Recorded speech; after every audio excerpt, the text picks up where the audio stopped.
51. Finish line. The race has become barbaric and some racers on the rear start to crash their vehicles onto each other. Ben's group isn't an exception. They're trying to crash on their rivals' cars. A car hit Ben from the left and tried to destroy his car. The navigator even opens their car's window and shoots some mud balls at Ben's car. Ben activates his car's magic shield to protect it from the mud balls. Ben needs to get away from this group as fast as he can.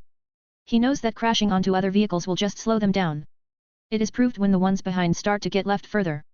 Those people just waste their speed to do the unimportant thing. Ben guards his position and tries to move faster. But his opponents also keep moving faster while trying to crashing Ben's car. He gets overtaken, then he overtakes back, only to get overtaken by other racers. The racers in his group are crashing into each other. But they still prioritize their speed. They also have some skills when crashing onto another vehicle and when dodging or blocking the crash. So their battle is interesting to watch by the audience. His group consists of 4 vehicles. There are 3 magic cars, which are Ben and 2 racers with the old model car. The 4th one is a biker with an old model engine too. The biker is also attacking with his spells while dodging attacks by cars. The racers except Ben have many experiences. They can keep up with Ben's car's speed without apparent exhaustion even when they try to crash onto other vehicles. So these racers must have a high amount of MP. Ben's car is the fastest here, but he's not skillful enough to reach the most front. The continuous attacks make him unable to move faster than his current speed. This rocky ground also makes it more difficult for him. That's why the other racers in his group can overtake him many times. Ben is relying on his car's performance to overtake them back. He also uses some weapons on his car to attack back and prevent the others from attacking like the wheel's weapons. The rocky track finished after many kilometers. Now they enter a mountainous track with hills, uneven ground, cliffs, big rocks, plants, etc. This is a big challenge and the hardest track in this race. Ben raises his car's air suspension to make his car higher. It will help his car avoid hitting some small rocks or logs on the way. On this track, vehicle speed doesn't matter. Only skill matters here. But Ben is used to this kind of terrain because his village is inside a forest and near a mountain. So he has driven through this kind of track many times. Ben can drive faster than the others in his group and get closer to the front group. Ben can drive through the bad ground with ease. Then when the mountain track ends, Ben is just a little behind the frontest group. After the mountain track, they enter the forest track. It's Ben's everyday meal, so he uses this chance to move forward. He drives faster than the others even though he doesn't know this forest. But he is experienced with forest ground. When they leave the forest, Ben has entered the front group. Surprisingly, Raymond is also skillful with a forest track. Raymond has left the group far behind and drives fast. He's not number 1 for nothing, says Ben while looking at Raymond who has gotten far. They enter the last track now, which is an open ground with tall grass that can cover their sight. The most difficult thing in here is to find their way back to capital and finish this race. The other racers have their navigators look at the track. They have sunroofs on their cars for their navigators to get higher POV and search for their track.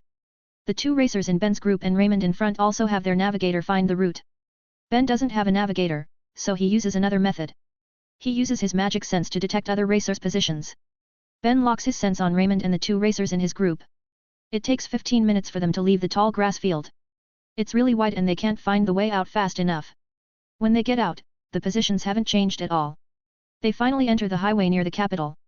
They drive on the highway to the capital. Ben drives faster to chase Raymond. The other 2 also drive faster and use all their MP. Ben can't leave the 2 racers even after he uses almost all his car's power. Then they enter the city road again and it becomes difficult for Ben to overtake or leave his group to chase Raymond. On the city road, Ben become number 4 because the other 2 are faster on the city road. Then they enter the last road before reaching the finished land. Ben uses this chance to move very fast and overtakes the others. The others also drive as fast as they can to keep their position. This long straight road will decide their fate in this tournament. Ben lower his car's suspension to get more downforce and get faster. Ben push his gas full and put one of his hands on a blue button behind the steering wheel. He waited for some time and pushed the blue button. The button is actually Ben's version of Magic NOS. His car accelerates very fast and chases Raymond's car at the very front. His sudden acceleration makes everyone surprised. It even makes the host become very excited. Ben moves very fast and gets closer to Raymond. Raymond realizes this and puts more magic power on his car to move faster. They reach the finish line side by side, but Raymond passes it first. The audience gets very thrilled by the narrow win. Both cars have become very close and they move very fast before the finish line. It's very unusual because Raymond usually wins with a large gap. The crowd cheers after watching some good battles in this race. They also never seen a car as fast as Ben's car. He has broken the record for top speed in this tournament. Too bad that his gap with Raymond was too far. So he couldn't overtake him before the finish line. If the track is a little longer, then Ben will win. But that's not a reason at all. Raymond, Ben, and the third position will go to the podium now. They go to a room behind the podium first to have a little rest. In the room, Raymond approaches Ben and talks to him. Damn son, you're really fast back there, says Raymond to Ben. Well, I've prepared that for the end, but it's not enough to win. A 5-time champion is really different, says Ben lightly. It will change if the track is a little longer. Besides, you've surpassed the top speed record in this tournament. And I'm sure that speed will break every record for top speed anywhere, says Raymond. Their conversation needs to be stopped because they need to come out. They go to the podium and get their prize for the race. Everyone cheers, especially for Ben who has made this race more interesting today. Ben also feels really happy because of the good result in his first race. He doesn't win, but becoming a runner-up on his first race is unbelievable. But suddenly, Ben hears a deep manly voice in his head. Kid, come here. Support me on Patreon if you like my story and want to read up to 25 chapters ahead of this novel and the other one. I've uploaded chapters 76 of this novel there today. You can also become a character in the fanfic. Check out my page in the public announcement. 52. Smog. Ben suddenly hears a voice in his head that calls him while he's on the podium. He doesn't know whose voice is this and tries to ask back. Who's this? Asks Ben in his mind. If you want to know, then come to my location, says the voice. Why should I believe in someone I don't know and won't even reveal his name? Asks Ben. You are very careful and quite a thinker, unlike your father, Escanor, says the voice. Ben is surprised to hear someone know about Escanor. He never meets the sun dragon Escanor even though he has Escanor's power. Furthermore, this person says that Escanor is his father, something that even he never consider. The only one who will call a dragon as a parent is another dragon slayer. The other possibility is another dragon. But dragons have disappeared from Earthland, so there shouldn't be any other dragons now. The only possibility left is a dragon slayer. But Ben pondered on whether he can believe this person or not. Still, this person knows about Escanor, so he might have important information that Ben always wants to know. Where are you? Asks Ben. He decides to meet this person, but he will be very cautious. On the mountains, north from your current position. I'm inside a cave, near a lake in the center of these mountains, says the voice. I'll go there after this, replies Ben. The voice was gone and Ben continued the winning award. It finished after half an hour, and Ben gets a reward of 15 million jewels. The first position gets 20 million, while the third position gets 10 million. After he finished everything, Ben goes to meet with the girls. He goes to the VIP room where they watched the race with Joseph's family. The girls hug him happily when he come and congratulate him for his win. They have some small talks before Ben tells them to stay with Joseph's family for today. He tells them he has a business that he needs to attend alone, and it might take a few hours. They know it's important, so they agree. I will give you some money to spend. But you need to stay with them and never walk on your own. Instructs Ben to the girls. We understand. We will stay with them until you return, replies Wendy. Don't worry, I will take them to explore the capital, so they won't be bored. Also, you can keep the money, I will buy them everything they want, says Joseph's wife, Lisa while hugging the girls happily. Lisa really liked Wendy because she always wanted a daughter. But she only got Arthur and never get a daughter. So she wants to pamper Wendy like she is her daughter. She also likes cats, so meeting two talking cats really makes her excited. Ben accepts her offer and leaves the room. He takes his car and leaves the capital Crocus. He goes to the mountains in the north of Capital City. Ben goes to the center area to find the lake. He arrives after an hour because the ground is very hard to pass. Then he searches for the cave and finally finds a cave with a rather small entrance. Is this the place? Ponders Ben.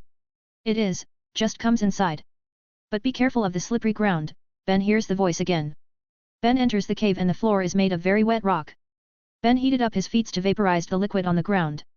It works and prevents him from getting slipped by the wet floor. Ben keeps walking deeper in the narrow cave. After walking for a few minutes, he feels a presence deep in the cave. Ben prepares to grab his revolver and is ready to fight anytime. A few minutes later, Ben reached the deepest part of the cave. He find a very big room that get illuminated by many lacrima crystals. Then in the center of this big room, is a giant skeleton. Ben can guess whose skeleton is this. A dragon's skeleton. Says Ben. That's right, this is what remains of me, son of Escanor, says the voice. What remains of you? Are you this dragon? But you should be dead, right? Your body has become a skeleton after all, says Ben. Indeed, I has died 5 years ago. But I have a way to keep my soul alive. That's why I can only talk to you through telepathy, says the voice. Wait. 5 years? I thought that the dragons disappeared 400 years ago, asks Ben with a confused expression.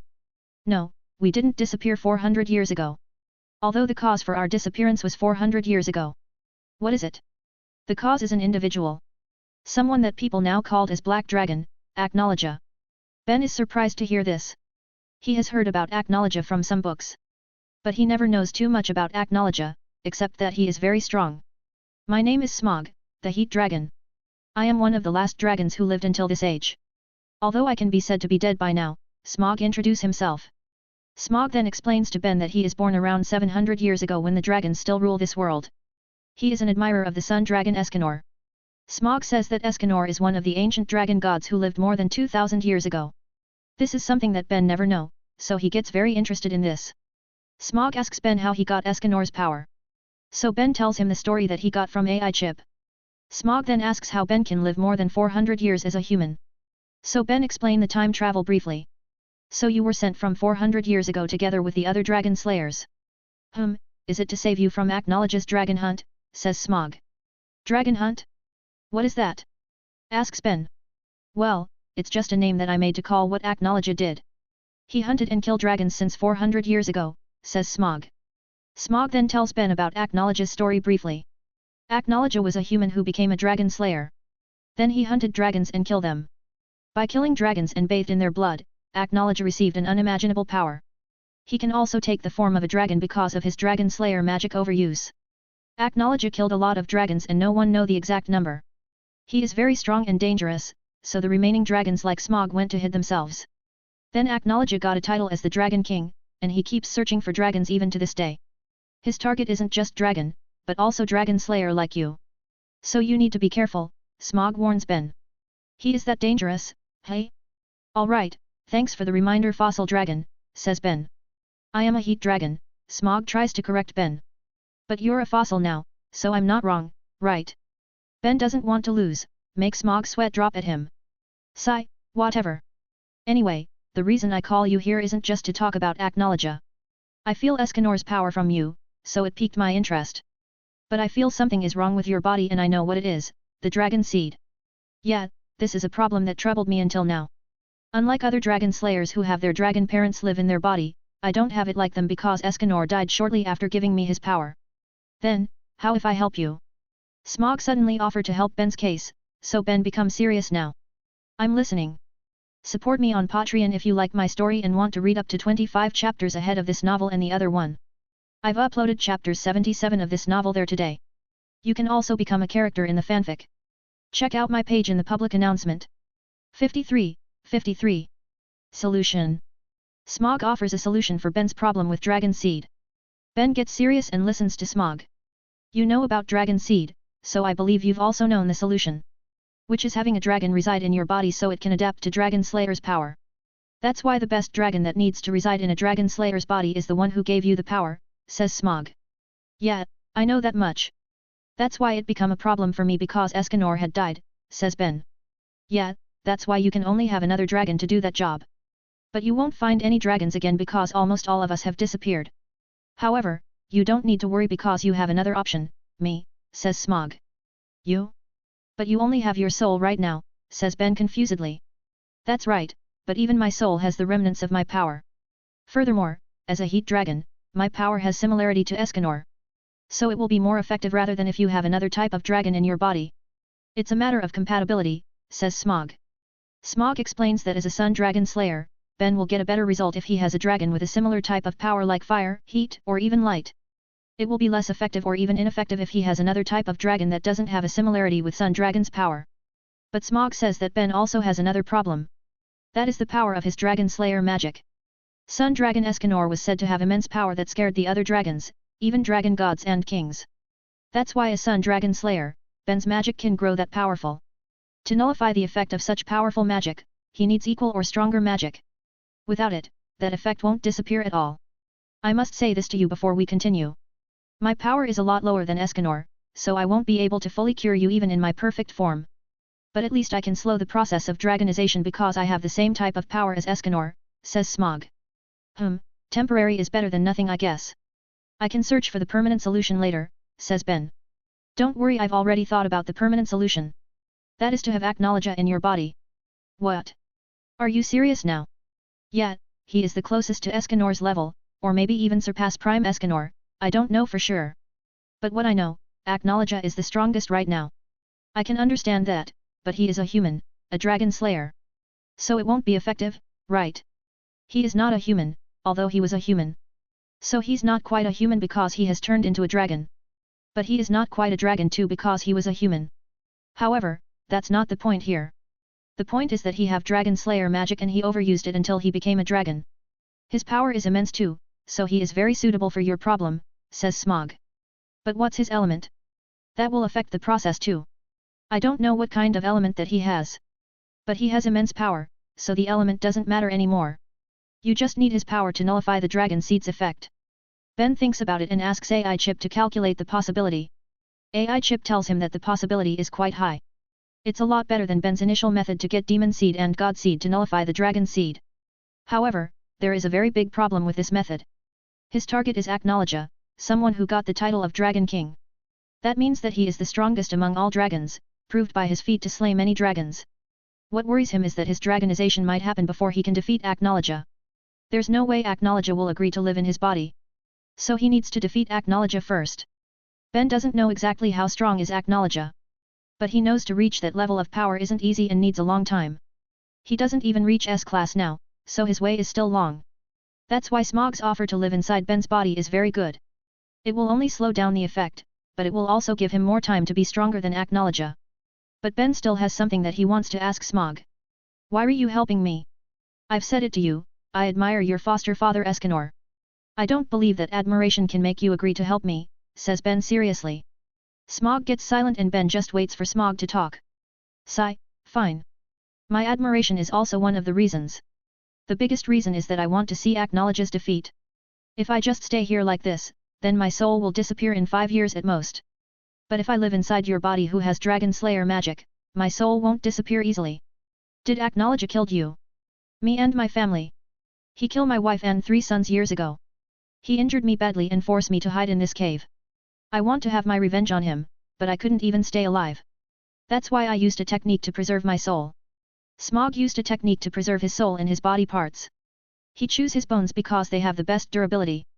But the price is he loses his skin, flesh, etc. and only leaves his bones. The drawback is that he can't leave this cave because he only has bones and a soul. Furthermore, if he leaves the cave, then Aknologia might sense him and hunt him again. He won't have sufficient power to fight Aknologia.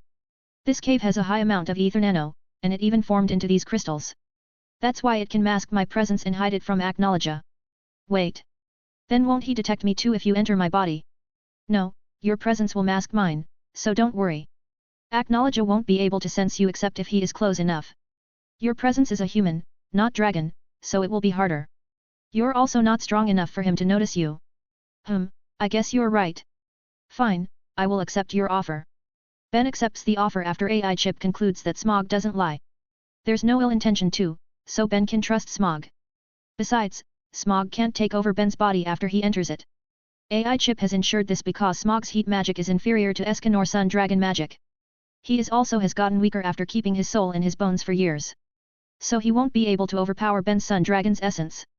Smog then tells Ben the procedure to make his soul enter Ben's body. They will use Dragon Soul technique like what the other dragons used on their Dragon Slayers. Ben approaches Smog's skeleton and puts his hands on it. Then he closes his eyes and flows his magic power on the skeleton.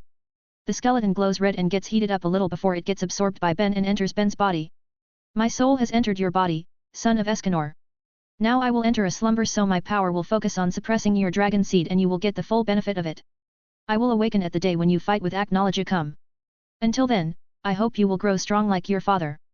Ben can feel Smog's consciousness starts to fade and he will enter his slumber. Yeah, I will grow strong, stronger than even Escanor. Good night, Smog.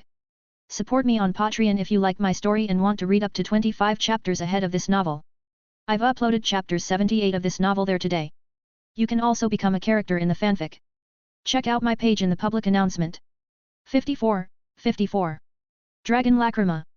Ben has inserts Smog's soul into his body through Dragon Soul technique. But it won't fully stop Ben's dragonization and just slow it down. Smog is far weaker than Escanor, so his soul can't make the antidote for Ben's dragon seed. Furthermore, Smog's soul only has a remnant of his real power when he's alive. So it will only help Ben a little, but that's enough for Ben. Previously, AI Chip predict that his dragon seed will grow fully in around 5 to 7 years, depend on his usage of Dragon Slayer magic. But now it increased to 10 to 12 years with his current usage of Dragon Slayer magic. However, that estimation can drop if Ben overuses his Dragon Slayer magic. That's why Ben needs to control his Dragon Slayer magic usage. At least he needs to use normal magic more often for weak opponents. In these 10 years, he will make sure that he grows strong enough to solve this problem permanently. His target is defeating the infamous Aknowledge.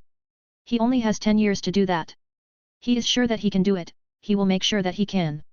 Ben's business is done here, but he decides to walk around and look at the crystals. This cave has a lot more crystals than the cave near his village. This place also has more ether nano that feel very dense. No wonder Smog choose this place to hide. His magic power gets covered completely by the ether nano. Sigh, too bad this place is too far from the village so I can't train here. Let's just take some crystals as souvenirs, says Ben while walking around. Ben looks around to find good lacrima crystals that he will take. With his magic sense and experience with lacrima crystals, he can find the best ones among these crystals. Ben spread his magic sense and finds some good crystals. He takes some that he thinks is the best among these good ones. He gather around 27 crystals with medium and small sizes but has better quality and a higher amount of ether nano than the big ones. Ben is about to leave when he felt something strange in the cave room. He feels something like a resonance, but it's faint. The source of this resonance is like calling him to find it. He concentrates and searches for the source of that feeling. Finally, he finds it right in the center of this room, and it is under the ground where Smog's skeleton was located. Ben put his crystals and checked the location that he sensed. Ben digs the soil for a few minutes until he makes a 3 meters deep hole. Inside there, he finds a strange crystal ball with bright red color. What's this? A dragon ball? Do I need to find 6 more balls? But this doesn't have any star inside it, says Ben jokingly. Item founded, Heat Dragon Lacrima. What the F? It's really a dragon ball. Ben gets surprised by his joke that becomes real. Natural Dragon Lacrima, a lacrima crystal that formed in the location of a deceased dragon. Formed from the gathered essence of a dragon's corpse. The chance for the natural dragon lacrima to be formed is higher in a place with a high magic density. But it's still very low. Maybe this lacrima can be formed because Smog's soul is still here for years. Ooh, so this is very rare, huh? But why did you call it natural dragon lacrima, and not just dragon lacrima? Asks Ben. There are 2 types of dragon lacrima, natural and artificial. The natural one is like what you just found. The artificial one is made by mages using the remnants of dragon. They extract the dragon's magic from the remains and insert it into a lacrima crystal. Damn, they can even get the power of a fossil. Is this like Jurassic Park? Ben is amazed by the information. Ben looks at Smog's dragon lacrima that has the size of his fist. He become curious about this dragon lacrima now. Where did you find all those information? From one of the books that you've scanned in school. You will know it too if you read the books instead of just scanning them. Ben's sweat drop at AI Chip that lecture him, her owner. But he is immune to this kind of tone from AI Chip. She has been like this since he arrived in this world after all. Does this thing have any usage? Asks Ben. It can grant the power of dragon if placed in a mage's body. Ben widened his eyes in shock because of that revelation. He is surprised to know that a dragon slayer can be made just with a crystal like this. That means the dragon slayer doesn't need to learn their magic from a dragon. This also allows future mages to become dragon slayers even when dragons have perished. They just need to make an artificial dragon lacrima. AI Chip also explains to Ben that the dragon slayer who uses dragon lacrima won't have dragon seed. Now Ben gets very jealous because they don't need to worry about turning into a dragon. Sigh, maybe I should put this thing inside my body and stop using Sun Dragon Slayer magic, says Ben while sighing. I advise you to not do that. You already have Sun Dragon Slayer magic. Your Sun Dragon Slayer magic hasn't matured and is still weak. Adding another Dragon Slayer magic will only make your progress slower and your power become half-baked. Furthermore, even though your Sun Dragon Slayer magic also utilizes heat, but it will be very different from Heat Dragon Slayer magic. I think you're right. Training 2 types of Dragon Slayer will split my concentration and make me can't reach its max potential, says Ben. If you want to add another power, then add it after your power mature and you reach a very high level on your Sun Dragon Slayer magic. Alright, I'll follow your advice. I will keep this lacrima and learn it. Maybe I will learn some things about heat and apply it to my magic. Ben decides to keep Smog's dragon lacrima for him to learn. It might be useful in the future and help him when he needs it. It's also very rare, so he won't just leave it here like an idiot. Ben takes the crystals that he has gathered and gets out of the cave. The sky has started to get dark, but Ben doesn't realize it when he's in the cave. He put all the crystals in his car's trunk and drive back to the capital city. When he reaches the capital, it's dark already. But the city is not dark at all, it's very bright with colorful lamps everywhere. The streets are also full of people and stand like a festival. Well, it's really a festival to close the racing tournament. Many people have come to the capital today, so the kingdom needs to do something that will make them happy. The only way is to make a festival like this. Ben drives slowly among the crowd and it's really hard to pass through. Everyone recognizes his car and knows that he is the runner-up of today's race. So they get close to his car and want to see him. Ben sigh and just wave from inside the car while keep driving very slowly. He finally reaches Joseph's place after 2 hours even though he just drives inside the city. The crowd is really crazy and makes it hard for him to drive. Ben gets out of the car and enters Joseph's capital residence with a tired expression. Ben walks to a couch and just slump on it while sighing. A maid approaches him and asks if he needs something, so he just asks for cold water. "Ah, where are my sisters?" asks Ben. "They are walking around with Madam to enjoy the festival." "As for Master, he is in his office," answered the maid. Ben nod and the maid leave to take his cold drink. Ben enjoy the drink after it arrive and rest for a few minutes. Then he goes to find the girls because there will be a firework tonight. The girls want to see it with him, so he needs to find them. Sigh, it's tiring to be a big brother. Support me on Patreon if you like my story and want to read up to 25 chapters ahead of this novel. I've uploaded chapters 79 of this novel there today. You can also become a character in the fanfic. Check out my page in the public announcement. 55. Return. After resting for a few minutes, Ben gets out of the house and climbs to its roof. Then he runs and jumps on the city rooftops while spreading his magic sense. He knows the girls' magic signature, so he will find them easily.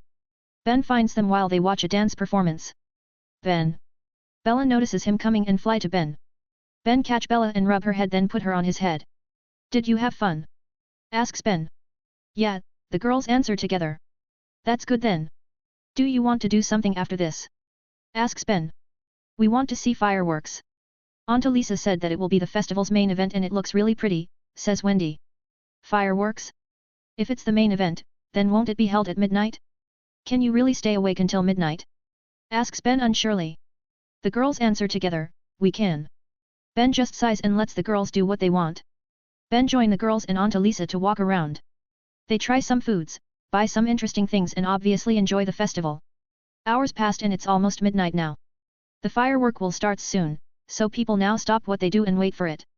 Ben's group now sits on a rooftop to get a better view. Surprisingly, the girls are still awake even with some difficulties. Wendy sits on Ben's lap while nodding off, but still, keeps herself awake. Bella and Carla sit on Wendy's lap while nodding off too. Then suddenly the first firework is shot and explode. The girls wake up instantly and look at the sky.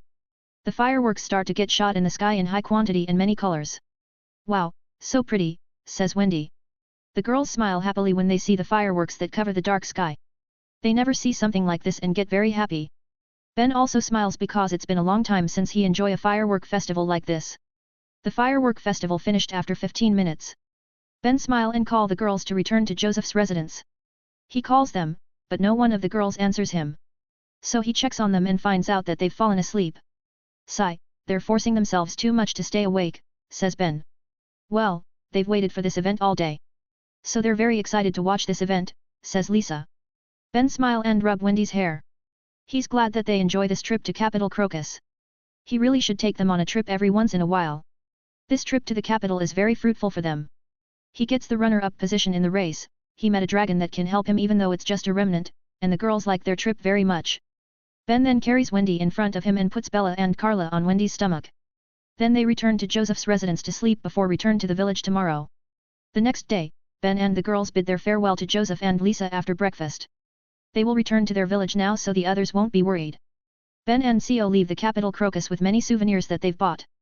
Lisa also gave them more items, so now their car's trunk and back seat are full. Ben and I-san, where did you go yesterday? Asks Wendy. To the mountain on the north of Capital Crocus. I sensed something strange there, so I checked it. Then, I found this, says Ben while taking out the dragon lacrima from his pocket. Carla raised an eyebrow and asks, a red lacrima crystal? Is that it? This is not just any lacrima, this is a dragon lacrima. A lacrima filled with a dragon's power that can grant someone the dragon's magic. In another word, this lacrima can make someone into a dragon slayer, says Ben. The girls are surprised by this and widen their eyes. They never know that they can get a dragon slayer magic from a crystal and not by learning it through a real dragon. Ben doesn't tell them more details like that. This method using dragon lacrima doesn't have the risk of dragonization. They don't know that there is such risk, and they don't need to know it. Wendy is already fine with Grandeni sleep in her body. So she won't turn into a dragon at all, unlike him who still has that risk. It will just scare her if she knows about such risk. They arrive in the village in 2 hours and go to the guild hall immediately to meet Rubal. They report what they've done and got yesterday, including the dragon lacrima. What should I do with this, Gramps? Asks Ben. You can save it for the future. You never know when you will need it. We can use it on a weapon to use its magic, but I'm not sure if even Mithril can hold the heat, says Rubal while analyzing the lacrima. I think you're right. I'm sure that a heat dragon can reach my level of heat and even higher than that. His power is the heat itself, not me who can only use the heat of the sun, says Ben. Yeah, but if he is looking up at your dragon parent that much, it means his heat couldn't reach the sun dragon's heat. So I think his heat is far higher than yours but lower than sun dragon Escanor. Possibly around the sun's surface temperature or the middle section, while Escanor could use the sun's core temperature, says Rubal. Rubal's theory sounds possible and makes sense for Ben. The dragons are like human mages, they have varying levels of power. Some are stronger than others, while some are weaker. Smog is clearly weaker than Escanor who was titled as Ancient Dragon God. That's why AI Chip doesn't recommend Ben to use Smog's dragon lacrima. It has a lower potential than the power that he got from Escanor. So it won't help him, and will just disturb his progress. He just needs to focus on his Sun Dragon Slayer magic. Even Smog said that Escanor is an ancient dragon god. That means he is one of the strongest dragons in the past and his potential is top tier. No need to add another power because this is enough. I will teach you spatial magic to keep that lacrima safely. It is a spatial magic spell where you can keep anything inside as long as you have enough room. Only you can have access to that spatial pocket, says Rubal. Oh, that's a good idea. It will be useful if I need to keep the stuff that I find, says Ben. Rubal teach Ben the spatial pocket magic that day. It's not easy for Ben to learn a new type of magic. But he likes to learn a new thing and keep training it. He learned the spatial pocket in 4 days and only have 1 cubic meter room in his pocket. It's small and can only store a few things, but it's enough for now. He can make it bigger as he uses this magic longer and understands it more. After learning the spatial magic, Ben decided to train one of the sun's powers that he hasn't learned, gravity. His heat, fire, and light elements that formed his sun's plasma have reached a bottleneck. So he can't raise their power fast enough now. He thinks that it's because he leave the sun's gravity power and only trained the other power. So now he will start to train it and strengthen his Sun Dragon Slayer magic. Support me on Patreon if you like my story and want to read up to 25 chapters ahead of this novel. I've uploaded chapters 80 of this novel there today. You can also become a character in the fanfic. Check out my page in the public announcement. 56. Gravity Element. Ben starts to train Sun Dragon Slayer's gravity element. He has learned the theory but hasn't tried it at all. So at least he knows what to do and the concept behind the gravity element.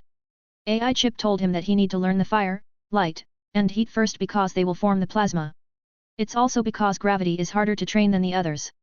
AI Chip also told Ben to find gravity magic references as many as possible.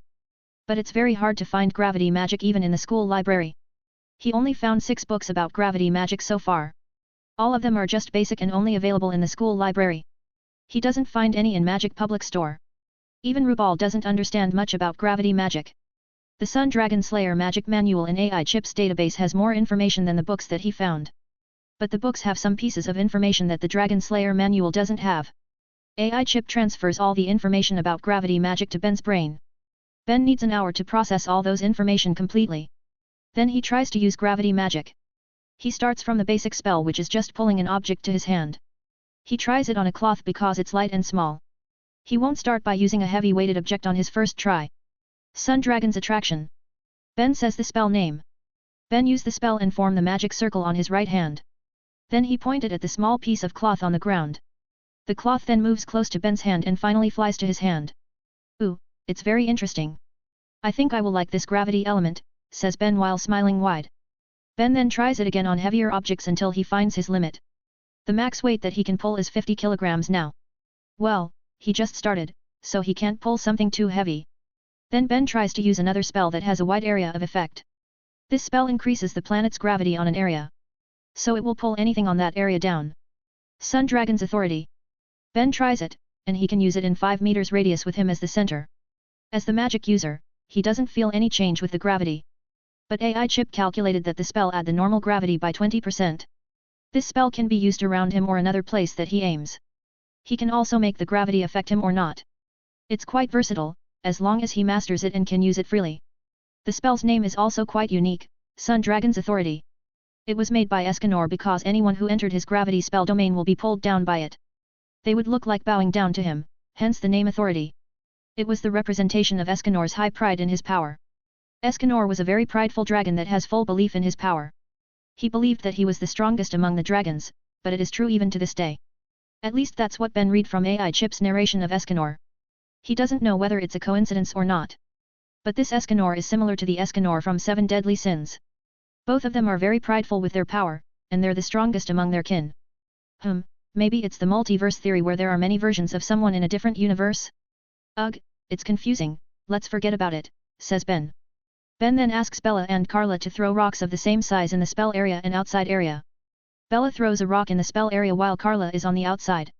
They throw it with the same power and the ones that enter the spell area fall noticeably faster.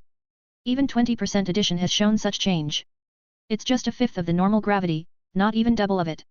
If I can make 10 times gravity, then it will be very heavy, says Ben after analyzing the spell's effect. The sun's gravity is far greater than the planet's gravity. It can even affect the planets in the solar system to move around it. If Ben can utilize the full gravity power of the sun, then he can even pull the moon down. Maybe I'm exaggerating, but that sounds possible with the sun's full gravity power. I don't know how long I need to train and reach that level though, ponders Ben. Ben leaves that thinking and focuses on training again. He keeps using the spell and improve his area of effect and power. He reach his limit at 15 meters radius and 2 times gravity, or 100% addition. He still has many MP left, so Ben tries the last basic spell that he needs to learn. This spell is a Dragon's and Dragon Slayer's signature move. Ben gather MP in his mouth and create a magic circle in front of it. Ben takes a deep breath and says the spell's name, Sun Dragon's Gravity Roar. Ben roar and spew out black purplish energy from his mouth. He aimed the roar of the forest and it hit the trees. The trees get destroyed and the surrounding trees also got affected even though they aren't hit. When Ben finishes his spell, he asks AI Chip. Why is it affecting the surrounding trees? It's because of the gravity. The gravity in your roar pulls the surrounding objects just like how gravity should be. Oh, so if it gets stronger, it will affect wider area too? Asks Ben. Yes, but the effect will not be as big as the other spells that are used purely to affect a wide area. Okay. So now I have fire, heat, light, and gravity. I can also use plasma by combining fire, light, and heat. Damn, 4 basic elements and 1 combination element at once. No wonder you told me to not use the heat dragon Lacrima, says Ben. That's right. You already have many things to learn. You can't take more or it will only halt your power growth. You also need to know that you can combine your gravity with the other elements and create the perfect sun power. You mean my solar power isn't perfect yet? Asks Ben. Yes, it's not perfect yet. Sigh, I thought I'm good enough, says Ben while sighing. Ben trains his Sun Dragon's gravity roar again until he runs out of MP. His gravity roar is far weaker than his other roars. But he thinks that this gravity power is more interesting because it's very rare. After his training, Ben learns the other advanced gravity spells that he still can't train currently. All those spells are interesting and Ben wants to try them soon. But he knows he needs to focus on the basics and strengthen his foundation. So now Ben make his plan to train the gravity element as fast as he can. But he still prioritizes the strong foundation and not just fast improvement. If he ignores the foundation, his power will be fragile. He make the general plan together with AI Chip. Together with AI Chip, Ben can plan the best steps to learn this gravity element. Of course, he doesn't forget the training for his physique and other elements. All of those are important for him, so he also put them in his plan. Ben finished his planning and from that day, his hard training started. It's like repeating the 2 years where he just keeps training. But now he still does other things like jobs and playing. It's just that he trains a lot more often than usual. Ben train, do his jobs and play with the girls. He trains on Tuesday to Friday, plays with the girls on Sunday, and takes jobs on Monday and Saturday. On Monday, he teaches at the magic school, while on Saturday, he takes a lone job.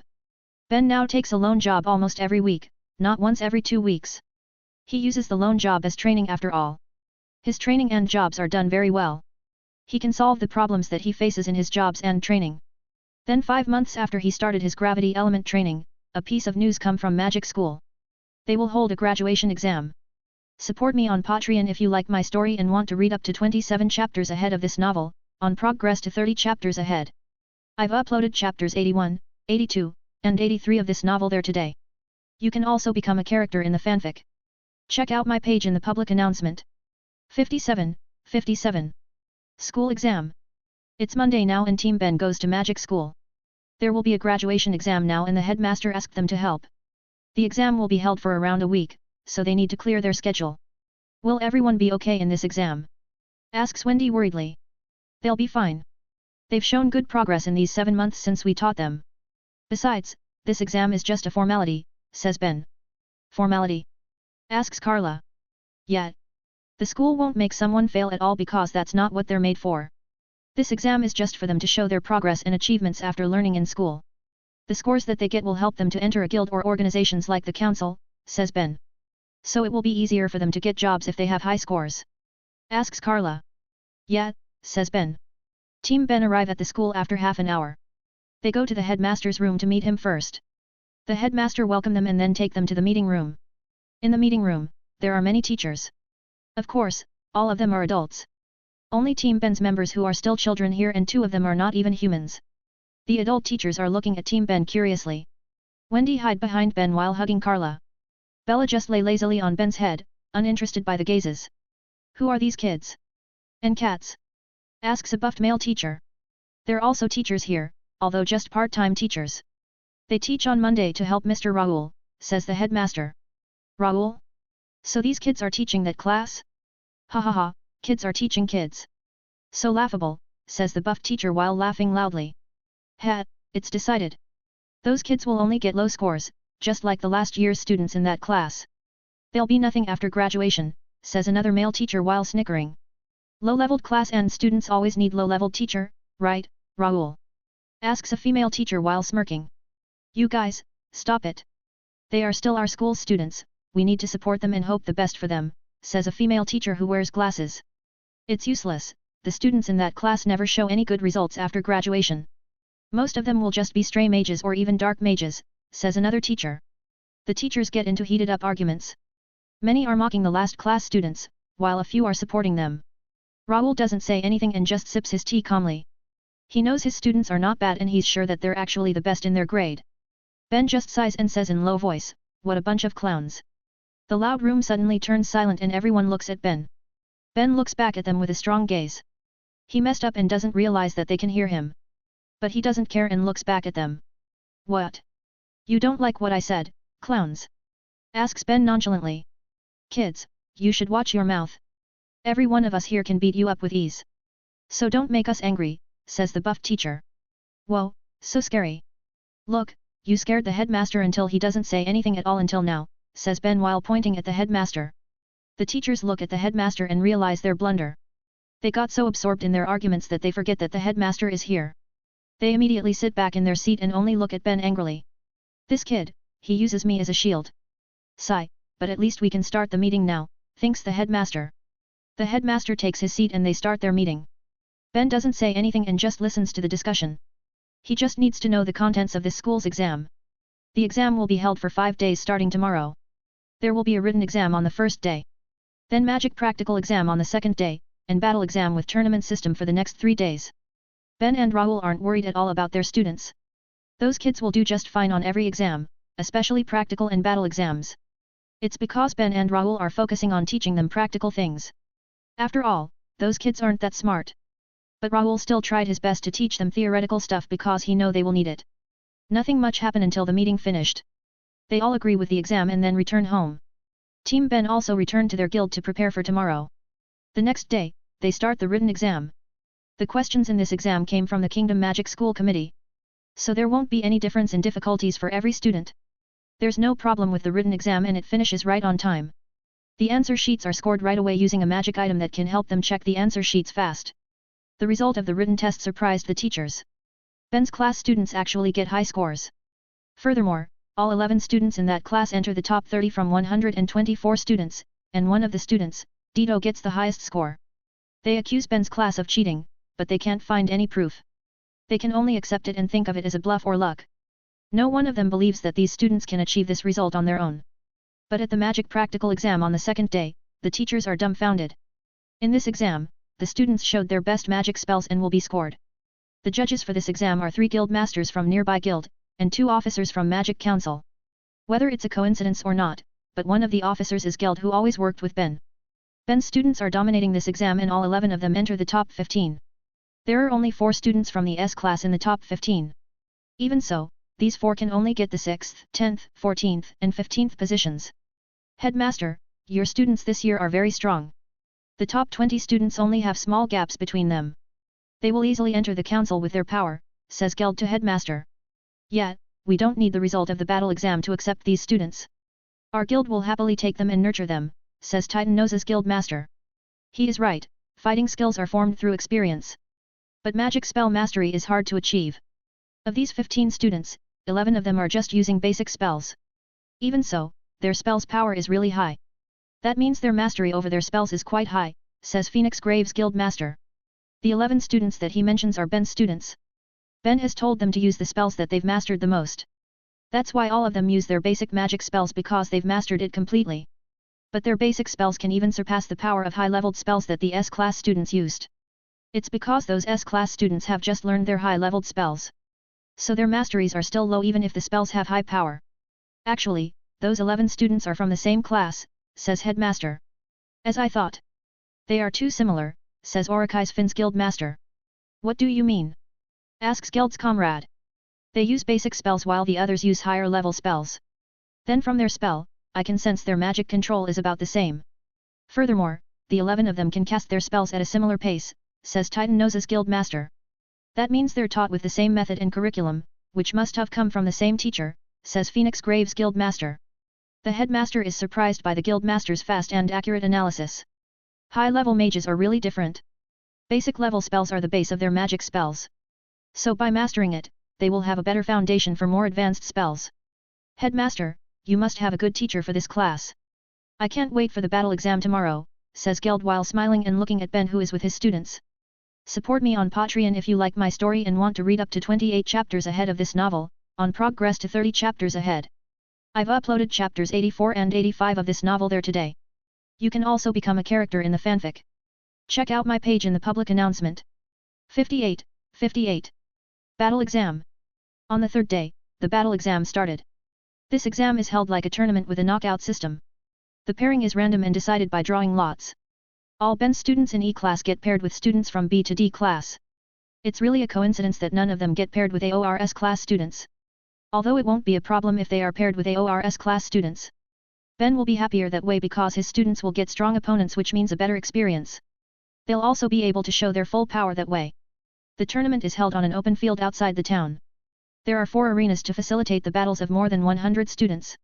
For the first round, they have set a 10 minutes time limit so it won't take too long. The school also has built barriers on each arena to avoid stray spells from hitting the audience or other arenas. The referees are from Magic Council so it will be fair. The Kingdom's Magic School Committee takes this exam very seriously. It's because the kingdom doesn't have many good mages for some years. Also, there are many problems with dark guilds. Now they can only place their hope on the future generation. So they need to be serious with their magic schools because these students will be their future pillars. The tournament started, and one of Ben's students come up on the first group. That student is Felice who uses Requip magic. Her opponent is from C class which is a boy. He looks very confident and even looks down on Felice. I'll give you a chance to surrender now because you're a girl. If you decide to fight, then I won't show any mercy, says the boy. Have you forget yesterday's result? I have a better score than you in the previous exams, says Felice. Ha, you might have better scores before, but fighting is different. I will show you that your class is trash, and so are your teachers. You even have a kid our age as your teacher, what a joke. He must be as weak as you guys, says the boy arrogantly. That words, I won't forgive it. No one can badmouth our big brother like that. I will destroy you, says Felice with an angry tone. The boy suddenly feels a chill, but he ignores it and thinks that it's just a bluff. Felice's classmates also yell and tell Felice to beat the boy to a pulp. Ben sees this and sighs. Mr. Raoul, it seems we need to teach them how to control their emotion, says Ben. Well, you're right, but I can understand their feeling. For them, you are their idol and they really look up to you. They won't accept such insult easily. Even I will be angry if you are mocked like that, says Raoul.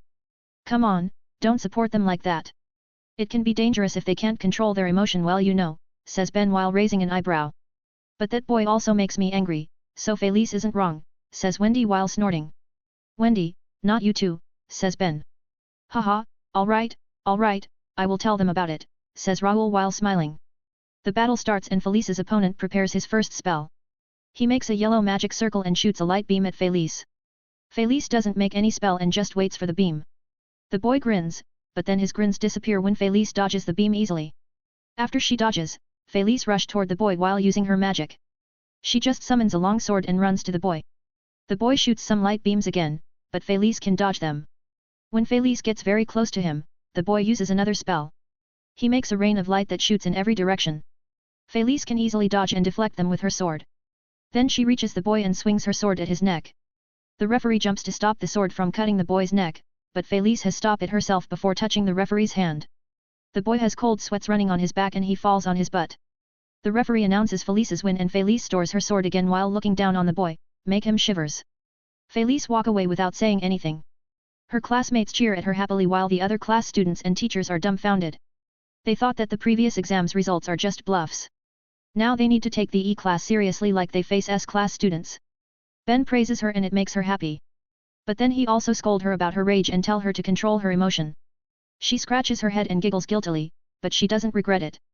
Then the tournament continue and Ben's students come up one by one. Now their opponents take them very seriously and not underestimating them. Even so, the E-class students still defeat them easily. Fighting is something that Ben often taught to them, so they have a lot of experiences. He even took them to hunt wild animals or magical creatures sometimes, which gave them real battle experience. That's why on the first day of the battle exam, all E-class students passed. The first day has sorted all the students into 64 students that will fight tomorrow. It is composed of all S and E-class students, and the others are from the other classes. Ben instructs his students to go home and rest to prepare for tomorrow's battle. They do as he says and immediately return to their home. Team Ben also returns to their village and doesn't follow the meeting. Raoul will take care of that because it's just an evaluation for today's event. The next day, they resume the tournament of the battle exam. Now some E-class students are paired with S-class students.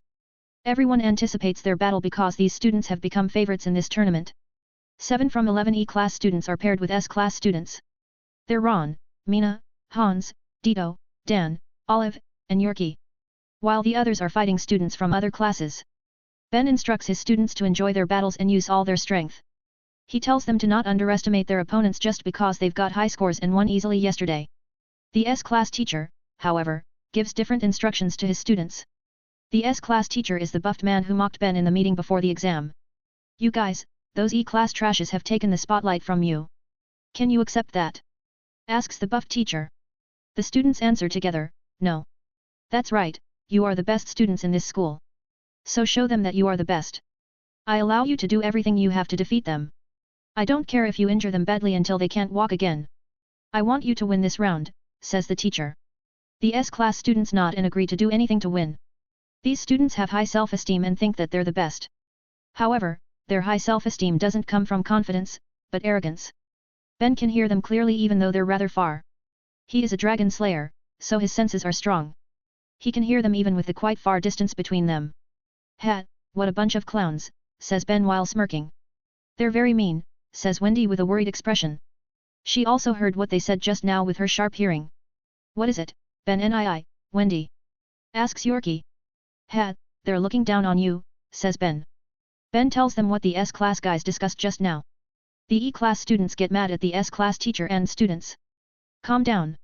Instead of being angry, you guys need to show them your power. Show them that you can win even though they use dirty tricks. But you need to control your emotions to not being baited by them. After all, Ben can't continue his words because the students cut him off. Great mages talk with action, not words, say the students while smiling widely. Ben smiles and says, that's right, and great mages can control their emotion to not affect them. Show them your power and what you've learned in this school. Show them that you are greater than them. We will conquer this tournament. Support me on Patreon if you like my story and want to read up to 29 chapters ahead of this novel, on progress to 30 chapters ahead. I've uploaded chapters 86 and 87 of this novel there today. You can also become a character in the fanfic. Check out my page in the public announcement. 59. Easy wins. The second day of the battle exam has started. Ben also heard the S-class is plotting something against them and warned his students. They all aren't discouraged and even get more fired up. There will be 3 rounds in today's match. The first one is to decide the top 32 from 64 students. The second round will decide the top 16, and the last round is to decide the top 8 for the quarter-final. Tomorrow, they will hold the quarter-final, semi-final, third position match, and grand final. That's why the students need to manage their energy for 3 matches today and tomorrow. But they still need to prioritize winning or they won't even need to use the saved energy. The tournament started in all 4 arenas. 2 of Ben's students will fight now. They're Hans who uses illusion magic and Guy who use bubble magic. Hans is facing an S-class student, while Guy faces a C-class student. There will be no problem in Guy's match as her opponent is clearly weaker than her. But Hans' opponent is quite a trouble because the S-class students are up to no good. Hans and Guy are walking to the arena calmly with full confidence.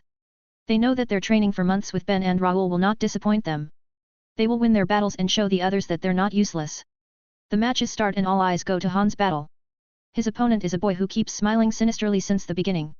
He even also keeps cracking his neck and knuckles on the arena. Hans, long time no see, says the boy while smiling sinisterly. Yeah, it's been more than a year since we talk, Rowan, says Hans. Ha, you seem braver now, says Rowan. I am not the same with me in the past, says Hans. Ben watches this and asks, they know each other. Yeah, Rowan was bullying Hans before we become students. He and his friends often beat Hans together, says Ron. Then Hans needs to end their problem now to move forward, says Ben. While Hans and Rowan are talking, Guy has started her battle. She creates some basketball-sized bubbles to surround her opponent.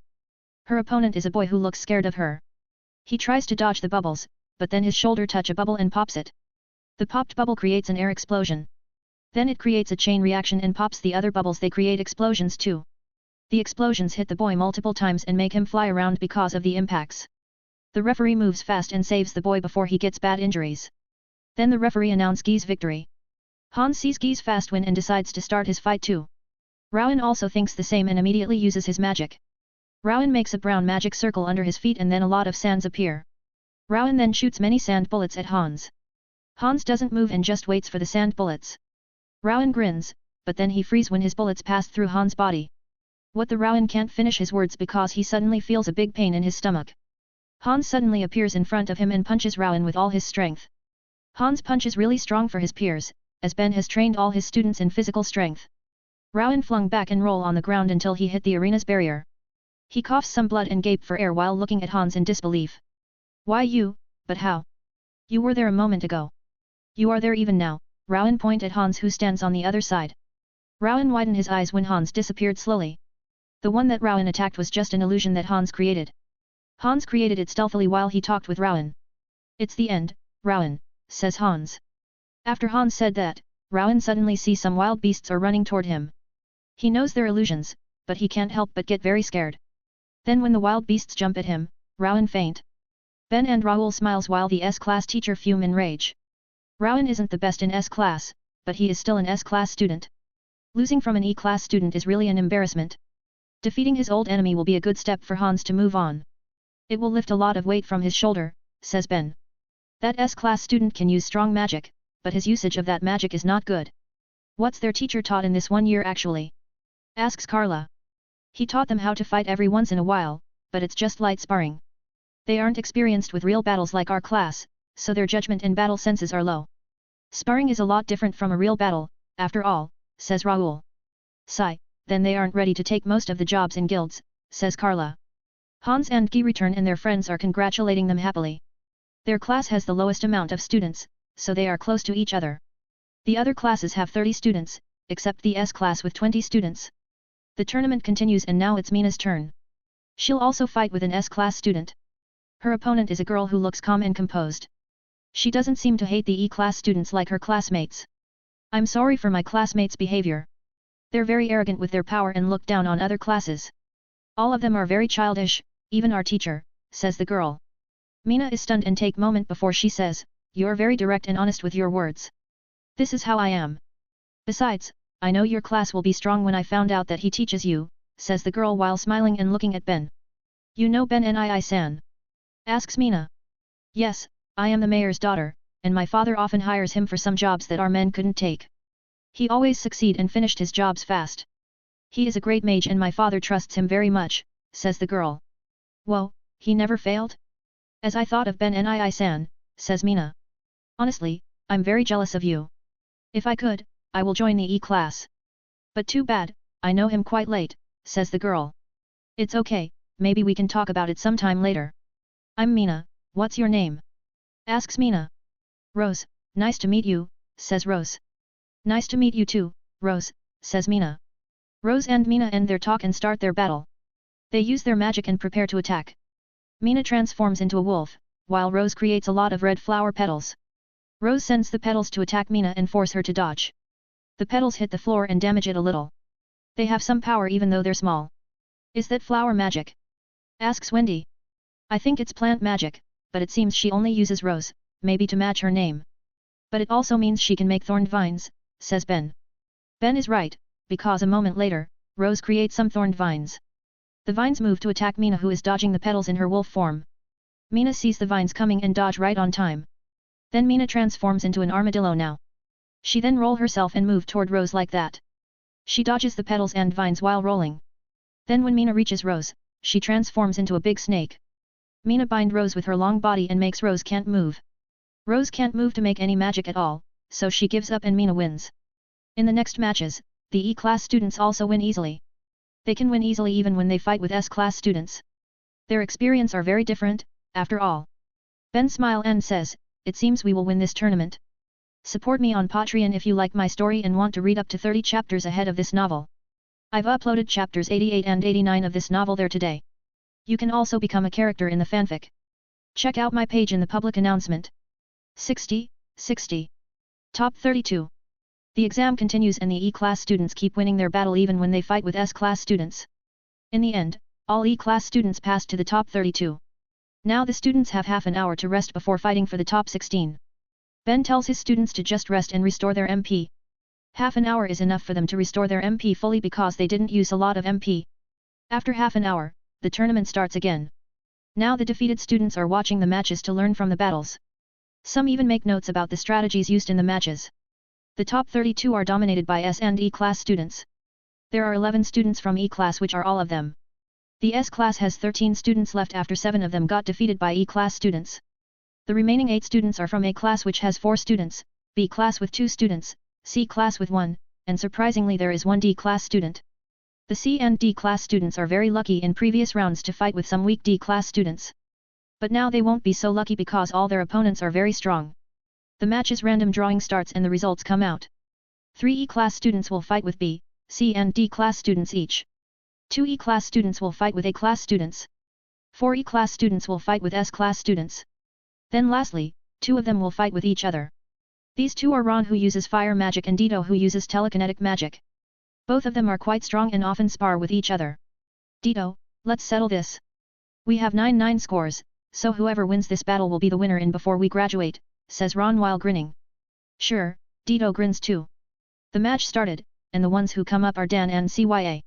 Dan will fight an S-class student, while CYA fight a B-class student. They walk calmly because they know that their top competitors are not other classes' students, but their classmates. CYA can win her fight easily against a boy from B-class who uses earth magic.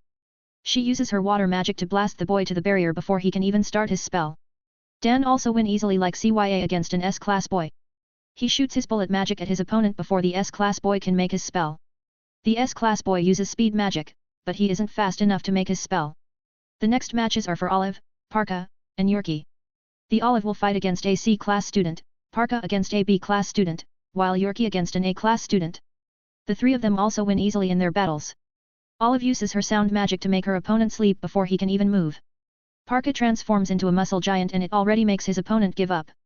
While Yorkie moves very fast with his lightning magic to avoid his opponent's ice spears, then coat his opponent in one punch. There's no problem in the E-class students' battles. Even the ones after that who fight against S-class students also win easily. Then finally the last group come up. This is the time for Ron and Dito to fight. There are Guy and Felice too in this group, and they fight with S-class students. There's also an S-class match between 2 S-class students in the last arena. Even so, all eyes are pointed at Ron vs Dito's match, not on the S-class match. Ron, Dito, don't fight yet and wait for us to finish. It won't be long, says Guy to Ron and Dito. Ron and Dito look at each other and reply, sure. The S-class students who will fight against Guy and Felice get angry. But looking at their classmates' defeat, Guy's words seem to be right. Now they look down and clench their fists in frustration. Ben just smirks from his seat and says, "Hat, look at their cheekiness. They've learned how to play with their opponent's emotion." The matches started soon after that, but Ron and Dito aren't moving. They just stand and look at Guy's and Felice's fight. Those two really win easily and very fast. They defeat their opponents before they can make their spells again. Then after Guy and Felice finished their battles, Ron and Dito start their battle. Ron covers his hands and legs with fire then runs toward Dito. While Dito covers his body with telekinetic energy and float in the air. The other students are impressed at Ron and Dito's speed when forming their spells. Their speed is impressive for students who have just learned magic for a year. Even the adults are impressed by this. Ron runs to Dito while Dito lifts many small rebels that spread all over the arena from the previous battles. Dito then sends the rebels to Ron, so Ron stops and uses a defensive spell. Ron spins his body and makes a spinning ball of fire to protect himself. The rebels hit the fire and the clashes create some small explosions. When Dito's attacks stop, Ron also stops his defensive spell. "What's wrong, Dito? You know that long-range attack like this is useless to me now," says Ron while smirking. "Hat, I'm just testing the water," replies Dito while smirking too. Dito then covers his whole body with more telekinetic magic. Now he exudes a white aura and his eyes also glow white. Then he flies to Ron who also runs toward Dito with fire on his hands and legs. They meet and grins before sending a punch to each other. This is their favorite combat style, direct combat like a man. Although they often use long-range combat with other students, they always fight directly in their battle. Ron and Dito send punches and kicks to each other without defending anything. They get more excited as the battle goes on, and they exert more strength and speed. Their clashes create booming sounds that spread all over the field. The audience gets drawn by their battle that seems very interesting. The students are shocked by their power and endurance. They don't know how they can have such strong attack power while having strong defense too. "I hope they don't go too far and hurt each other too much," says Olive with a worried tone. "Don't worry, they know their limit. They also won't hurt each other badly. They're good friends, after all," says Dan. Both Ron and Dito keep sending punches and kicks while defending or taking the attacks with their body. They get hit many times, but no one of them wants to go down and keep trying to stand. They keep fighting for 9 minutes, just 1 minute away from the time limit. They have many injuries and get very tired now. They look at the time and then look at each other. "Let's end this fast, Dito," says Ron. "Yeah, let's use all of our power," says Dito. Ron and Dito distance themselves and charge their magic. Then they run to each other with their fully powered punch. Their punch meets with each other and creates a bigger impact than the previous clashes. They get into a stalemate and both of them have the same thinking. They each send an uppercut to each other and hit each other's jaw. It makes them flung upwards and fall to the ground. Both of them lay on the ground and try to stand up. It is very hard for them to stand up with their injuries. Then after trying many times, the one who can stand up is Ron. Dito can't stand at all and he faints. Ron raised his hands up and the audience roar in excitement. This battle looks like a final for them. Ben also smiles seeing no one of them give up until they can't move again. They already have the mentality to be great mages. Support me on Patreon if you like my story and want to read up to 30 chapters ahead of this each novel. I've uploaded 1 Chapter 90 of Fairy Tale, Sun Eater. 2 Chapter 101 of Transcended as Lord Buggy. You can also become a character in the fanfic if you want. 61. E-Class Domination. Now the top 16 have been chosen and all of them are from E and S class. The E-Class has 10 students, while the S-Class has 6 students on top 16. Only Dito doesn't pass after losing from his classmate, Ron. After 30 minutes of rest from the previous round, the drawing for the top 16 starts and it shows the result after a moment. 6 E-Class students will fight with 6 S-Class students, while the other 4 E-Class students will fight with their classmates. The 6 E-Class students who will fight with S-Class students are Ron, Guy, Olive, CYA, Parka, and Yorkie. While the 4 students who will fight with their classmates are Mina, Hans, Dan, and Felice. This will be the last round for today's tournament. So all 16 students need to go all out to enter the top 8 and fight at the quarter-final. But Ben is sure that the top 8 will be filled with E-Class students. The ones who come up first are Guy, CYA and Yorkie who will fight with S-Class students. Then there are Mina and Dan who will fight with each other. There are 4 arenas, so there will be 2 batches in this round.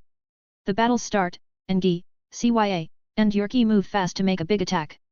They want to finish their battle fast and watch Mina and Dan's battle. Guy immediately makes a big bubble to trap her opponent inside and suffocate him by taking out the air. Her opponent panic and can't make any spell inside. He tries to breathe, but the lack of air makes him faint shortly and makes Guy win. CYA also does something similar, but she traps her opponent in a water ball. Her opponent is a girl, and she immediately gives up before she loses consciousness. As for Yorkie, he immediately makes a big lightning beam to attack his opponent. His opponent tries to evade by running to the left. But Yorkie can move his magic to chase him and finally hit him. He gets electrocuted and faints shortly after. The three of them used their full power on their attacks and finished the battles fast. S-class students aren't strong enough to challenge them. Only their classmates can rival them among the students. Ben smirks and looks at the S-class teacher who fumes in anger while they watch from a room for teachers. He never trained his students to fight in a real battle, while Ben and Raoul often trained them with that. Their power and experience are far apart. My students have faced many serious threats while your students are sitting calmly in their class. So don't hope that your students have a winning chance against mine. There is no chance at all for them to win this from the beginning, says Ben while smirking. The S-class teacher gets angrier and looks at Ben before saying, don't assume things too fast, kid. My best student hasn't fought against your class. He will defeat your class easily later. Do you mean that green hair who will fight with Ron? Well, he is decent, but he will still lose from Ron. Even if Ron is tired and injured, your student still won't have a chance. My students aren't apprentices anymore, they're full-fledged mages, says Ben while still smirking. The S-class teacher doesn't say anything and walks away. Ben knows he wants to instruct some things to his students. But it's not a problem, because the E-class students will be able to face it. Ben even hoped that the S-class students can give a fight for his students. Ben wants his students to get more experience by fighting some strong mages around their age except their classmates. They need to know that many people are stronger than them. But Ben doesn't know that they understand it already. They always see him and Wendy who are a lot stronger than them even though they're around the same age. Ben leaves his thought and look at Mina's battle with Dan. Both of them have started their battle. But they just test the water because Dan just shoots some bullets with low power and Mina can avoid them easily in her wolf form. Then they raise their game and use more power. Dan shoots his bullets rapidly at Mina and the bullets have more speed. Mina also runs faster toward Dan while dodging the bullets. Dan also moves while shooting his bullets. But Mina is faster and she catches up to Dan shortly. Mina jumps at Dan and sends a claw attack. Dan rolls to the side to avoid the claw attack. Then he covers his fists with a purple magic ball. Bullet magic is a kind of darkness magic and Dan covers his fists with the same element. Dan and Mina then have hand-to-hand combat. Mina transforms into an orange monkey to fight with Dan. They get into a close-ranged battle and use all skills they learned from Ben. They fight and Mina can move faster than Dan. Her monkey form makes her have better reflexes and agility than Dan. It makes Dan get more hit than Mina, but Dan's durability is high too. Mina has an advantage over Dan as the battle goes and it seems she will win this battle. But then when she's about to use a big attack to finish this, Dan makes his move. Mina transforms into a gorilla that has more power than a monkey. Then she sends a full-powered punch at Dan. But her gorilla form is slower than her monkey form. Dan uses this chance to dodge Mina's attack narrowly. Then he gets closer to Mina and put both his fist that is still covered with darkness magic up and down, in front of Mina's stomach. Dan says his spell's name, Bullet Magic, Cannonball. Both purple balls that cover Dan's fists merge and form a bigger ball. Then he shoot it right in front of Mina's stomach and hit her. The cannonball spell hit Mina and she flings back at fast speed. She hit the barrier and Dan's magic explode. Mina is engulfed by the explosion and she falls to the ground. She faints and reverts to her human form. Dan has won the battle even with a lot of injuries. He defeats Mina with one decisive attack that is strong enough to defeat her. But then he also falls on the floor because of the injuries. Ben smile and he move fast to the arena to check on them. They're fine, so he takes them to Wendy for treatment. Wendy checks them and she says that they'll be fine, so everyone is relieved. The next group's battles start shortly after that. Ron, Olive, and Parka will fight with S-class students. While Hans and Felice will fight with each other now. I don't need to worry about the ones them. Maybe Ron will have a tougher time because he is still not in the best condition after his battle with Dito, but he won't lose. Hans and Felice will also be fine, they know when to stop their fight and not go too far, thinks Ben. Then just like Ben's thinking, among the ones who fight with S-class students, only Ron has a tougher time. He is not in the best condition and his opponent is ranked first in S-class. Ron's opponent is a boy, which also a fire mage like him. The boy makes a white AoE fire spell to attack Ron. So Ron makes a fire sphere to protect himself from the boy's attack. When the attack stop, Ron removes his fire sphere. But the boy has run to him and arrive in front of him with a fire fist. The boy punches Ron's face with the fire fist and makes Ron fall back to the floor. The S-class students and their teacher smile and cheer. But the E-class students don't show any reaction. It makes the S-class guys confused until they hear a laugh from the arena. It's Ron's laugh. Haha, I thought an S-class student's punch will be hurt, but it's just a sting, says Ron. What did you say? says the boy with an offended tone. Ben Nii's punch is a lot painful than this. Compared to him, your punch is just a sting. Your fire spell is also very weak compared to him, says Ron while getting up. Humph, don't bluff too much. I am different from my classmates that you've fought before, says the boy arrogantly. Ha, I know you've also won fast in your previous matches. But that's not enough, you will need more than that in real battle. I'll show you what you need to be a real mage, says Ron while covering his fists with fire. Ben hears Ron's words and smirks, cheeky brat. Ron runs to the boy and the boy also runs at him. They use the same spell, but the experienced mages know that their spell's power is different. The boy punch at Ron and Ron grabs it with his left hand. It makes the boy surprised and Ron uses this chance to punch with his right hand while pulling the boy's hand with his left hand. Ron's punch hit the boy's face with full power. The boy's head fling back and he spits some blood. Blood also comes out from his nose, then he falls to the floor. The boy can only look at Ron with shaky eyes and thinks, E-class, they've really turned into monsters. Just what kind of teacher can make them grow strong like this? The boy takes a peek at Ben's figure in the audience seat before he faints. Just one attack from Ron's full power can defeat the best student in S-class. The E-class has shown that they're the best in the school. Support me on Patreon if you like my story and want to read up to 30 chapters ahead of this each novel.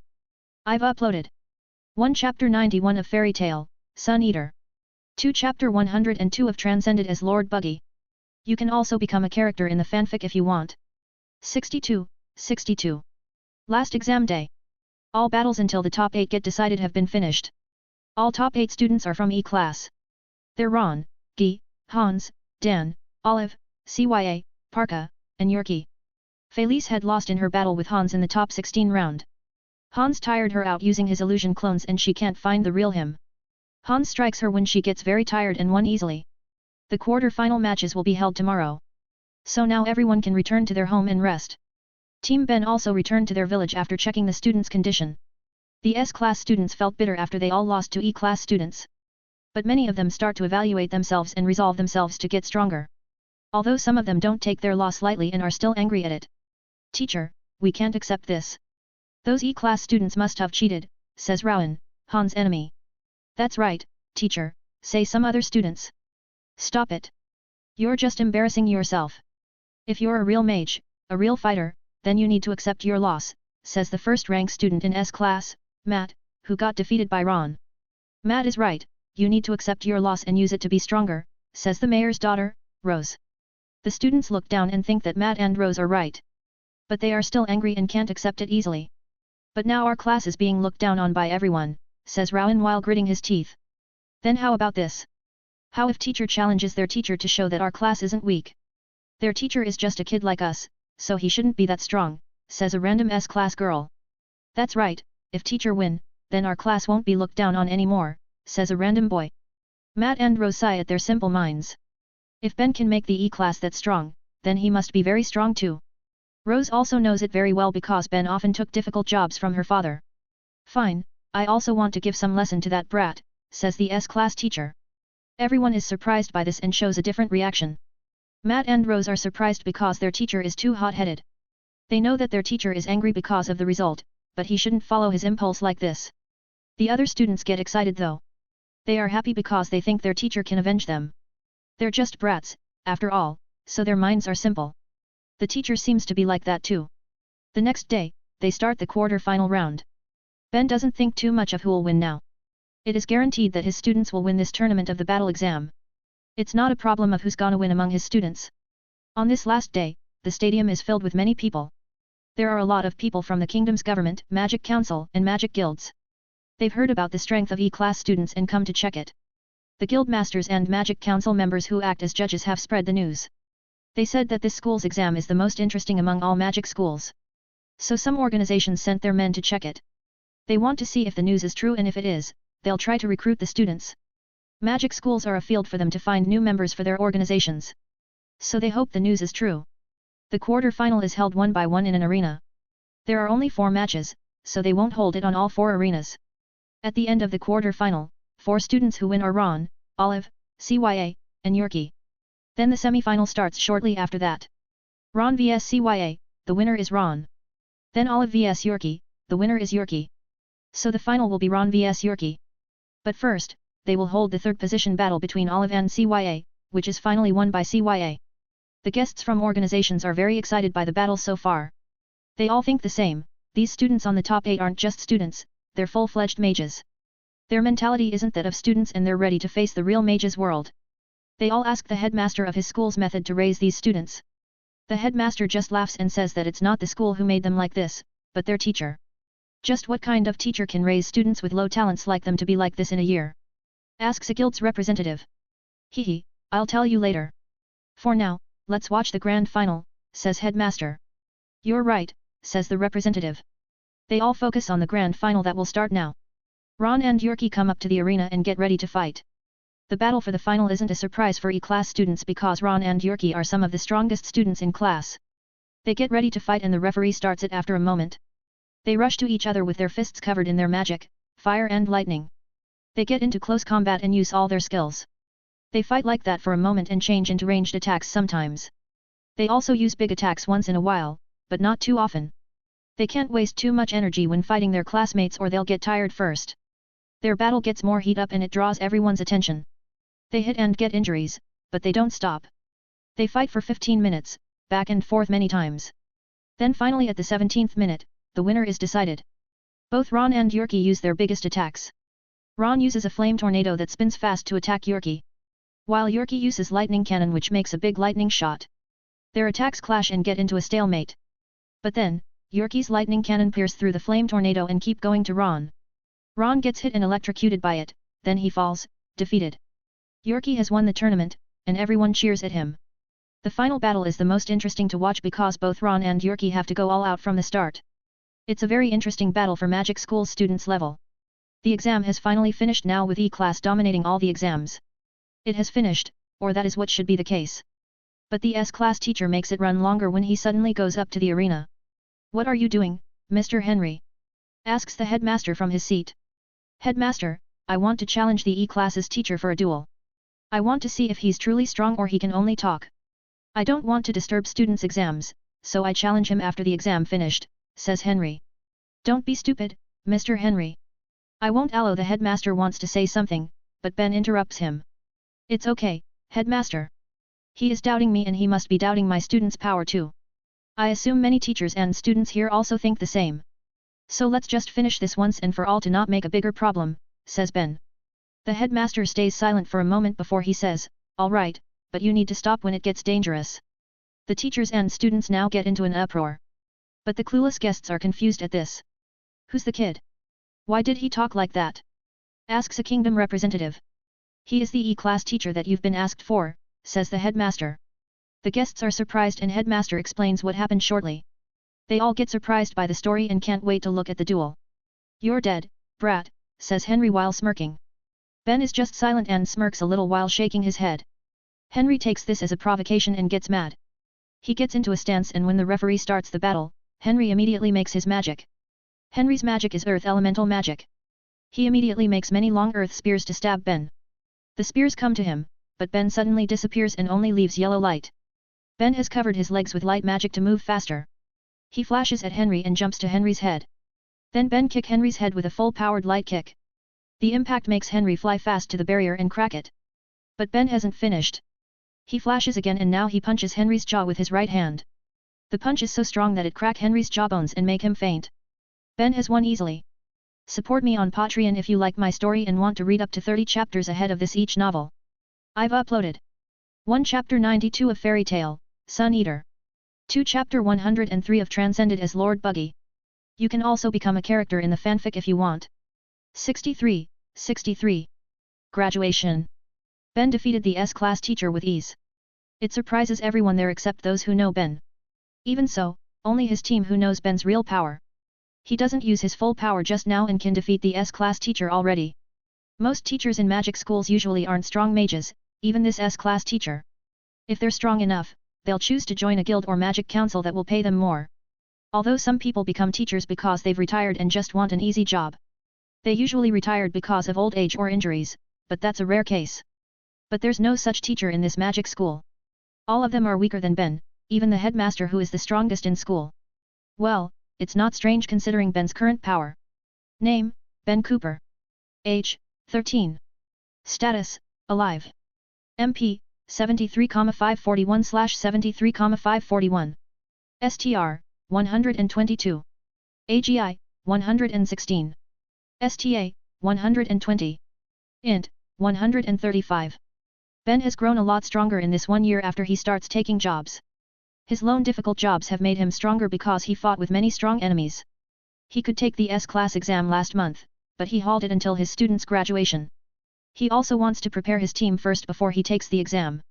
Ben waits because he knows that he won't have time to teach his students and team after he becomes an S-class. His jobs will be more dangerous and might take a longer time to finish. Rubal has told him that S-class jobs can take weeks or months to finish sometimes. So he will help them as much as he can before he doesn't have time to do it anymore.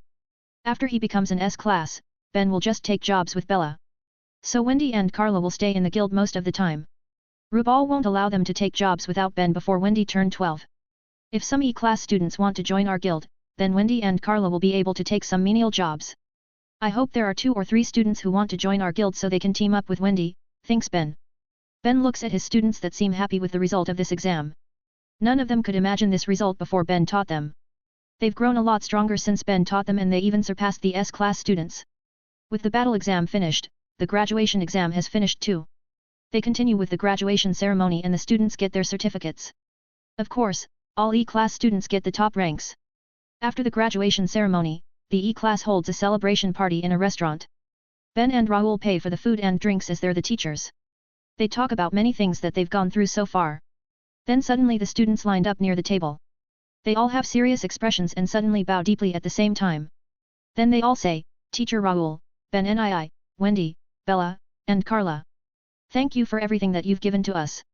We were just some exile students. We thought that we didn't have any hope to be mages, says Yurki. But you've taught us patiently and made us become this strong, says Mina. Without you, we won't reach this level and won't be anyone, says Olive. For all that you've done, we're very grateful. Thank you for teaching us, say them together. Ben smile and so is Raoul who also has some tears in his eyes. Bella just cries loudly, while Wendy and Carla have teary eyes but hold their cry. Ben stands and crosses his hands. He gets serious and says, stand up and raise your chest proudly. You are not students again now, you are full-fledged mages. This is not the end, this is just the beginning of your journey. Will you be great mages, or will you just be some no-names? It's all start now. The mages world is not a playground. It's a dangerous world that can cost you your life. Are you ready for that? Asks Ben firmly. The students raise their bodies and answer with a firm tone, yes. Then prove it to me in the next years whether you really live up to your words or not. Says Ben. Yes. Replies the students. Ben smiles and nods at them.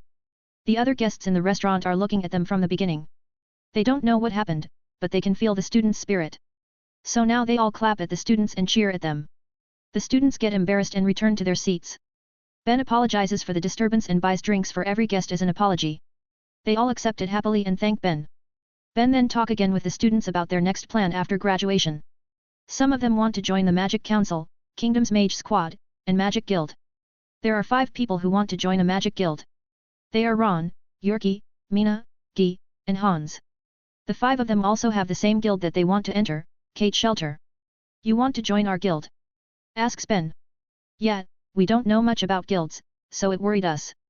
The safest choice for us is to join your guild because we know you, says Mina. Furthermore, we can train with you again if we join your guild, says Ron while grinning. Oi, I'm not an instructor in the guild, says Ben. It's okay, we will just ask you sometime, says Yurki. Ben sighs and then smiles at them. He's glad that 5 students want to join their guild.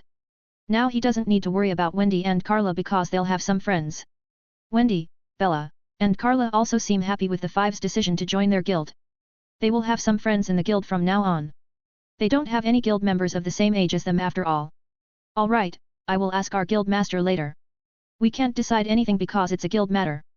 So only guild master can take a decision, says Ben. They all nod and then continue their party. The small party finally finished after 2 hours and they all returned to their home. It's a tiring day, so they couldn't hold the party for too long. Team Ben also returned to their village after bidding farewell to everyone. Wendy, Bella, and Carla talk about the exams and the kids. They also get excited because they will have some new members in their guild. Ben Nii-san, will the 5 of them join our team or make their own team? Asks Wendy. Well, it will be none of that. As I said to you, I will take the S-class exam and start to take more difficult jobs. Gramps won't allow you to join my jobs at all and I can only take Bella with me. So you and Carla will make a team with those 5 and take jobs together, says Ben. Wendy gets saddened when she heard that. It means that their team will be disbanded after Ben becomes an S-class. If only I am stronger, then I will be able to join you in your jobs, says Wendy with a sad tone. It's not a problem of being strong or not. Even if you're as strong as me, Gramps and I won't let you take any dangerous job. You're still too young and need more experience. Everything needs a process, Wendy. Don't be too impatient and enjoy the process. Enjoy your childhood while you can, because it won't come again, says Ben. Wendy nods sadly, so Ben rubs her hair to cheer her up. She understands what Ben means, and knows that it's for her good. But she still wants to have more time with Ben that she sees as her brother. Well, we can take some jobs together every once in a while. That's fine, right? Asks Ben. Wendy gets cheered up a little and says, yes. Ben smile and drive faster to their village.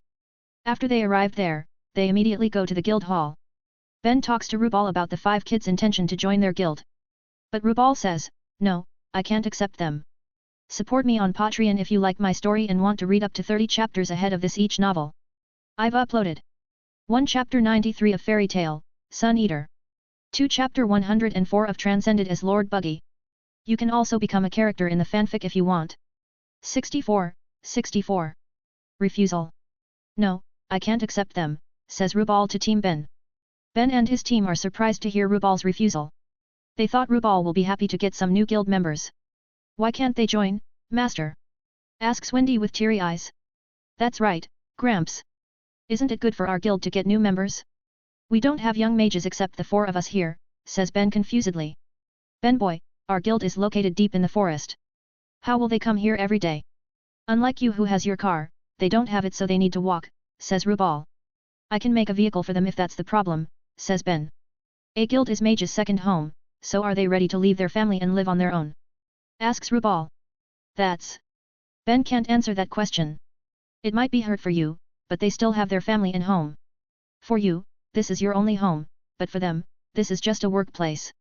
Besides, have you forgotten about my rule for age? Asks Rubal. The 12Y.0 rule. Asks Ben. Yeah, I only let you guys take real jobs after turning 12 or led by a strong 12Y.0 like your team. Except if you think that they're stronger than you, then I can't accept them, says Rubal. Rubal had set a rule for Ben that he could only take jobs when he became 12. It seems to be a permanent rule because it also applied to Wendy. She could only take jobs with Ben who has turned 12 last year and they could only take easy jobs when they're together. Can't they take menial jobs first like us in the past? Asks Ben. Menial jobs from the guild don't have any money reward that they need. They don't need guild points, they need money more than points, says Rubal. Ben gets silent and understands Rubal's reasons. Unless if they're orphans and don't have anywhere to live, being a member of their guild won't be profitable. Those kids still have their family even if some are poor. So they need money more than just guild points. But even if Ben can understand Rubal's reasons, he still feels something is amiss. He doesn't know what is it, but he has a strong feeling that what Rubal said isn't the real reason. Ben leaves that thought for now and asks Rubal, then, do you have any recommendation for them? They have a hard time choosing a guild, so they choose ours because they know us.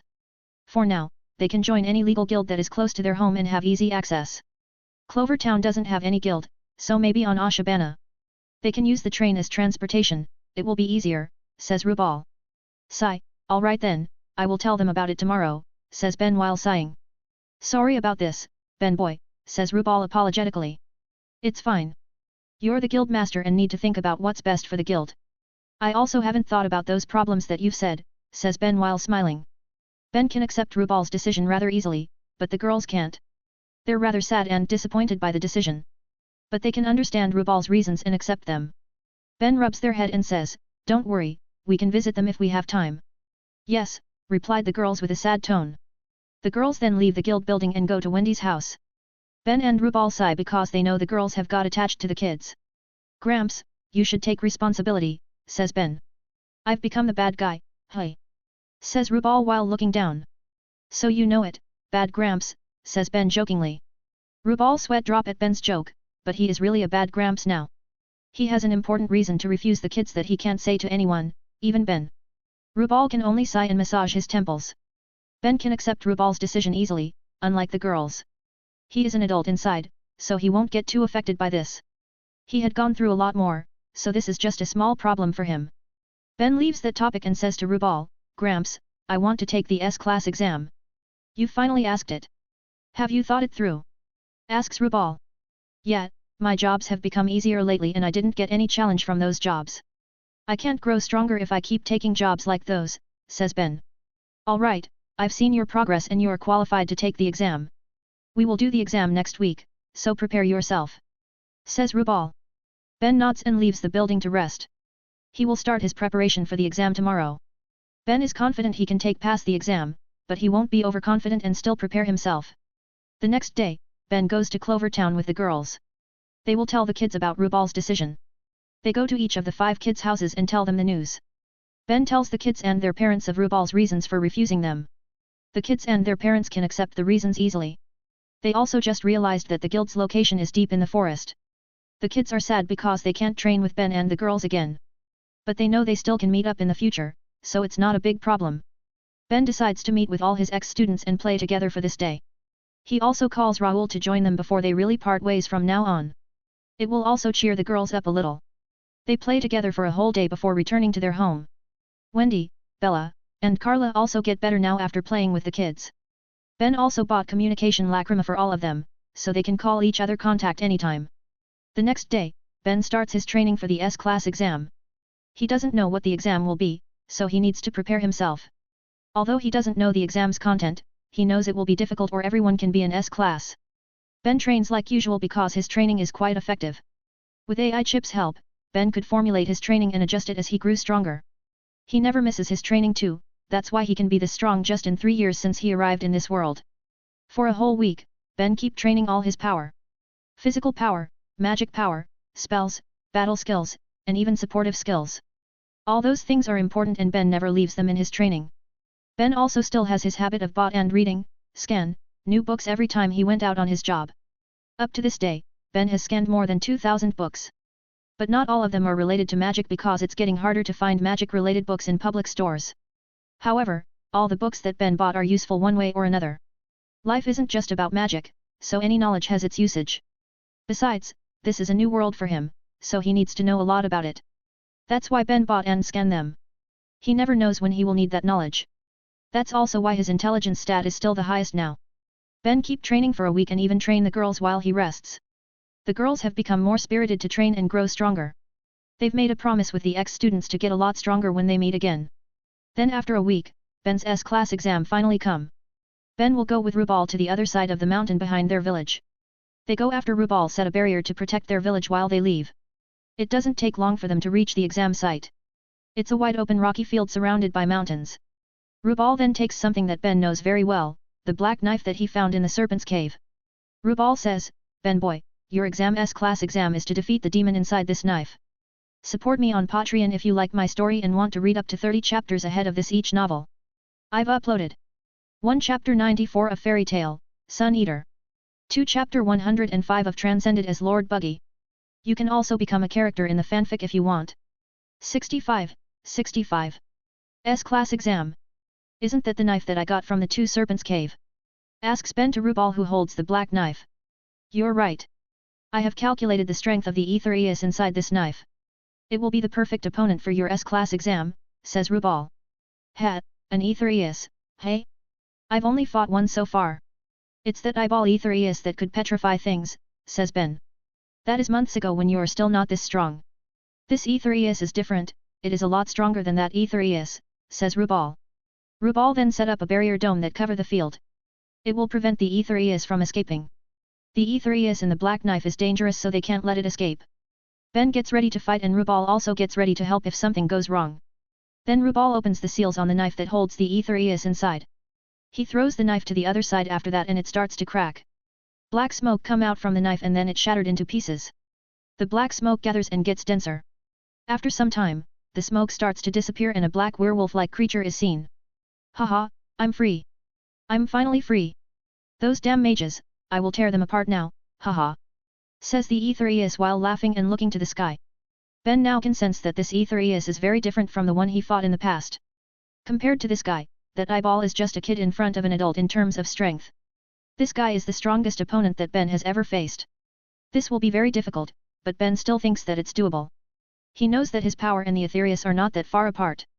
That means he also has grown a lot since that time. The Aetherius stopped laughing and finally realized that it's trapped in a barrier dome. It looks around and sees Ben on the other side. Strangely, it doesn't see Rubal at all, so now it thinks that Ben is the one who set up the barrier. A human kid. Are you the one who set up this barrier? Asks the Aetherius. It doesn't see Gramps. Maybe that old man did something before, thinks Ben. So what if it is? What will you do? Asks Ben while grinning and taking a stance. The werewolf-like Aetherius just smiles sinisterly and suddenly disappears. Ben widens his eyes in surprise and look around for the Aetherius, but he can't find it. Suddenly, a big fist appears in front of Ben's face and he gets hit. Ben gets flung away with high speed and crashes onto the barrier. The impact creates a booming sound and blood trickle from Ben's nose. Shit. He's fast, thinks Ben while still sticking onto the barrier. Ben suddenly tilts his head to the left and a big fist appears on where his head was located. The Aetherius has attacked Ben again without waiting for anything. Ben moves away from that spot and immediately covers his whole body with the light element. It will make him a lot faster so he can dodge the next attack. The Aetherius is very fast, after all. Ben suddenly sensed danger and move away from his spot. He is right on time to avoid a claw attack that even cut the ground a little. It will surely injure Ben badly if he got hit by that. It has speed and strength, this will be very difficult. It hasn't even used its magic or curse, and I already need to use my light mode, thinks Ben. Light mode is one of Ben's basic magic enhancements. He has 4 basic magic enhancements which are light, fire, heat, and gravity mode. He also has a high magic enhancement that combines light, fire and heat. He call it plasma mode and it was the sun mode in the past. But it hasn't become the real sun without gravity. So of course he has his ultimate magic enhancement, sun mode. It combines all the basic elements that he had. However, this mode is still not perfect because he just started working on it last month. All of his modes are his own creation, not from Escanor. With AI chip's help, Ben could formulate and make the modes using all knowledge that he got from books. If he has more books, then he will be able to make his spells stronger too. Ben chooses to use light mode now because it enhances his speed. The Aetherius is very fast, so he needs speed enhancement. His priority now is to know about his opponent and avoid getting hit. The Aetherius moves to attack Ben again. Ben dodges the attacks while moving back. He tries to read the Aetherius movements and find any gap of its attacks. Seeing Ben that can keep dodging its attacks, the Aetherius grins and shows its big fangs. It suddenly has black smoke oozing out from its pores. Then its moves become a lot faster now. Ben gets surprised and now he can't fully keep up with its moves. He gets hit again and flings away, but he can stabilize himself. The Aetherius attack again and Ben dodge. But after dodging a few times, he gets hit again. Shit, he can move even faster now. Is it because of that black smoke? Just what is that? Asks Ben in his mind. Ha, you're quite good for a human kid. You will be a good subject to vent my years of suffering in that damn knife. I need to flex my body a little, it has become stiff, says the Aetherius while grinning. Don't worry, you won't suffer again after this. Dead people don't feel pain anymore, says Ben. The Aetherius grins and says, I like your gut kid, but that won't happen to me, it will happen to you. So before you die, remember the name of the one who will kill you. My name is Varg, remember that. Varg suddenly has black smoke covering his whole body. Then he suddenly moves very fast toward Ben and hits Ben's stomach with a punch.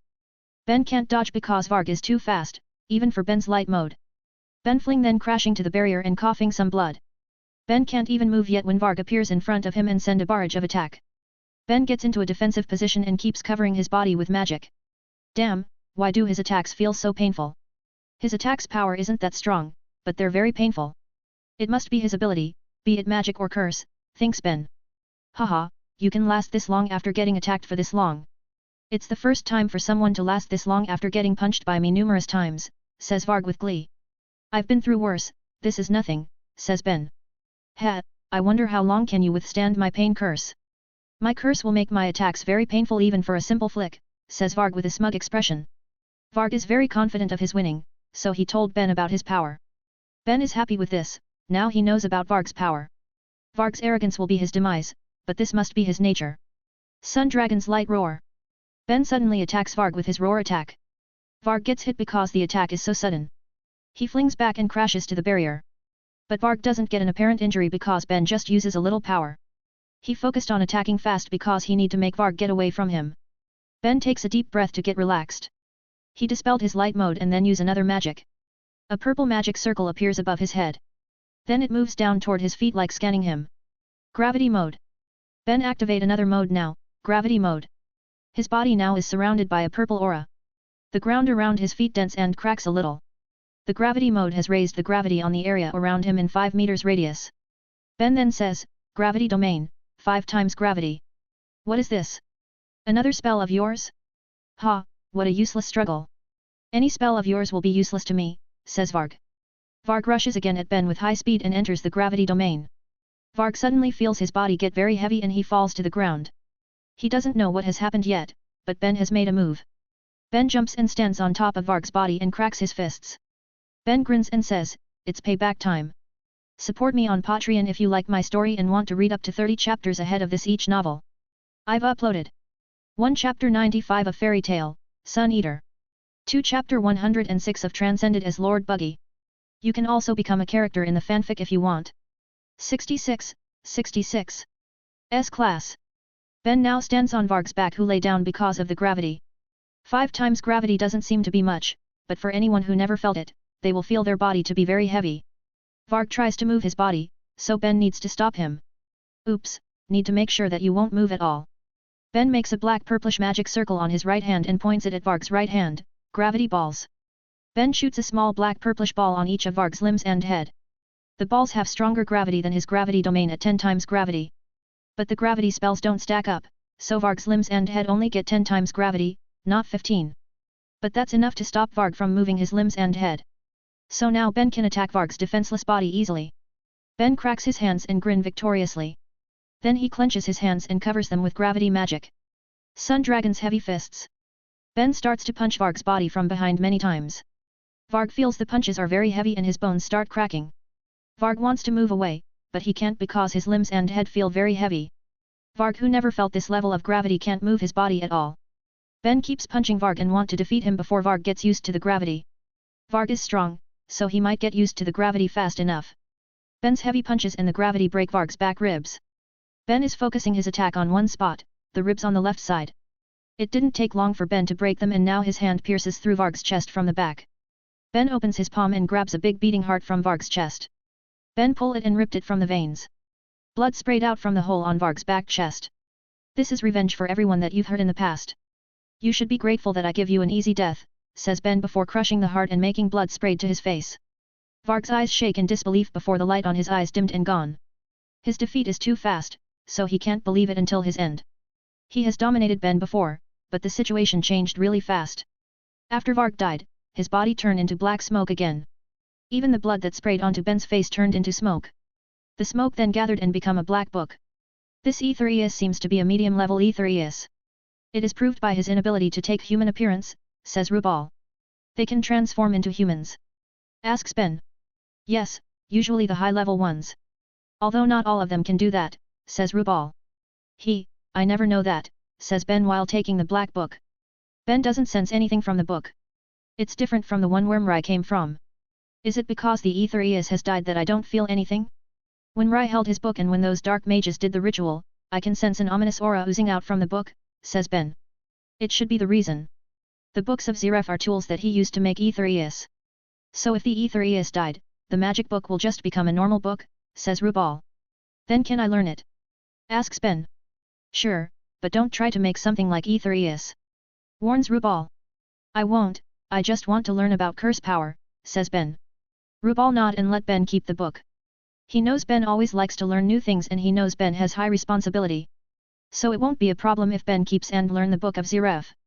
Ah, I almost forget about the exam. You've passed, now you are an S-class mage of our guild.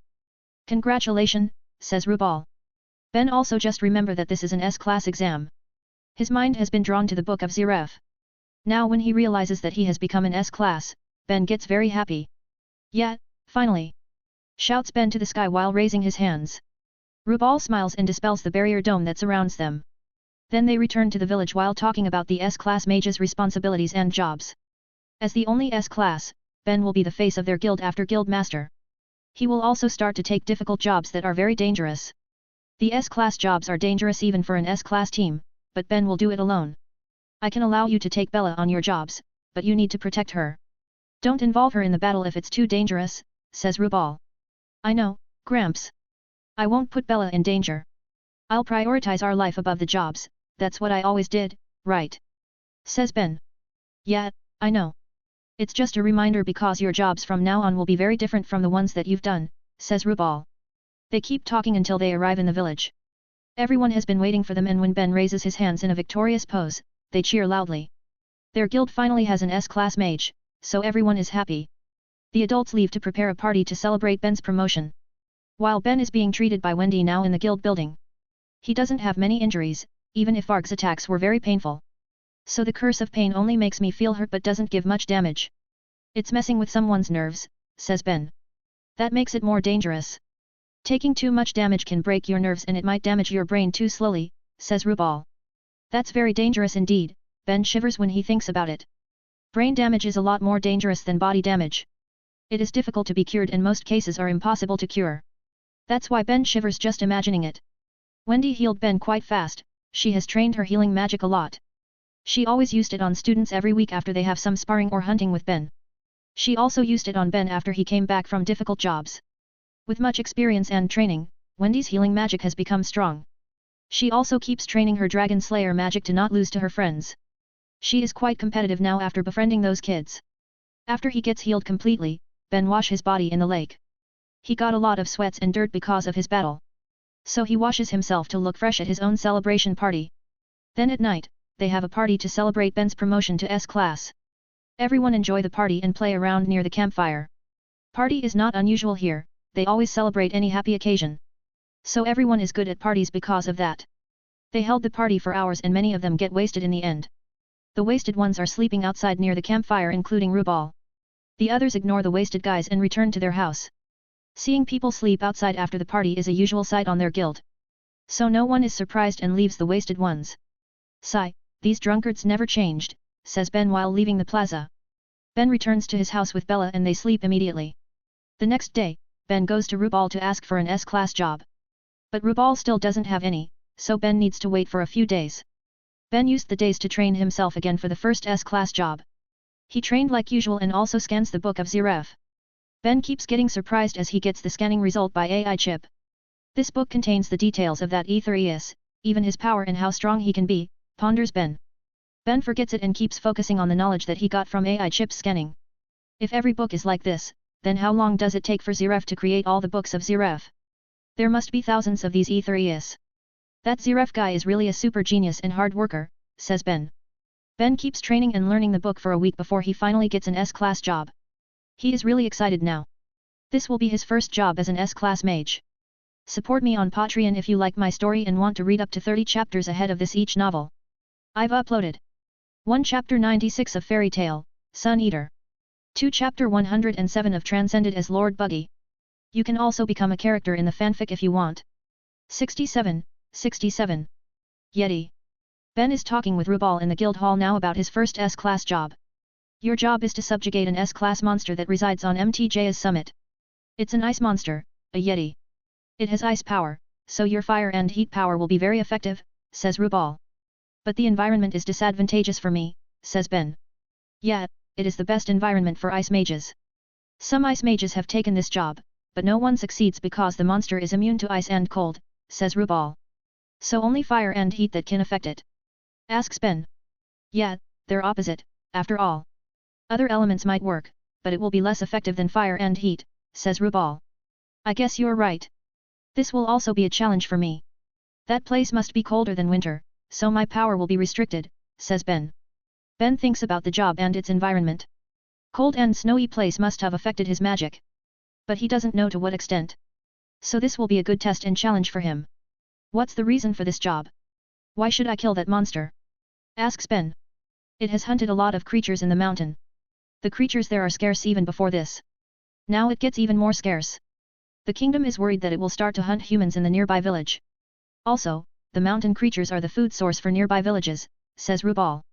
So it's a battle for survival like usual, says Ben. It is, confirms Rubal. Ben and Bella then prepare everything they need for this job. Wendy and Carla also help them while telling them to be safe. S-class job is a lot different from normal jobs, so they know it will be very dangerous. After finishing their preparation, Ben and Bella bid farewell to everyone in the village. Then they leave by riding their car.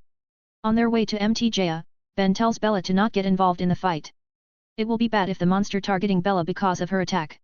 She needs to stay away from the battle and run immediately if something happens. Bella nods and understands Ben's worry. She knows she won't be able to help and just become a burden if she gets involved. So she will stay away from the battle, like what Ben instructed her. Ben and Bella then talk casually while going to MTJ. It takes them 5 hours to reach Mount Jaya because it's far and the track is difficult. They still need an hour to reach the summit by car. Ben, snow. Says Bella excitedly. Yeah, you can play after we finish the job, so be patient, says Ben. Okay, replies Bella. Ben finds a flat ground, so he parks the car there. Ben and Bella wear thick fur clothes to protect them from cold. Their clothes are magic items that Rubal made using a monster fur that Ben killed in the past. It has a heating system to keep them warm. Then Ben walks with Bella sitting on his head like usual. Ben uses his magic sense to find the monster. Ben keeps searching for half an hour before he hears a loud roar. Ben gets alerted because he senses the monster is running toward them. It seems the monster has found them before they could find it. Its sense must be very strong to find them easily. He tells Bella to get away and hide before the monster arrives. Bella nods and flies away to hide behind a tree. Ben gets ready to fight the monster that most likely is their target. A silhouette suddenly appears from the high ground and it jumps toward Ben's position. The silhouette lands some meters in front of Ben. Now Ben can see the figure of that silhouette clearly. It's a tall and big humanoid monster with white fur all over its body. Only its face, chest, and palms are not covered by fur. The skin that isn't covered by fur looks very thick and tough. Roar. The monster roars at Ben and shows its fangs. Just like the description of my target. You must be the Yeti, says Ben. Grr, the monster just growling, it doesn't seem to be able to talk. Well, whatever. My job is to kill you, so get ready for that, says Ben while creating a red magic circle above his head. Fire mode. Says Ben as his body gets covered by fire. Ben raises his fire temperature, but it's harder than when he used it in a normal environment. He can only reach 2000 Celsius here using the same MP for 2500 Celsius in the normal place. The snow around Ben starts to melt and it alerts the Yeti. Then the Yeti release a cold aura that slowed down the melting. But it doesn't affect the fire temperature on Ben's body. The Yeti roar again and rush at Ben. It jumps at Ben while covering its right hand with blue-colored magic. The Yeti send a punch at Ben, so he grins and also sends a fire-coated punch. Their punch clash and creates a booming sound. The clash blows the snow around them and the hot and cold clash makes small turbulence in the air. They get into a stalemate for a moment before both of them get pushed a few meters back.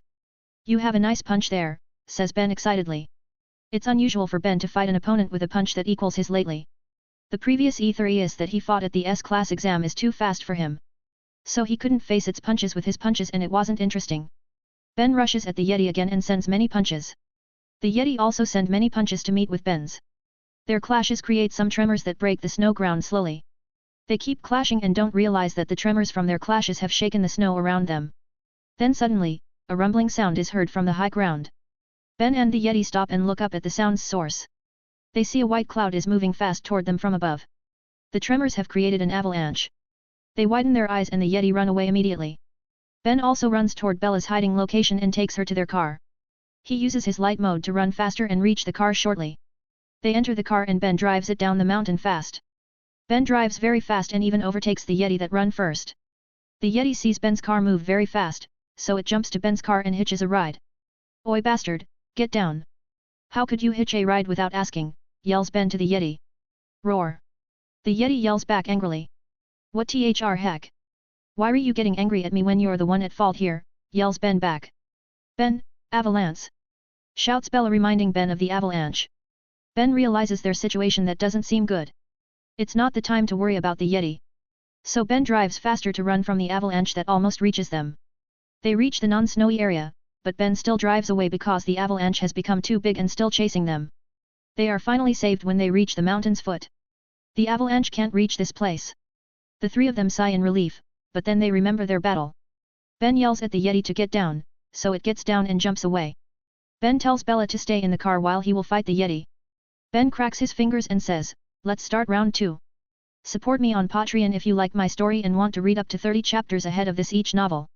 I've uploaded 1 Chapter 97 of Fairy Tale, Sun Eater. 2 Chapter 108 of Transcended as Lord Buggy. You can also become a character in the fanfic if you want. 68. Secret Arts. Ben faces the Yeti again after they're saved from the avalanche. But now they're in the mountain foot. The environment here is a lot warmer than the summit, so it will be more advantageous for Ben. Ben attacks the Yeti and now he starts to dominate it. The Yeti doesn't get weaker, but Ben's spells have become stronger here. Ben's fire mode can release more heat than before, so it becomes stronger. With more heat, Ben's attacks now caused more damage to the Yeti. Its cold attacks become less effective as Ben's fire's heat neutralizes and overpower it. The environment has affected their magic a lot. The Yeti is being pushed by Ben and will lose if nothing changes. It suddenly jumps away and roars to the sky. Ben frowns and doesn't know what the Yeti's doing. The Yeti's hands suddenly get frozen and covered by ice. Then it slams its hands to the ground and shatters the ice. Cold energy is released by the Yeti and it spread everywhere at a fast speed. Ben sees the cold energy is freezing the ground. It moves toward him too, so Ben needs to stop it. Ben takes a deep breath and creates a magic circle in his mouth. Sun Dragon's fire roar! Shouts Ben while spewing a big amount of fire. Ben's fire hit the cold energy and spread to block it. The hot fire stops the cold energy from moving any further. When both spells disappear, only Ben's side that doesn't freeze. Ben also protects Bella in the car behind him. Ben grins while the Yeti doesn't seem pleased by the result. It wants to freeze every area, but Ben has hindered it. But now, most area has been covered by ice and it starts to get colder. It won't affect anything. The altitude is too low, so it will keep getting warmer. Your ice will melt slowly, says Ben while grinning. The Yeti doesn't care and rush at Ben. Now it covers its hands with thick ice and punches Ben. Ben increases the heat of his fire and punches back. Their attacks meet and Ben's fire still overpowers the Yeti's attacks. His punches break the ice slowly until all the ice is gone. The Yeti wants to take some distance, but Ben doesn't let it. Ben increases the fire around his body. Then he steps his left foot in front while his right foot is behind. He placed his hands on his right side and a big magic circle appear under his feet. Secret Dragon Slayer Art. Second Hell, Fire World. Ben spins his body counterclockwise and swipes his hands. The fire on his hands moves and creates a spiraling dome that covers both Ben and the Yeti inside. It makes the Yeti stop and looks around to find a way out, but there's none. Then fire starts to cover the ground, it moves from the dome toward the center. When it ends, everything inside the dome has covered in fire. It is truly a fire world in here. The Yeti now feels uncomfortable being surrounded by fire. It is not used to be in a hot place like this and fire weakens its element. So the Yeti uses its ice magic to cool its body. Ben grins and says, "It's useless, your ice will just melt in here." 2500 Celsius. Ben raises the fire temperature to 2500 Celsius. This is the temperature that he can reach easily now. It is not hot enough for him because it's still far from sun's surface's temperature. But it's very hot for normal creatures, especially an ice creature like this Yeti. The ice that surrounds the Yeti's body starts to melt. It creates more ice just for it to get melted by the high temperature. Ben grins and decides to end this. He opened his hands and spread his fingers. Ben lit a fire on each tip of his fingers. Then he creates a red magic circle on each of his hands and he swipes his hands to the center. Fire pillars, says Ben while swiping his hands. A lot of fire pillars come out of the fire dome and move toward the Yeti. The Yeti tries to dodge, but the fire pillar even comes out from the ground. It hit the Yeti and caused the other pillars to hit it too. The Yeti gets hit by fire pillars many times and now get trapped by them. Ben then controls the fire around the pillar to engulf the Yeti. The Yeti screams because it gets burnt, but Ben doesn't stop. After the scream disappears, Ben uses his magic sense. He doesn't sense anything from the Yeti, so it must be dead. Ben dispels his magic and now the Yeti can be seen. It has been burnt to death, but strangely its fur is still intact. Ben check it and find that the Yeti's skin and fur are fine. But its insides are not, they've been roasted and cooked by the high heat. This guy's skin and fur are very strong. No wonder the previous mages who took this job couldn't defeat it. If I didn't use the fire world, then maybe it will take longer for me to win even in this environment. I can't imagine how long it will take if we still fight on the summit where everything is frozen, says Ben. Ben wants to dismantle the Yeti's carcass and take its skin and fur when suddenly he hears many roars, roar, roar, roar. Those roars sound similar to the Yeti that Ben has defeated. Then he senses many presences from the summit. He looks up and sees many silhouettes come down from the summit. Ben widens his eyes and curses, "What the FK? Are they this guy's friends? TCH, as I thought, this is too easy to be an S-class job." The silhouettes finally arrive and Ben can see them. Just like his prediction, all of them are Yetis. There are 16 Yetis that have just come down. They're surrounding Ben right now and look at their friend's dead body. They all roar in anger and look at Ben angrily. Ben doesn't say or do anything and just looks back at them with a strong gaze. They try to intimidate him, but he is not afraid even if there are many of them and he is alone. Bella, activate all cars' defense systems to protect yourself. Ben instructs Bella. Bella nod and activate all the car's defense systems. Ben is sure that the Yetis won't be able to break the car's defense system. It is strong enough to hold against Ben's strongest attack, after all. Roar! Roar! Roar! The Yetis roar and raise their hands together. They cover their hands with ice and then slam it to the ground. They release the same cold energy attack as the dead Yeti. Their attacks merge and become very strong attacks. Ben creates an orange magic circle above his head and says, Plasma mode. The magic circle comes down and passes through Ben's body until it reaches the ground. After that, Ben's body start to glow orange and it get brighter until it turned yellowish at 3000 Celsius. Ben now uses plasma mode to protect himself. This mode can easily reach a higher temperature than fire mode. Ben creates a small hot plasma sphere to protect his body from the cold energy. The cold energy hits Ben's plasma sphere, but can't break it. The car also gets hit by the cold energy, but it doesn't budge. It has strong defenses that were made by Rubal using his best techniques. The cold energy is still pushing Ben's plasma sphere. He clicks his tongue and raises the plasma's temperature to 3500 Celsius. Then he raises it to 4000 Celsius and finally pushed back the cold energy and destroy it. The Yetis growl seeing their attacks didn't work. They all roar and then rush at Ben together while covering their body with cold energy. They also cover their hands with ice magic and send punches at Ben together. It seems you guys don't have many spell variations. It's good because they're strong, but it also limits your attacks, says Ben. Ben close his eyes and clap his hands. The clap creates a bright orange magic circle that spins between Ben's palm. Ben opens his eyes and they glow bright orange. Secret Dragon Slayer Art. 6th Hell, Burning Torture. Ben releases a strong plasma energy wave and creates a big orange dome that trapped all the Yetis. The temperature inside the dome is around 4000 Celsius. The Yetis' ice and cold magic start to melt and they can't bear the hot temperature. They roar in agony because they feel their blood boiling and organs roasted. It doesn't take long for the Yetis to fall one by one without Ben doing anything else. In a short time, all 16 Yetis that attack Ben died, roasted. Ben dispels his magic and says, "Nice hell, isn't it? Support me on Patreon if you like my story and want to read up to 30 chapters ahead of this each novel. I've uploaded 1 Chapter 98 of Fairy Tale, Sun Eater. 2 Chapter 109 of Transcended as Lord Buggy. You can also become a character in the fanfic if you want. 69. Yeti is beef? Ben has defeated the Yetis and now he is panting hard. He has used a lot of MP for that last attack. The 6th Hell is a new spell that needs almost half of his full MP. That's why it is very strong, but also can be used once in every battle. I was lucky to be able to fight these guys in here. If I keep fighting in the summit, then I don't know how long it will take to defeat them." Ben looks up to the sky and starts to eat the sunlight. He restores some MP that he lost in his battle with the Yetis. He eats the sunlight until he has 3/4 of his full MP. He will let the remaining MP restore naturally. Ben then checks on the dead Yetis that he has defeated. All 17 of them don't have any injury outside. But all of them were cooked inside because of Ben's attack's heat. Bella comes out from the car and flies to Ben's head. He rubs her head and asks her to take their dismantling tools. Bella nod and return to the car to take the tools from the car's trunk. Ben then starts to dismantle the Yetis to take their skin and fur. The Yetis' meat has really been cooked and they're still steaming. Ben sniffs it and it smells really good. He gets curious and takes a piece of meat then he eats it. It's good. It's not so delicious, but it's good. Hey Bella, try this. Ben gives Bella a piece of Yeti's meat and she eats it. Wow. Good, like beef, says Bella happily. Right? I never know Yeti's meats are good, says Ben. Ben decides to take the meat back to their village too. But there are too many of them, so he just takes as much as his car's trunk can hold. Surprisingly, the car's trunk can store all the meat because Ben doesn't take the inside organ at all. He will leave the organs here for wild creatures. Waste, says Bella so suddenly. What is it? Asks Ben. Bones, says Bella while pointing at the Yeti's bones. You want to take the bones too? Asks Ben while raising an eyebrow. Bella nod and make Ben sigh.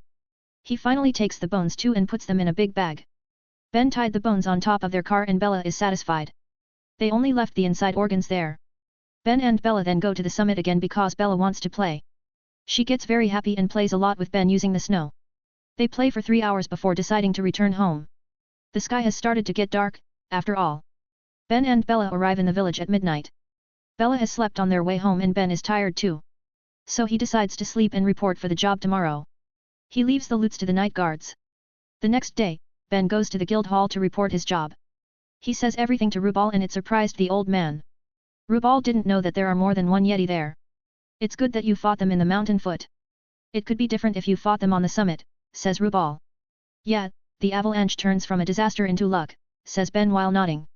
But still, what made you have the thought to try the Yeti's meat? If I was you, then I won't even try a lick of that meat, asks Rubal with a disgusted expression. They just smell good, so I couldn't help it. Besides, I was very curious because I never tried it. We'll never know something unless we try it ourselves, replies Ben truthfully. That's true, but weren't you creeped out by the fact that Yeti looks like a human? Asks Rubal. What? They don't look like humans, they have white fur and can't talk like us. What are you talking about? Asks Ben while looking at Rubal strangely. Rubal gets speechless then sighs, you are very unique, Ben boy. Ben raised an eyebrow in confusion. Yeti looks more like an ape to him. In his days in the military, Ben was trained to eat anything. He has eaten monkeys and apes when he was in a jungle with his unit. That's why Rubal's statement is strange for him, but he brushes it off. Ben then leaves the guild building to meet with the girls. Bella has played with them now, so he will just go there and accompany them. The next day, Ben goes to the town with the girls. They will sell some of Yeti's skin, fur, and bones. The bones surprisingly have value after Rubal checked them. They can be used to make magic items and luckily Bella asked Ben to take them back. Rubal even says that all parts of high-ranked monsters are valuables. So if Ben defeats another high-ranked monster, he needs to take everything back. That's why now he regrets the fact that he left the inside organs which can be used to make medicines. The inside organs must have a high price if they have medicinal value.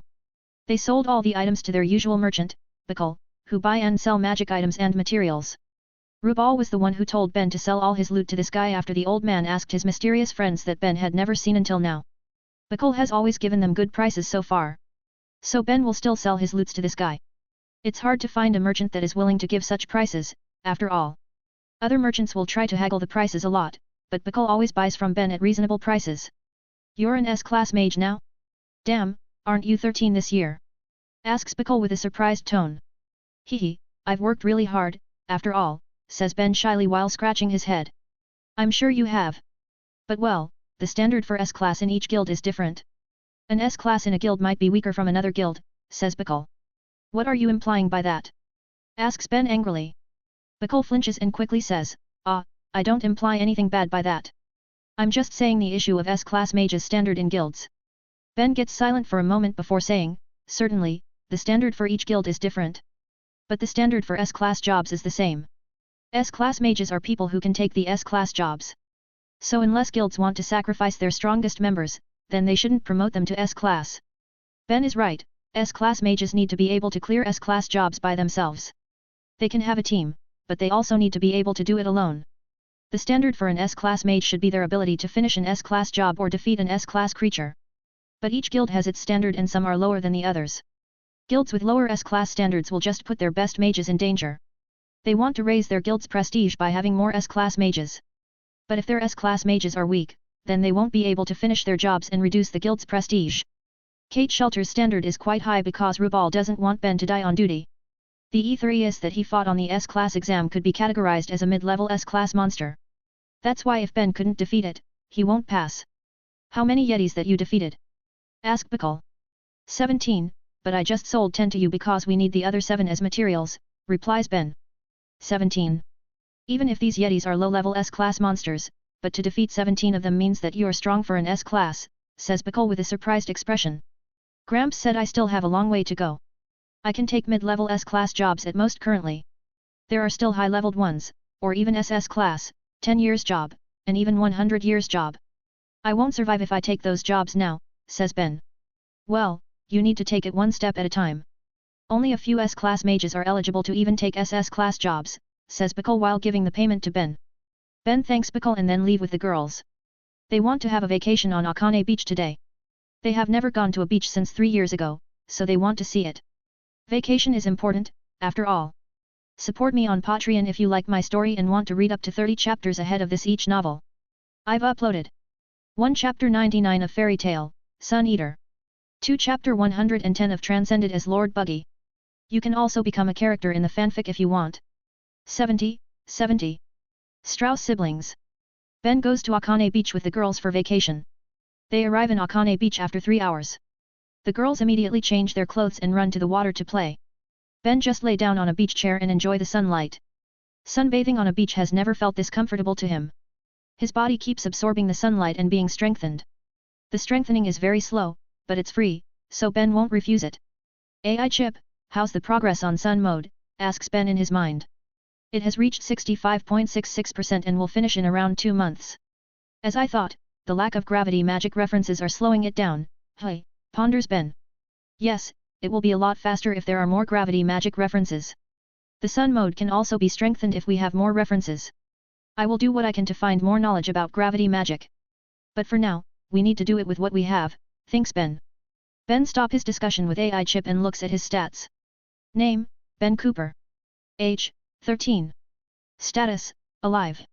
MP, 73,550/73,550. STR, 122. AGI, 116. STA, 120. Int, 135. Nothing change except my MP that raised by 9 points. It has become harder to raise my power as I get stronger. The battle with Yetis didn't force me to surpass my limit, but just to utilize what I have. Maybe that's why my stats didn't change, thinks Ben. Ben leaves the troublesome stuff and focuses on relaxing. It's rare for him to enjoy a day without hard training or doing his job. He has done his daily training this morning, so he can rest now. The girls also enjoy the new scenery and environment. They always get surrounded by trees in the forest. Sure, they have a lake, but it's nothing compared to the vast sea. They enjoy their vacation on the beach until evening. The girls want to see the sunset, after all. They're mesmerized by the sunset scenery on the beach. After seeing the sunset, they have dinner in a restaurant before going home. The others will get worried if they leave for too long. Ben and I-san, let's buy some seafood ingredients for everyone, says Wendy in the car. Alright, but we will go to Harjan Port. They have more seafood variations there, says Ben. Ben and the girls go to Harjan Port to buy the seafood. They can't get the freshest catches because it's night already.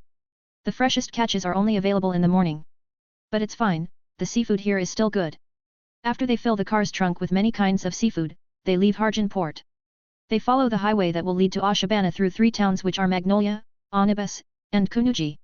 They've visited Onibus and Kunuji before, but haven't visited Magnolia. That town is a big guild's territory and they never get a job from that town. So they never had any reason to go there before. I heard the guild in Magnolia is the current strongest guild in Fiori, says Carla. Fairy tale, huh? They're indeed considered as the current strongest guild. They have many great feats since their guild's creation, says Ben. Can our guild reach that level one day? Asks Wendy curiously. It's possible, as long as we keep getting stronger and complete our jobs. It will take years to do that, but we need to keep working on it, says Ben. The girls smile and get more motivated to get stronger. They can't take jobs like Ben now, so they can only train to get stronger. When they can finally take jobs like Ben, they will surely complete them perfectly. Ben smiles seeing them happy and get motivated. But then he remembers when Rubal refuses his ex-students. It still seems strange to him that Rubal was so adamant to refuse them. Rubal's reasons were logical to him. But he can't shake off the feeling that there is something more than that. He can feel it, but he can't point out what's that strange thing is. Ben shakes his head and leaves that thought. Sigh, maybe I'm just too paranoid. Gramps' reasons might be the real reasons. I shouldn't think much about it and focus on the current and future. Ben keeps driving on the highway toward Magnolia. Then suddenly, he sees 3 kids with white hair walking on the dark road. He gets intrigued by it and stops beside those 3 kids. There are 2 girls and 1 boy that seem to be siblings there. The boy is the tallest among them and he carried the smallest girl with short hair on his back. Then the other girl with long hair is walking alone. Ben opens his door's window to ask them, "Do you need a ride?" "TCH, mind your own business," replies the girl with long hair. "Nei-chan, maybe we should take his offer. Lisana is very tired already and Magnolia is still quite far," says the boy to the long-haired girl. The long-haired girl that seems to be the oldest look at the little girl who looks very tired. She finally agree while grumbling on her own. The 3 siblings enter the car and sit behind. Ben then drives the car to Magnolia while talking with the boy who wants to answer. His little sister is sleeping while his big sister doesn't want to talk at all. The 3 siblings' names are Myra Jane, Elfman, and Lisana from the Strauss family. They are mages from Fairy Tale Guild in Magnolia.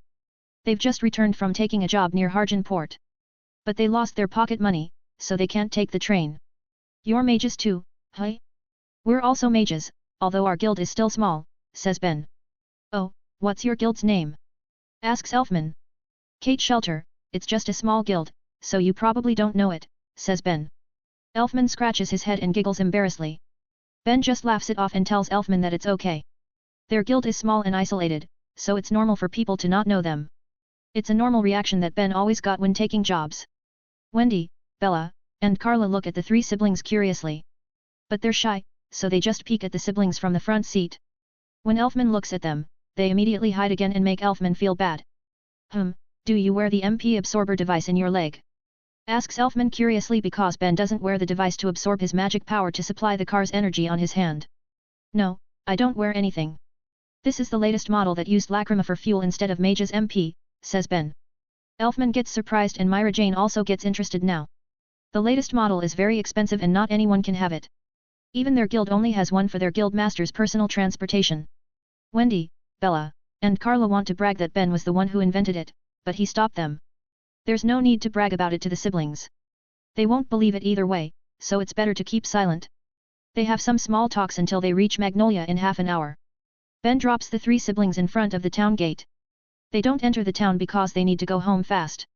Elfman thanks them while Myra Jane still doesn't say anything and Lysina is still sleeping. Ben waves his hand to them before leaving the location. He drives fast and arrives at the village in 2 hours.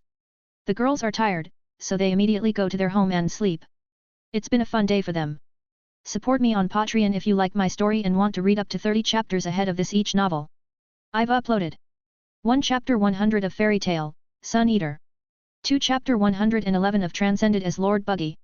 You can also become a character in the fanfic if you want. 71. 2 years. Since his first S-class job, Ben keeps getting S-class jobs once per month. Rubal has made a rule for Ben to just take one job each month. S-class jobs are difficult, so Ben can't take them too often. Besides, Ben is alone, so his job's choices are limited.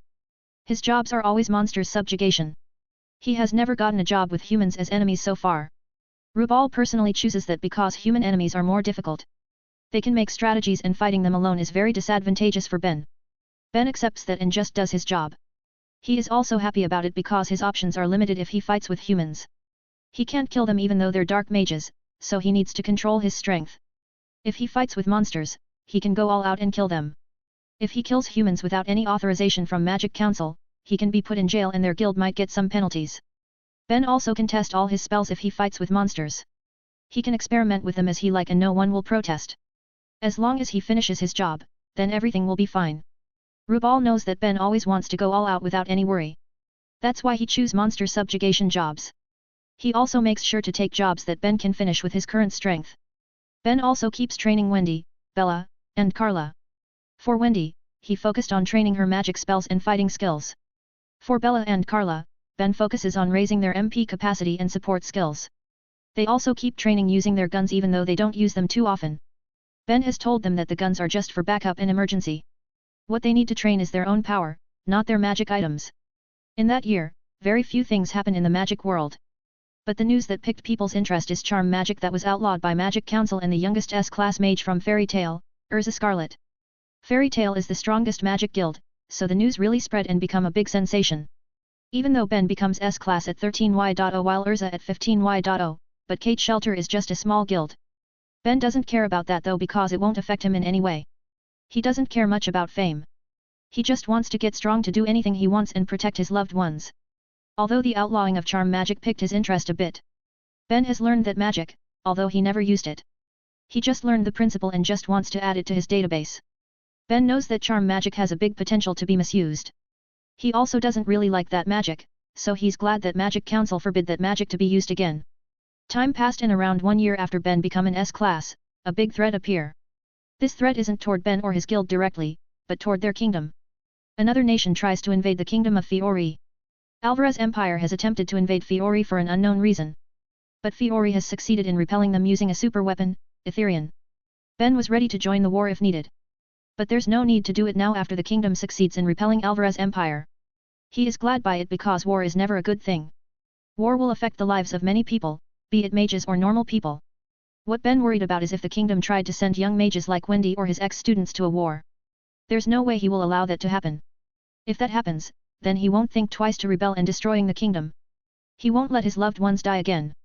Once is enough for him. That's why he will grow strong to protect them. Since that time, Ben starts to gather information about the world. He wants to know anything that might become a threat to his side. Ben doesn't side with Fiori, he is on his own side, so the kingdom can be a threat for him. I can find information about the countries in Ishgar. But the information about the other two continents is very hard to find. I can find some about Giltana, but Alakatasia is full of mysteries. They're the biggest threat with Alvarez Empire being there. That's why I need more information about them, says Ben while reading through the information that he has collected. Ben keeps trying to find information every time he has a chance. The information isn't just for precaution, but also for his curiosity. This is a new world for him, so of course, it makes him curious. There's no other trouble for the next 1 year. It's been 2 years since Ben became an S-class. He did his jobs and finished them well while still training the girls and collecting information about magic and the world. One day, Ben gets a strange job. He always gets monster subjugation jobs for 2 years as an S-class. But now he is sent on an investigation job by Rubal. Why'd you send me on investigation job? Do you see me as a detective or something? Asks Ben curiously. Don't talk nonsense. I didn't choose this job, but it's a personal request by Magic Council. You are chosen because you have great magic sensibility. An anomaly happened in the sky of Fiori. The natural ether nano on atmosphere often reduced a lot. This makes the important people worried, so they issued this job. They've chosen some mages with great sense to do this job, so you're not alone, says Rubal. They choose me? Sigh, so troublesome, says Ben while sighing. If the job is from Magic Council, then Ben doesn't have any choice other than to accept it. Refusing the job will put their guild in the council's bad record. He wants to avoid that if he can. Ben immediately prepares his stuff and calls Bella. Then they go to the location where they're assigned to check. They are tasked to check a mountain where many strong beasts resided. That area is quite dense with ether nano, so the reduction of its amount is very noticeable. The monsters that resided there might also be the reason for the council to choose Ben because he always fought with monsters in these 2 years. Ben reaches the mountain range in 3 hours and almost reaches the location. It's noon now, but the sky is very dark. Ben thinks that rain will fall soon, so he drives faster. Suddenly, Ben senses a strong magic creature with an abnormal magic wavelength. He doesn't know what happens, but he knows he needs to check it. Ben drives toward the source of that magic and he is surprised by what he sees. Ben sees a big beast is attacking 2 girls with white hair. Ben remembers them, they're Myra Jane and Lysina. He doesn't see Elfman anywhere, but he can't think of that now. Myra Jane is slumped on the ground and Ben knows she ran out of MP. The problem is he sees Lysina standing in front of the beast while spreading her hands. It seems she tries to protect Myra Jane and stop the beast. The beast raises its hand to attack Lysina. Ben immediately comes out of his car and runs as fast as he can to stop the beast. He punches the beast away, but Lysina still gets hit by it. Lysina is sent flying even though Ben has reduced the beast's attack power. Lysina flies to her sister and lay weakly on the ground. The beast stands up again and tries to attack them. So Ben prepare a big spell to kill the beast with one attack. Stop. That's Elfman, says Myra Jane while holding Lysina. What? Says Ben in surprise. Ben loses focus for a moment and he gets hit by Elfman who becomes the beast. Ben crashes to a cliff, but he just gets a little damage. Did he try to overtake the beast but failed?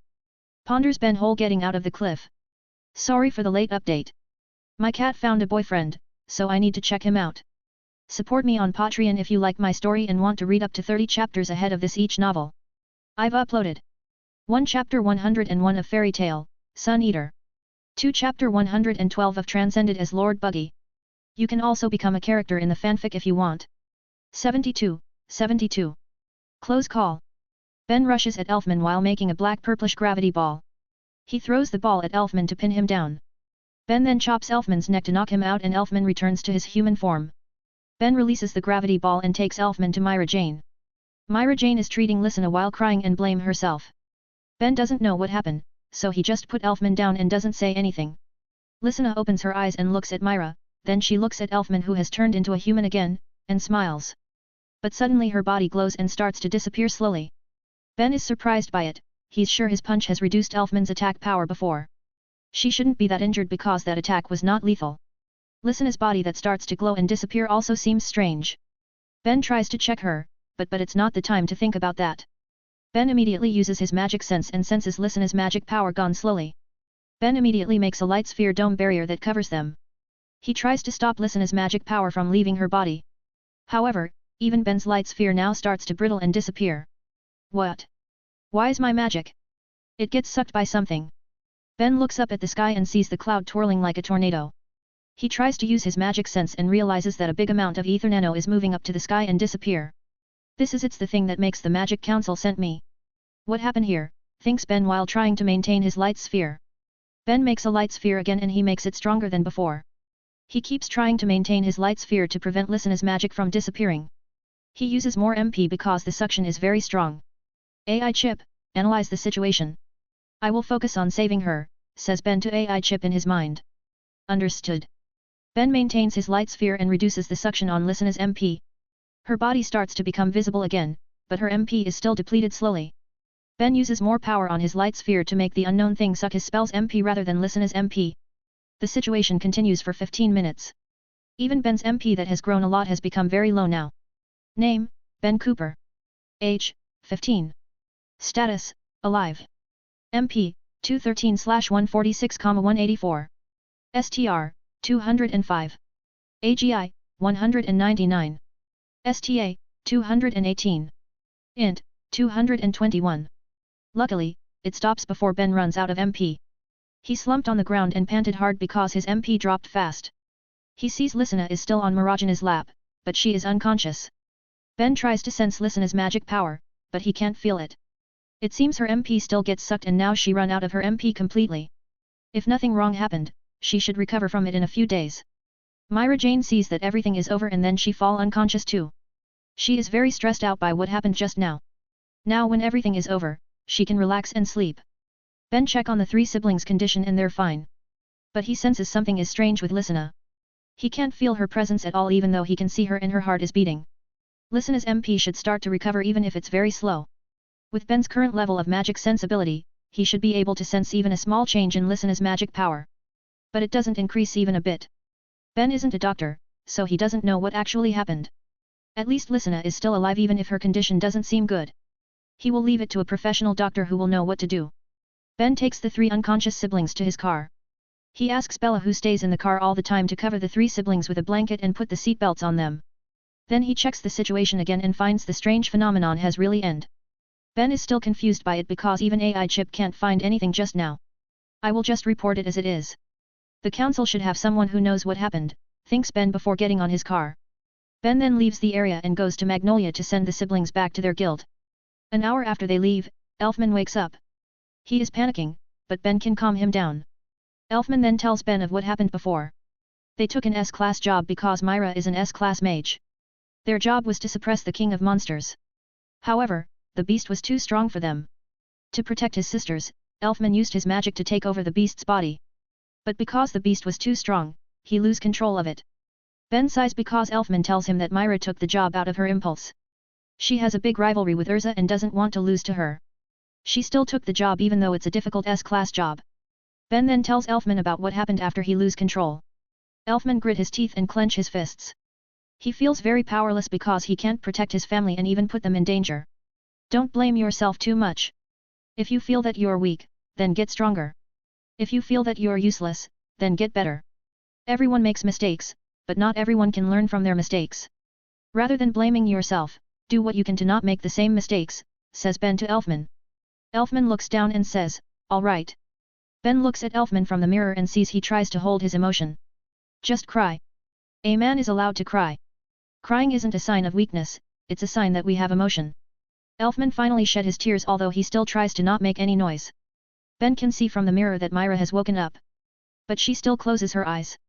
It seems she wants to let Elfman cry and doesn't hold back his emotion. Ben knows Myra feels very bad right now because it's her mistake that her younger siblings suffer.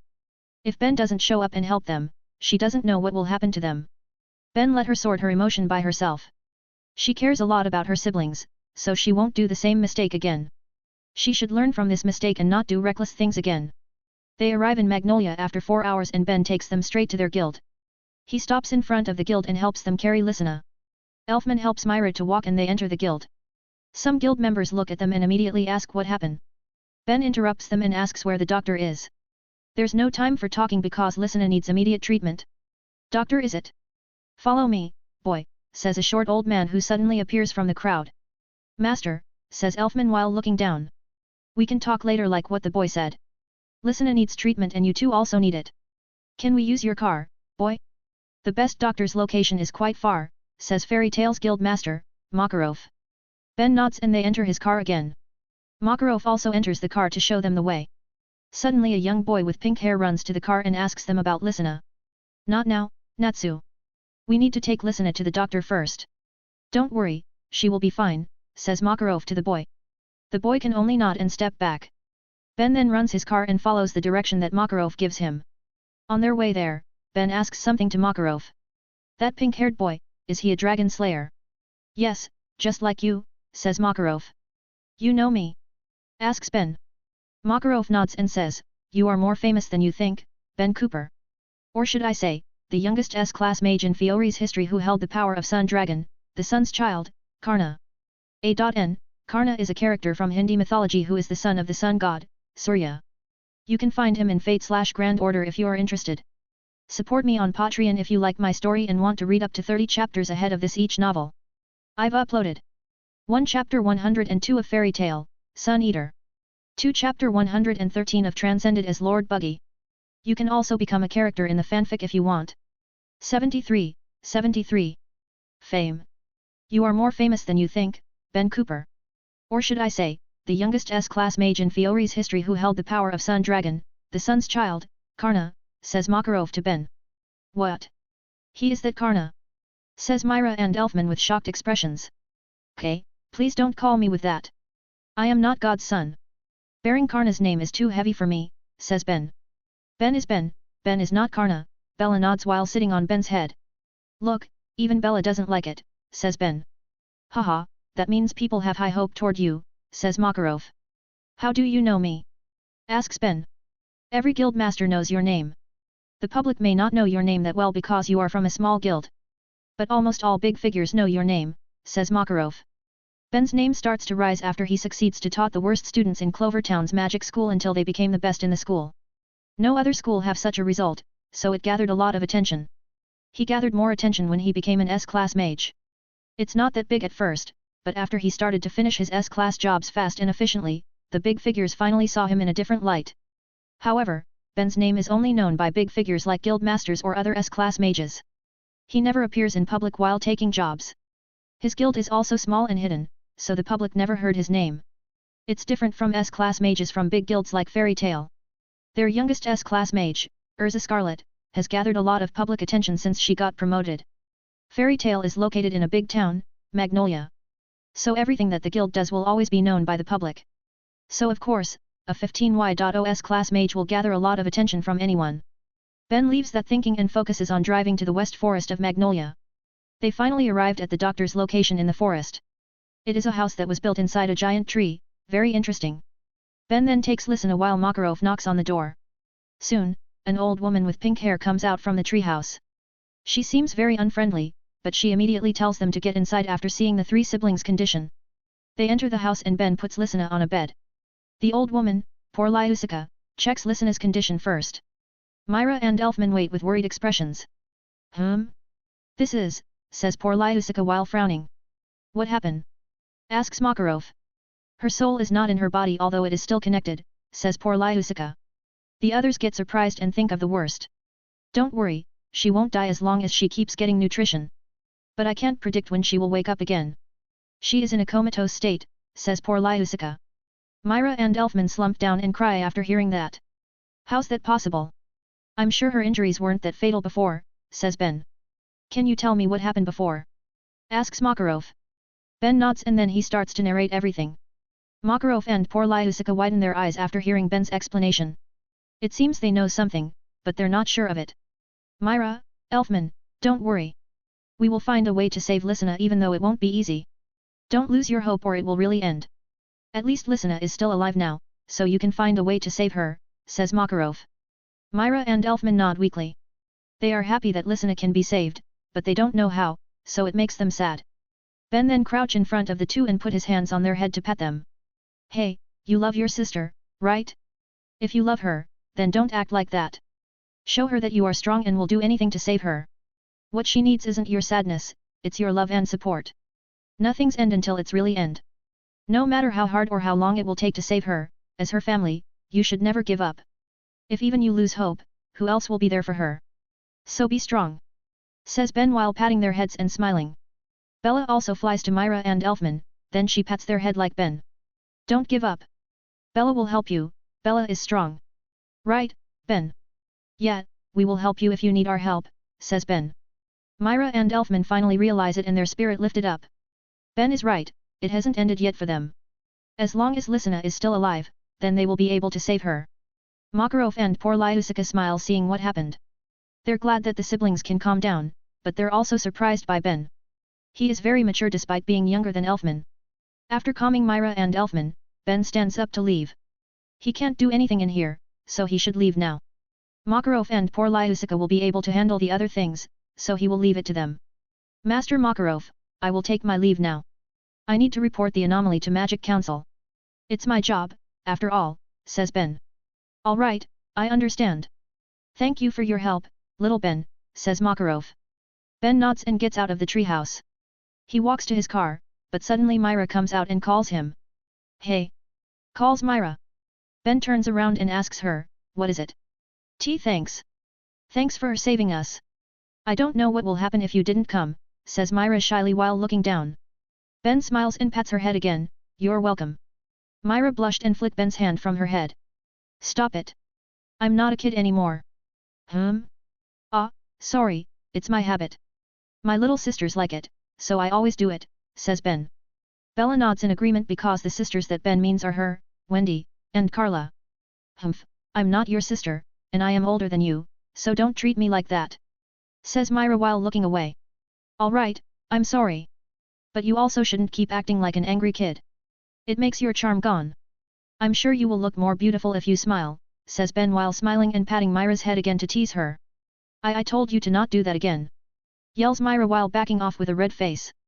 Haha, Ben just laughs at that and turns around to leave.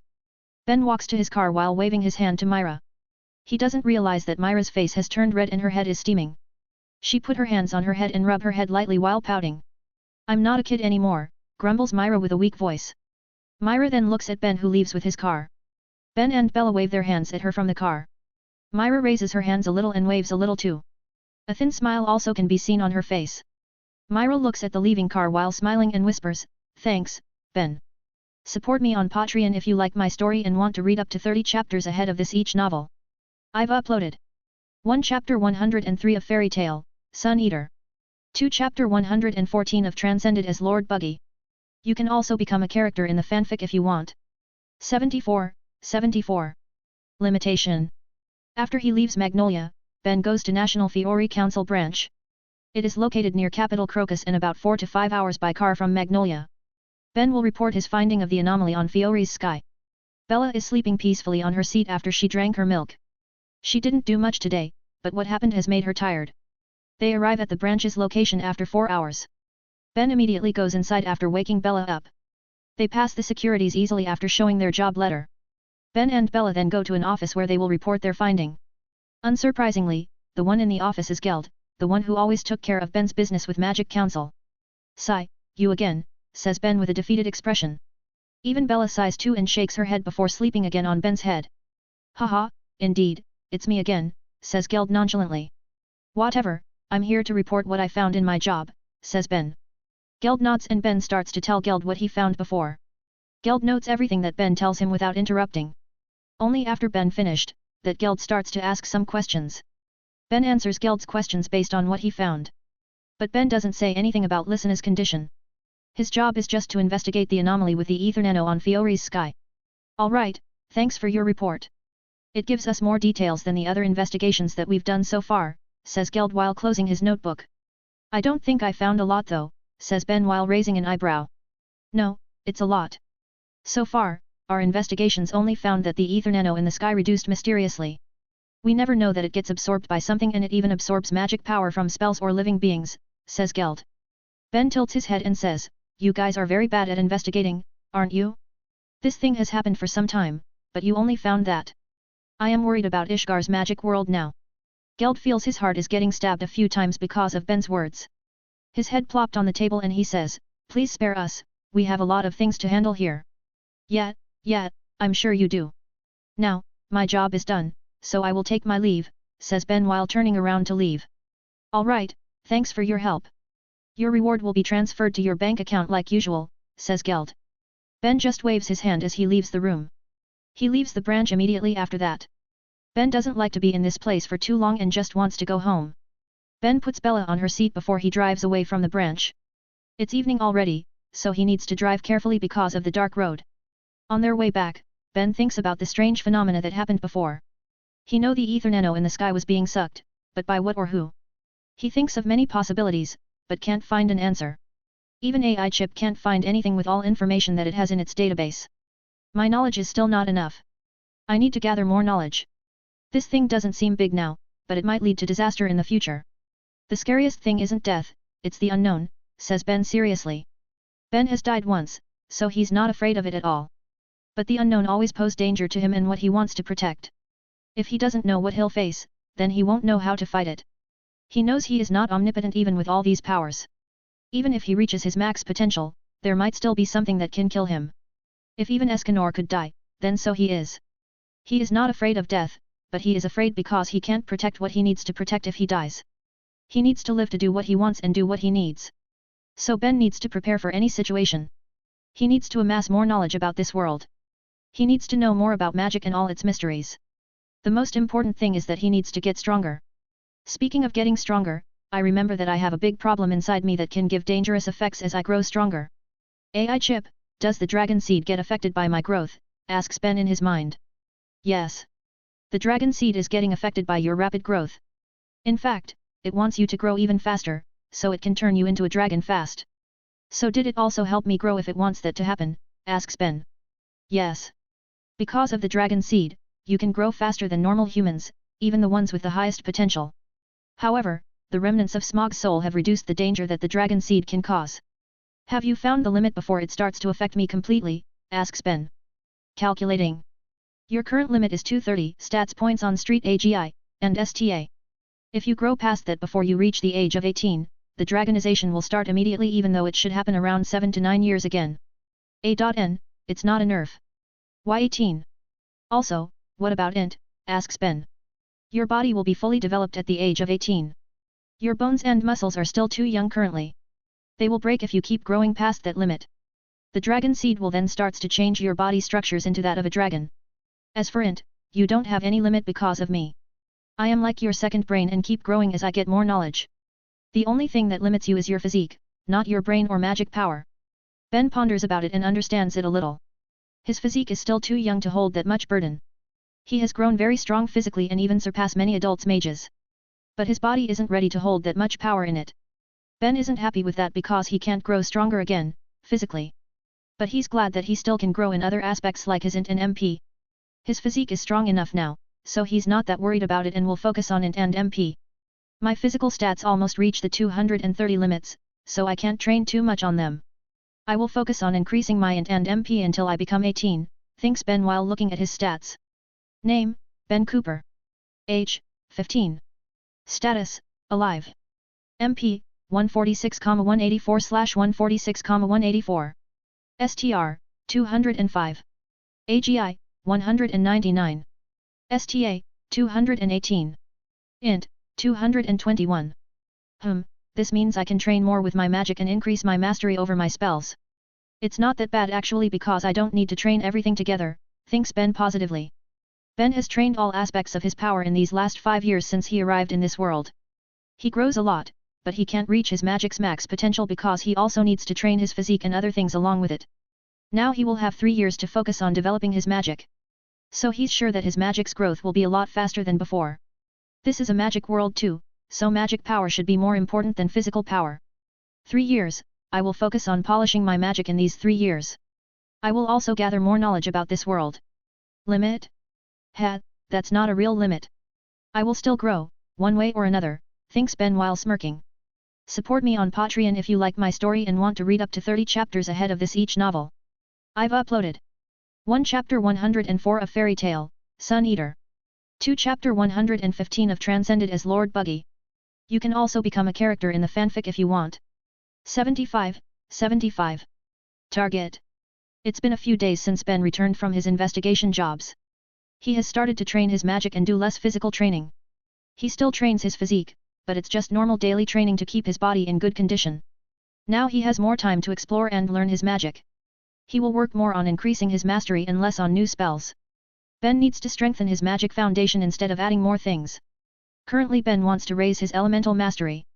The elements are the base of his magic. His magic will become stronger if he has higher mastery over all his elements. Fire, light, heat, and gravity form the Sunday. To strengthen the sun, I need to strengthen those elements. But I also need to balance them or the sun won't form perfectly, ponders Ben. Currently, his strongest element is heat. Fire and light are good enough and he often used them to fight. Gravity is the last because he trained it late and it is hard to train. Ben doesn't have many references about gravity magic. That's why his gravity magic grows slower than the others. But he can train it with his limited knowledge and make it quite strong. For now, he can manipulate gravity up to 15 times the normal gravity. He can increase or decrease it up to 15 times, based on the MPN spell that he uses. He can also make the center of gravity anywhere within 20 meters radius. 15 times gravity is not a small number actually. With 15 times gravity, Ben can make his targets 15 times heavier. A 100 kg rock will become 1,500 kg or 1.5 tons if Ben increases the gravity level 10 times. But this is a magic world and his enemies aren't rocks. His enemies are mages and magical creatures. They can use their magic to cancel the effect of Ben's gravity magic if they're strong enough.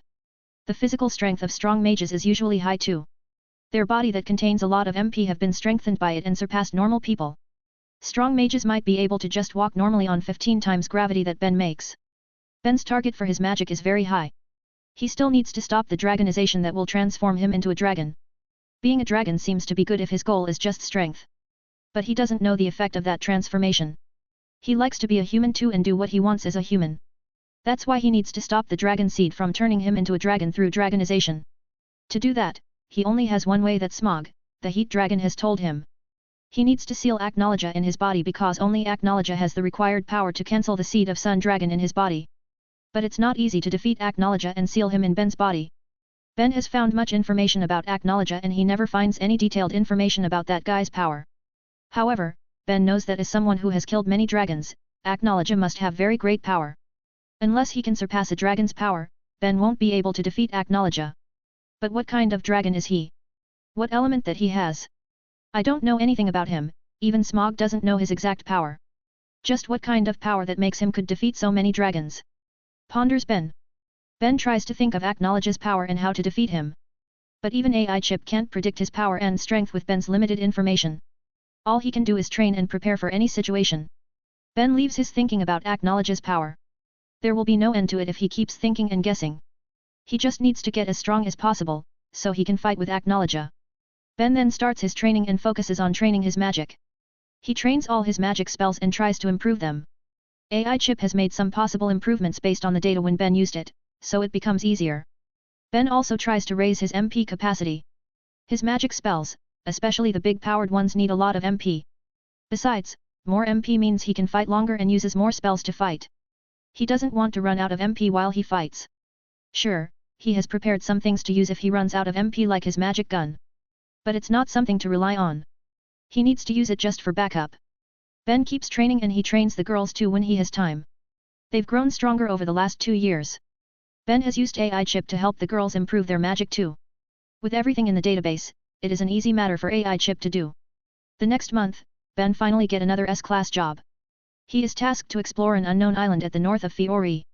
The island has been just found by some fishermen that went too far from their usual route. It is not an easy job because unknown regions pose an unknown danger that might be deadly. That's also why this job become an S-class job, as the risk is very high. It can also be nothing if the island is safe, but no one will know it unless someone explores it. Exploration? You don't give me a monster subjugation job again? Asks Ben curiously. I thought you will be bored to take monster subjugation jobs every time. That's why I decide to take this job for you. Besides, you have said to me that you want to explore the world in the future. So why don't you try it now by exploring an island? Says Rubal while smiling. Ben has a surprised expression and says, Gramps, so you haven't become senile yet? Tak Rubal suddenly hit Ben's head with a long wooden stick. He is very pissed by Ben's words just now. Ouch! Shouts Ben while crouching and holding his bumped head. Still disrespectful like usual. I will make you senile before I become senile myself, you damn brat, says Rubal with a pissed tone. Ben can only crouch while rubbing his bumped head. His body is very strong now, but Rubal's attacks always hurt him very much. He doesn't know how the old man does it even until now. So, do you accept this job? Asks Rubal. Alright, I'll accept it, says Ben while rubbing his head bump. Ben finally accepts the job. Rubal is right, he is bored to hunt monsters every time. He wants to do something else, and this exploration job seems interesting.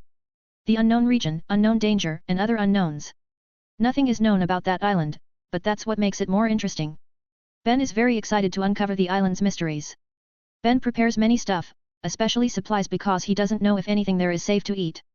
That's why he needs to bring his own supplies to fill his necessities on that unknown island. Ben then goes to the North Port where he will use a ship to reach the island. He drives his car and goes to the North Port with Bella like usual. It takes them 6 hours to reach the North Port from their village because it's quite far. On the port, Ben goes around to find any ship that can bring them there. He needs a rather big ship because he also will bring his car there. His car won't only make his exploration easier, but Ben also can use it to camp and store things. It's not easy to find a ship that wants to take him there. The ship owners are afraid that the unknown island is too dangerous. They don't want to risk their lives because of some jewels. Ben negotiates with many people for a full day. But he doesn't find anyone that wants to take him there. He tries again on the next day and no one still wants to take him there. Damn, I shouldn't take this job and stick on monster subjugation, says Ben while sitting on a bench. Go home? Asks Bella. No, we will still continue the mission, Bella. But we can't go there without any ship, says Ben defeatedly. Swimming? Asks Bella again. Ben sweat drop at Bella's question and says, No, Bella, we won't swim there. Well, it's okay if you want to fly us there though. Bella immediately closes her eyes and act like she is sleeping. Ben just laughs at her antique and continues to think of a way. Sigh, the kingdom should have prepared the transportation when they issued this job, grumbles Ben. This is a big job, so at least the kingdom needs to prepare what he'll need to do it. Then suddenly, he has an idea and grins, wait. The kingdom? Hehe, now I know what to do. You can read up to 30 chapters ahead of this fanfic novel and the other one in my Patreon page if you are interested. I've uploaded 1 Chapter 105 of Fairy Tale, Sun Eater. 2 Chapter 116 of Transcended as Lord Buggy. 76. Blackmail. Ben gets an idea of how he will cross the sea and goes to the island. He then goes to the center of the port town and finds a big mansion. It is the mayor's residence. Hehe, with the mayor's help, I'm sure I will be able to get a ship. This job is from the kingdom, so I'm sure the mayor won't be able to refuse, says Ben while smirking. That's right, Ben wants to blackmail the mayor to help him. This is a job issued by the kingdom. So if the mayor refuses, it will be treated as disobeying the kingdom's decree. Ben enters the mansion after showing his job letter from the kingdom. He goes to the mayor's office with Bella still laying on his head. When he entered, Ben is surprised to find that the mayor is a woman. But it's better because he usually met with old man mayors. A job issued by the kingdom? I haven't heard it. But the letter seems to be real, says the mayor. Well, you can contact the kingdom to find out if it's real, says Ben while shrugging his shoulder off. The mayor then asks her secretary to call the kingdom through communication lacrima. While waiting, she asks Ben about the job. So Ben tells her the gist of his job and she understands it. Well, after what the Alvarez Empire tried to invade us, the people here are afraid to go too far from the island. The newly found island might be the Alvarez Empire's hiding place, that's why they are afraid to take you there, says the mayor. So that's why this job is also ranked as an S-class job. The threat isn't just unknown creatures, but also Alvarez Empire, says Ben. S-class job? Says the mayor in surprise. Yeah, it is stated in the letter, right? Asks Ben while tilting his head. The mayor opened the letter again and read it carefully. She finally realizes that it is really an S-class job. It makes her surprised because Ben is still very young and he has already taken an S-class job. Are you an S-class mage? Asks the mayor. Yeah, S-class mage from Kate Shelter Guild, Ben Cooper at your service, says Ben while saluting like a noble. When Ben bows a little to do his noble salute, Bella falls from his head. Ben gets surprised and catches her immediately. She gets angry and hits Ben's face with her small hands. Ben can only laugh apologetically while scratching his head. The mayor giggles at their antics, but she is still surprised to hear Ben's name. She has heard about Ben because he is quite famous in the upper circle. Clearing many S-class jobs that involve S-class monsters in many regions is enough to make many mayors know his name. Sometime later, the mayor's secretary comes back and tells the mayor that the job is real. The kingdom also confirmed that Ben is the one who takes the job and asks the mayor to help him. The mayor sighs and finally assigns her men to help Ben. Ben smiles victoriously and thanks the mayor before leaving the office. He finally can get a ship to cross the sea. When he leaves the office, a man comes up to Ben. He is the mayor's assistant, Mark, who will take care of the ship. He asks Ben to follow him toward the port where they'll get the ship.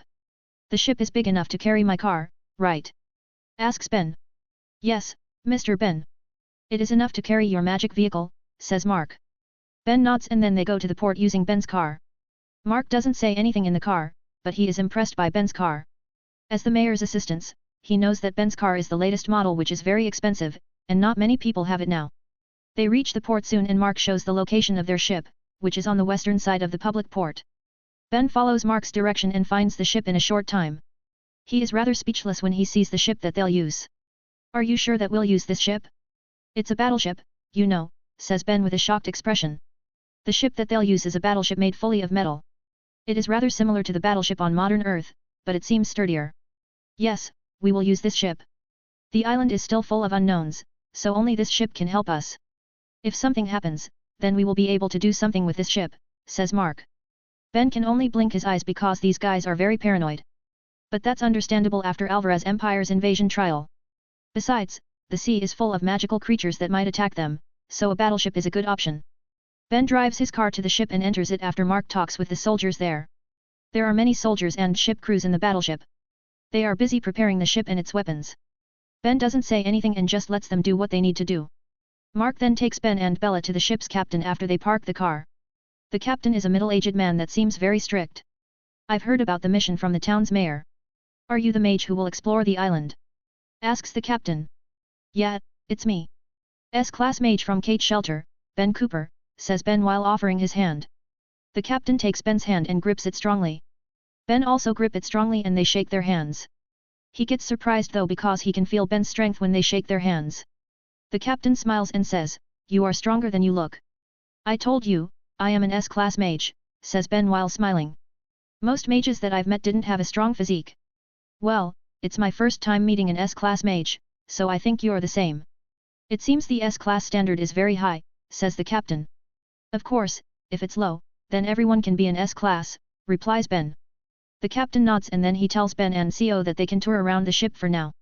They still need some minutes to prepare the ship. They nod and a ship crew takes them to walk around the ship. 10 minutes later, the ship moves and leaves the port. Ben and Co go to the front deck and look at the sea. It's been a long time since Ben get on a battleship and it really brings back memories. As an ex-elite soldier, Ben has some experience with battleships. Although he was not a navy and didn't use battleship that often, but he has ridden it a few times. He doesn't really like it though, he likes land vehicles more. When Ben thinks of that, he suddenly feels nauseous. He runs to the ship's railing and puke to the sea.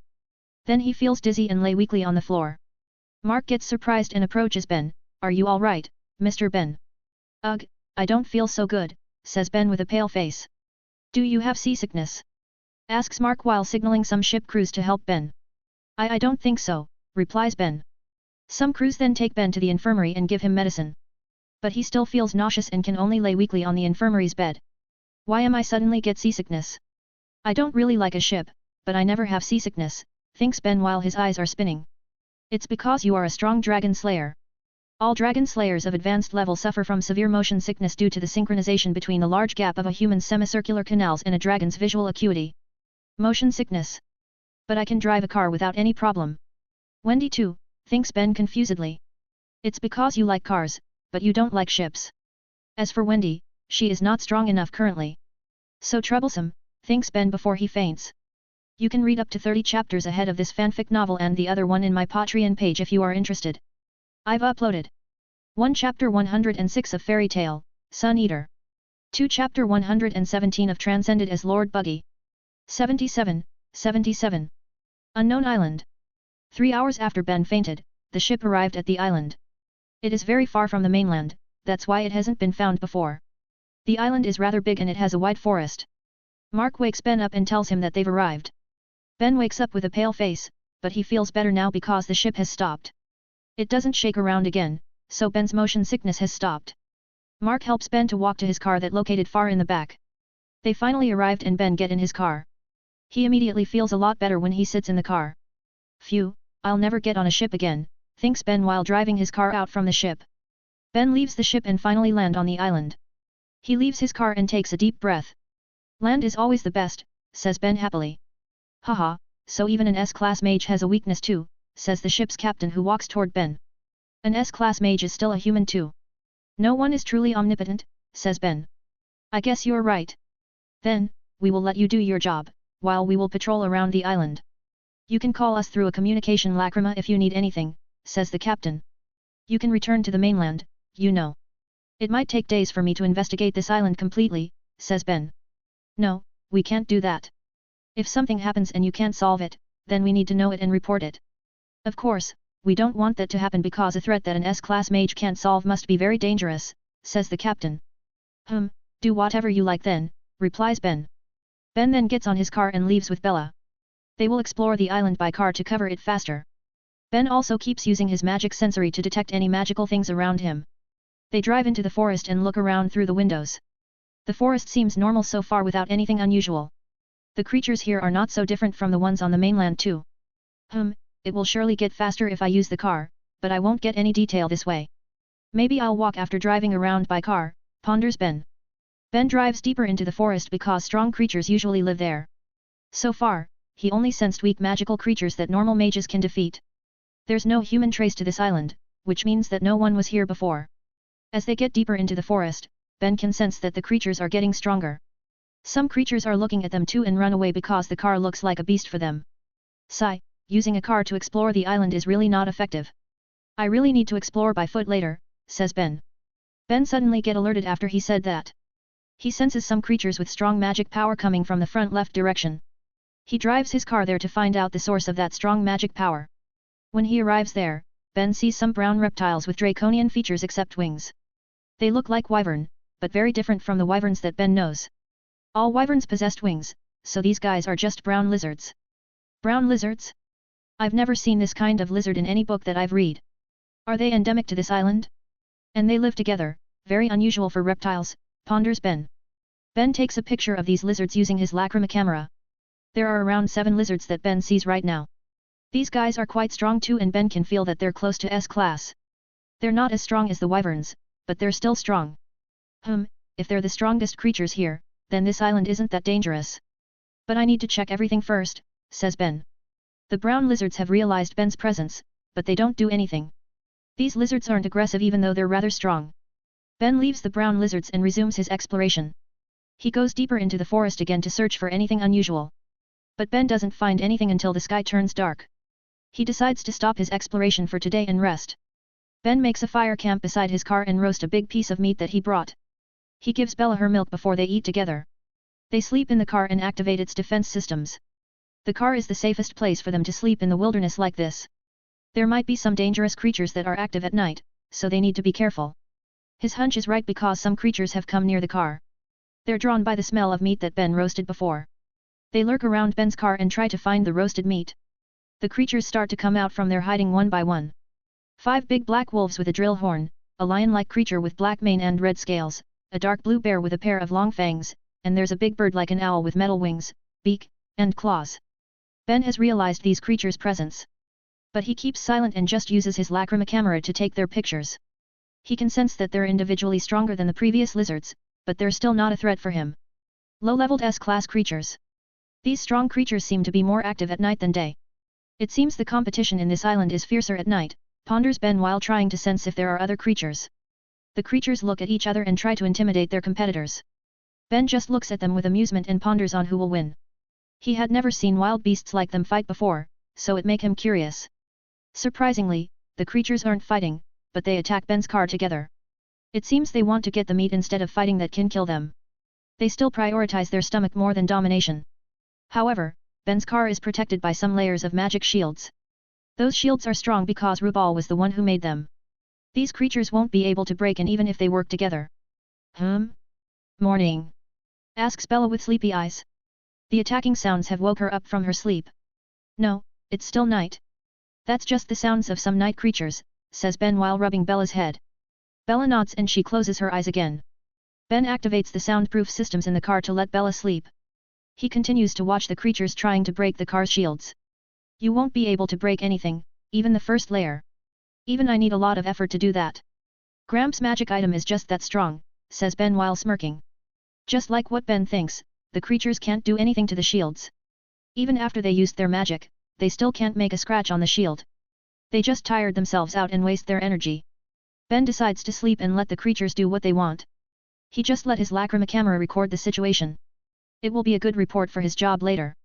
Ben and Bella sleeps while the creatures still trying to break in. There's no sound heard from the car because of the soundproof systems. So Ben and Bella can sleep peacefully without any disturbance. Time passed and morning come. Ben wakes up from his sleep and doesn't see any creatures outside. They must have given up, it's obvious. He forgets about that and gets out of his car. But the sight around his car makes him surprised. What the hell? What happened here? Asks Ben with a shocked expression. What Ben sees around his car are patches of blood and flesh. They scattered on the ground and trees around his car. Something has happened here when he sleeps. You can read up to 30 chapters ahead of this fanfic novel and the other one in my Patreon page if you are interested. I've uploaded 1 Chapter 107 of Fairy Tale, Sun Eater. 2 Chapter 118 of Transcended as Lord Buggy. 78. Underground threats. The sight outside his car has made Ben shocked. He sees many blood patches and pieces of flesh scattered around. There's no such a thing before he sleeps, so it must have happened while he sleeps.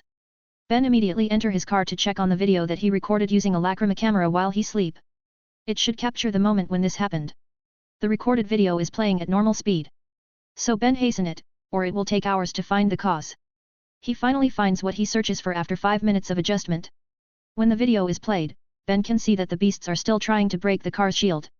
But they don't succeed, so they start to fight each other because they are easier than the car's shield. The fighting among the beasts isn't the problem, it's what happens afterward. Some big centipede-like creatures with human faces come out from the ground and attack the beasts. They kill the beasts easily and start to devour them. The centipedes even tried to break the car's shields. But they failed, so they get underground again. Those beasts are rather strong, so these centipedes must be a lot stronger to kill them that fast. I never thought that the danger in this island is buried deep below it, says Ben. Ben now gets warier of this island's threat. He can't sense those creatures that live too deep under the ground. He doesn't know their strength or number, and that's really dangerous. I can't continue this job with Bella. It will be too dangerous for her, says Ben while looking at the sleeping Bella. Ben then calls Mark on the battleship and tells him the situation. Mark understands and reports it to the ship's captain. They agree to take Bella, so Ben can explore the island freely. Bella protests when Ben tells her to leave the island after she wakes up. But when she watches the video recording, she turns silent. It is really too dangerous for her to stay on this island and she will just hold Ben back from doing his job. Ben and Bella then go to the beach again. They wait for some minutes before the ship arrived. Bella flies to the ship with a sad expression, so Ben promises to take her on a vacation after the job. She cheered up a little and then the ship leaves the island. He is alone now, so Ben can explore this island without any worry. He gets in his car and immediately explores the island again. Ben activates the car's basic defense system while he explores, in case of sudden attack from those underground creatures. The exploration on the surface is faster now and Ben finished it in 5 hours. There are some places that he has marked. Those locations are caves that might lead him to those creatures' dens. It's still day now, so Ben immediately starts to explore the caves after he eats. If those creatures are active at night, then the best time to find them is during the day. Although he doesn't know for sure if all of them aren't active at day. Ben enters the first cave that has a rather big size. This is the biggest cave that he found and he chooses it. If he needs to fight, then the best place to do it is in the biggest cave because he will have more room. He illuminates the cave using his light magic orb. The cave is going down rather steeply, so Ben needs to walk slowly. He uses a stick to help him walk down the steep ground. Ben doesn't sense anything even after he goes deep enough. But he also hasn't seen the end of this cave even after walking for an hour. This cave is a lot deeper than he thought. No wonder I couldn't feel those creatures from the surface. They live too deep under the ground, ponders Ben. Half an hour later, Ben finally senses something. He hastens his pace and finds a hole that goes straight down. There are many magical sources that he sensed from the hole. This hole seems to lead to a very big underground room. Ben uses his magic sense to count the number of these creatures and it makes him stunned. There are 1 high-level S-class creatures, 2 low-level S-class, 17 B-class, and hundreds of E-class. Their strength gaps are big, but their number is very high. What a drag, says Ben while massaging his temples. Ben can just leave now because he has found these threats. These creatures are enough to make this island a forbidden place. 3 S-class creatures are enough to make this place dangerous, even for S-class mages. However, Ben can't leave this place even if he wants. His presence has been detected by these creatures and they're moving toward him now. He can't run too because the distance to the surface is too far. Damn, I need to fight here even if it's disadvantageous, says Ben. Suddenly, the ground where Ben stand collapsed and make him fall to the big underground room below. The ground is thick, so it shouldn't collapse just because of Ben's weight. They use earth magic to make me fall. Do all of them use earth magic, or it's just one of them? Ponders Ben while balancing his body mid-air. Ben land on the ground with a strong force and make the ground dent a little. He looks up and finds out that he fall from 50 meters in height. He looks around and tries to size the room, but it's too dark, so he can't find the walls. All the underground creatures are looking at him from the darkness. Ben also looks at them and is ready for any sudden attack. But they all just stay in their place and not move. Suddenly, Ben hears a creepy woman's voice, "A human, it's been a very long time since I saw one." Ben looks to the left at where the voice is coming from. He makes his light orb bigger to illuminate more areas. But suddenly, his light orb is covered in dark color and makes the room dark completely. "Sorry about that, human. But we don't like a bright place, dark place is the best," says the creature with a creepy woman voice. "You can talk the human language. Who are you?" asks Ben. Hi, is it important for you to know who I am? Even if you know who I am, it won't change anything. Ah, I remember the taste of human meat that I ate 100 years ago. It makes my mouth get watery just by imagining it, says the creature with an excited but creepy voice. Human? Did humans live on this island in the past? Asks Ben. No, it was a human woman who got stranded on this island. I found her lying dead on the beach with some open wounds. I was just a small centipede at that time, so finding defenseless prey made me very happy. I took a lick of her blood and it was the most delicious thing that I've ever tasted. I didn't wait and immediately devour her body. I couldn't finish her at once because she was too big for me, so I take her to my den. I ate her every day and left nothing, even the bones. Since I ate her, I grow bigger and bigger. I also felt power running through my body, I felt magic power enter my body. After that, I started to get stronger and stronger. Until eventually, I became the strongest on this island. All of that was because of human meat. That's why I'm very happy to see you here, human, says the creatures excitedly. Ben listens to the creature's story and he can guess that a mutation happened to this thing after it ate the human corpse. That corpse was possibly a mage, so this thing got some magic power after eating the mage's corpse. Ben doesn't know how that could happen, but it's not impossible. So now, this thing gets excited to find Ben here. She wants to eat him too and get more power like when she ate the mage's corpse. Ben smirks and he says, "In your dream, bitch." You can read up to 30 chapters ahead of this fanfic novel and the other one in my Patreon page if you are interested. I've uploaded 1 Chapter 108 of Fairy Tale, Sun Eater. 2 Chapter 119 of Transcended as Lord Buggy. 79. Meet Pedes. The underground room is filled with magical creatures. One of them even talks human language and has a woman's voice. Ben still can't see the creature's appearance because of the darkness. But he knows that all of them are centipede-like creatures. I can't fight recklessly here, or the cave will collapse. It's also dark, so I need to use my magic sensory to the max. My options are very limited, but I can't complain now. At least Bella is not here, or this will be a lot trickier, thinks Ben. Don't bother to resist, human. You won't be able to defeat my children. I am the strongest and as my offspring, they too, are the strongest. Hi, says the creature with a woman voice. Strongest? You're overestimating yourself. Maybe you're the strongest on this island, but you're nothing on the outside world. You are just a frog in a well, says Ben while preparing his magic power. Frog. I am not a frog, I am Meat Petey Queen, Grossalia, says Grossalia with an angry tone. Meat Petey? Is it because you've grown past centi and became meater? Hat, what a funny name for a species. Also, Grossalia, a good name for something gross like you, says Ben while smirking. Grossalia fume in anger because she knows Ben is insulting her. So she immediately orders her children, "My children, kill that human." The meat pedes roar and start to move toward Ben. He can sense so many enemies are moving from all over the place. Ground, walls, ceilings, they come from everywhere. Ben gets serious and says, "Light mode, super bright body."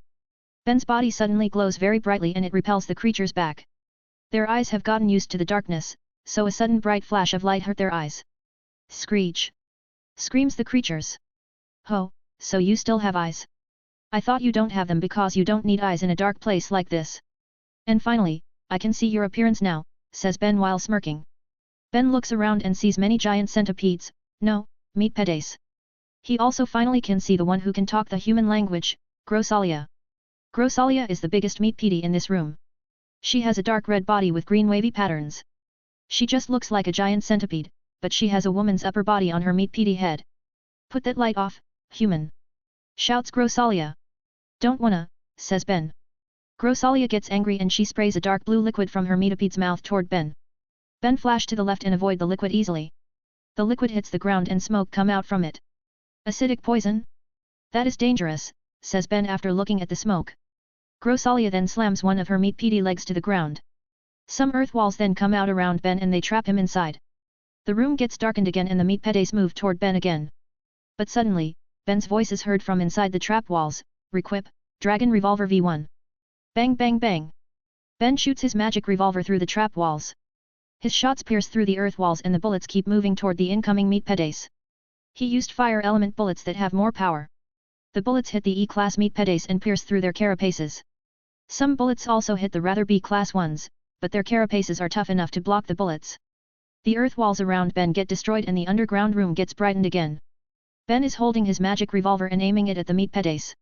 I don't like to use my magic weapon if I still have a lot of MP. But there are too many of you, so I will make an exception. And it seems, one is not enough. Requip, Dragon Revolver V2. Says Ben. A magic circle appears on Ben's left hand and another magic revolver appears. Now Ben wields two magic revolvers on both of his hands. The two weapons have the same shape and same pattern. They have the same dragon carving designs on both sides. But their color is different. The one on the right is the Dragon Revolver V1 that has a red color with yellow dragon carving. The one on the left is Dragon Revolver V2 that has a black color with orange dragon carving. Both weapons have the same specification, so they have the same power. It's just that V1 was the first magic revolver that Ben made. He thought of making a spare last year, so he made V2. My bullets could pierce through the E-class creatures easily, but they couldn't pierce the B-class. If that's the case, thinks Ben. Ben raises his weapons and says, let's kill the E-class guys first. Ben then moves at a very high speed because he uses light mode. He shoots the E-class meat PDs while he moves. The bullets pierce through their carapaces and make holes in their body. The meat PDs can see Ben's movements because he is very bright. But they still can't catch up to his speed, so they can't fight back. Many E-class meat PDs get shot and die in a short time. The death of her children makes the queen, Grosalia, furious. She doesn't have any love or something toward her children. But they are her troops that she used to do anything she wanted. Losing them also means losing some of her power. Grr, get angry, my children! Shouts Grosalia to her children. Screech. The meat PDs have high-pitched screams after hearing her command. The meatipede screams are so high-pitched that the earth starts to shake. Unluckily for Ben, he is a dragon slayer. His sense is a lot higher than normal people and so is his hearing. The screams hurt his ears and make him stop moving. He closes his ears, but he still can hear the high-pitched screams. His light mode also becomes unstable because his brain is shaking. Grosalia sees this and commands her stronger children to attack Ben. The 17B class meat PDs move toward Ben at the same time. They surround him from every side and are ready to attack him. Ben realizes this, but the screams have made him very dizzy, so he can't move well now. The 17B class meat PDs then start to shoot many small stone bullets from their legs.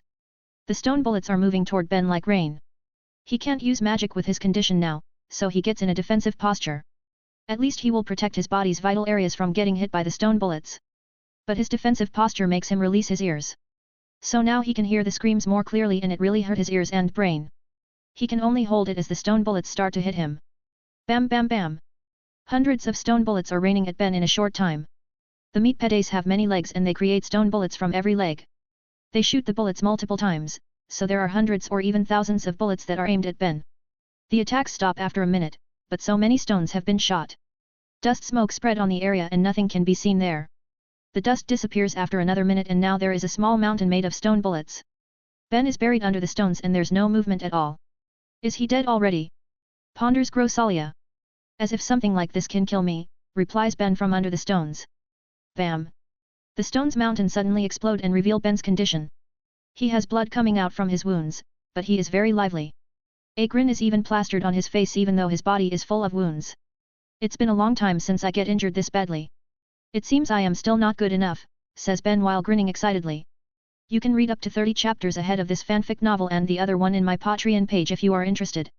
I've uploaded 1 Chapter 109 of Fairy Tale, Sun Eater.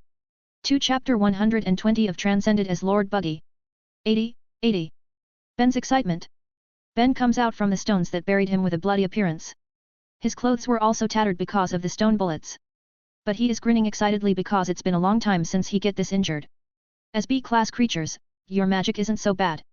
It seems fighting you with magic weapons will make this less interesting, says Ben. Humph, so humans like to boast when they lose, says Grosalia. Boasting or not, you can see it later. Heat mode, scorching body, says Ben while forming his magic. A red magic circle appears above Ben's head. It goes down and passes Ben's body until his feet. When the magic circle reaches his feet, Ben's body starts to glow reddish. PSHH. Steam comes out from Ben's body, showing that his body temperature rises. His body temperature keep rising until the ground where he stand turned red. The blood on his skin gets dried up and his wounds get closed because of the heat. This is Ben's heat mode, scorching body. It makes his body temperature rise to 3000 Celsius. It's one of his basic transformation modes that utilize one of his basic elements, heat. Ben spread his legs and hands, then gather more MP in his body. First, I'll fry the small fries. Energy release, heat wave. As he said that, Ben releases a wave of heat from his body. The wave that he released has bright red color. Ben released a heat wave with 3000 Celsius temperature and spread it to cover this whole underground room. The heat wave spread and hit the remaining creatures. Ben has killed 56 of the E-class creatures, but there are 132 more of them. This attack will hit every one of them, including the higher ranked ones. Swish! Ben's heat wave reaches the creatures and hits them. Screech! The creatures feel the very hot energy and scream. The higher ranked creatures cover their body with magic power. The E-class ones also try to do the same, but their magic power is too low to protect their body from the heat wave. Ben's heat wave raised the underground room temperature a lot. It dried up the wet ground and make the room get covered in mist. Now, even the meat pedes who are used to darkness can't see anything. The heat wave lasts for half a minute, but it's enough to cook the E-class creatures to death. The B-class creatures survived, but they get some burnt injuries. Only the low S-class and Grosalia can survive without any scratch. My children! Damn you human! How dare you kill my children! I won't forgive you, shouts Grosalia angrily. Shouting to me won't change anything. If you want to kill me, then just do it. Plasma mode, radioactive body, says Ben while deactivating his heat mode. A bright orange magic circle appears above his head like before. Then it passes through his body and goes to his feet again. Ben's body then starts to glow bright orange and bright orange flame also comes out from his body.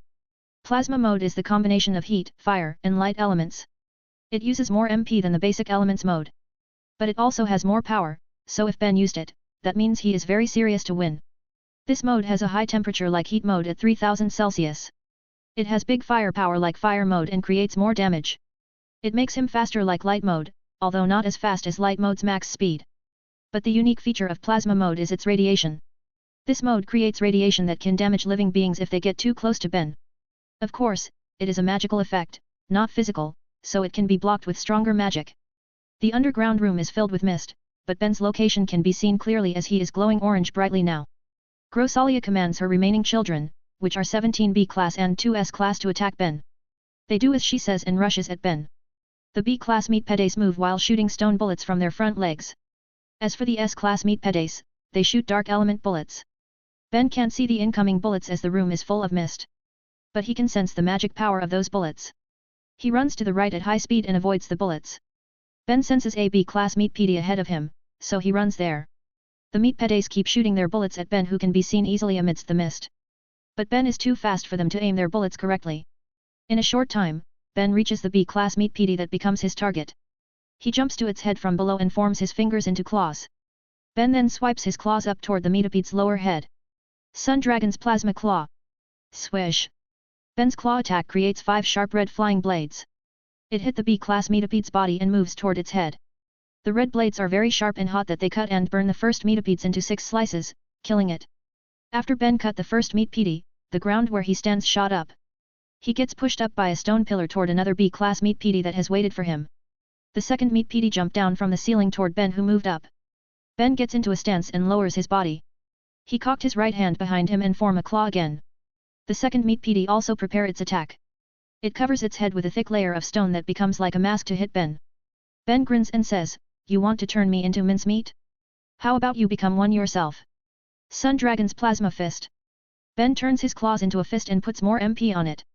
When the second meatpede reaches him, Ben punches it very hard. He hit the thick stone mask with his glowing hot fist. Bam! The clash creates a loud impact sound and a small shockwave. Ben's punch hits the thick stone mask and it starts to crack. Then Ben shoots the energy from his punch outward to destroy the stone mask and even the second meat PD completely. Ben looks down and sees the other meat PDs has crawled up to him through the pillar. He grins and opens both of his hands to form claws again. Then he jumps down toward the closest B-class meat PD. This third meat PD creates a big stone bullet from its mouth and shoots it at Ben. He just uses his right hand claw to swipe the stone aside. The meat PD creates another big stone bullet, but Ben reaches it before it finishes. Ben grabs the already formed stone from above and he slams it down to the third meatipede's mouth. The stone is a magical thing, so it doesn't really get into its mouth, but it disappears because the magic gets cancelled. However, the sudden cancellation of the magic spell can create a backlash. The third meat PD receives a backlash, which makes his MP unstable for a moment. Ben uses that moment to attack the third meat PD. Ben gets on its head, then goes to the segment between the head and body. He slips his hands into it and grabs both sides of the carapaces. Then Ben uses his strength to open it up and sever the third meatipede's head. The dead meat PD falls to the ground with Ben standing on it. He looks around at the other meat PDs that become a little wary of him now. Their late reaction makes Ben grins and he raises his hand to taunt them. "What's wrong with you? Aren't you going to attack me?" says Ben with a mocking tone. "Screech!" screams the meat PDs as they rush at Ben. The meat PD get taunted and they attack again. Ben grins because this battle has become more exciting for him. You can read up to 30 chapters ahead of this fanfic novel and the other one in my Patreon page if you are interested. I've uploaded 1 Chapter 110 of Fairy Tale, Sun Eater. 2 Chapter 121 of Transcended as Lord Buggy. 81. Gross sight. 3 B-class meat PDs have been killed by Ben. Now, there are 14 B-class and 2 low-level S-class meat PDs that he needs to kill before he will fight with Grossalia. All 14 B-class meat PDs are now rushing toward Ben. They attack him together now because 3 of their friends died when they fought him alone. That's why they banded together to attack him. Ben still can't see the surroundings perfectly because of the darkness and mist. But his magic sensory has covered that problem and helped him sense the enemies. Besides, he has gotten used to the darkness and can see a little. The 14 B-class meat PDs attack him together. They create many stone spikes that attack Ben from below. He is forced to move and dodge the stone spikes. Ben moves back and the B-class meat PDs are chasing him. They keep shooting stone bullets while some of them create the stone spikes. The attacks that force him to move back make Ben get pissed a little. He then finds a plan and jumps far to the back. Ben gathers his MP in his mouth and then creates an orange magic circle in front of his mouth. "Sun Dragon's Plasma Roar," says Ben. Ben shoots plasma energy from his mouth. He aims it at the 14 B-class meat PDs that chase him. The plasma roar is quite wide and covers a big area. Ben made it that way so that it can hit all 14 B-class meat PDs. The plasma roar covers a wide area and hits the B-class meat PDs. Some of them that move on the side have the time to evade. But the ones in the center can't evade and get engulfed with plasma energy. "Screech!" screams the meat PDs who get hit by the roar. The roar lasted just for 15 seconds, but it has created big destruction. From 14 B-class meat PDs that became his targets, Ben's roar hit 10 of them. They get hit and pushed back to the wall behind. They screech in pain as the plasma roar is very hot and highly destructive.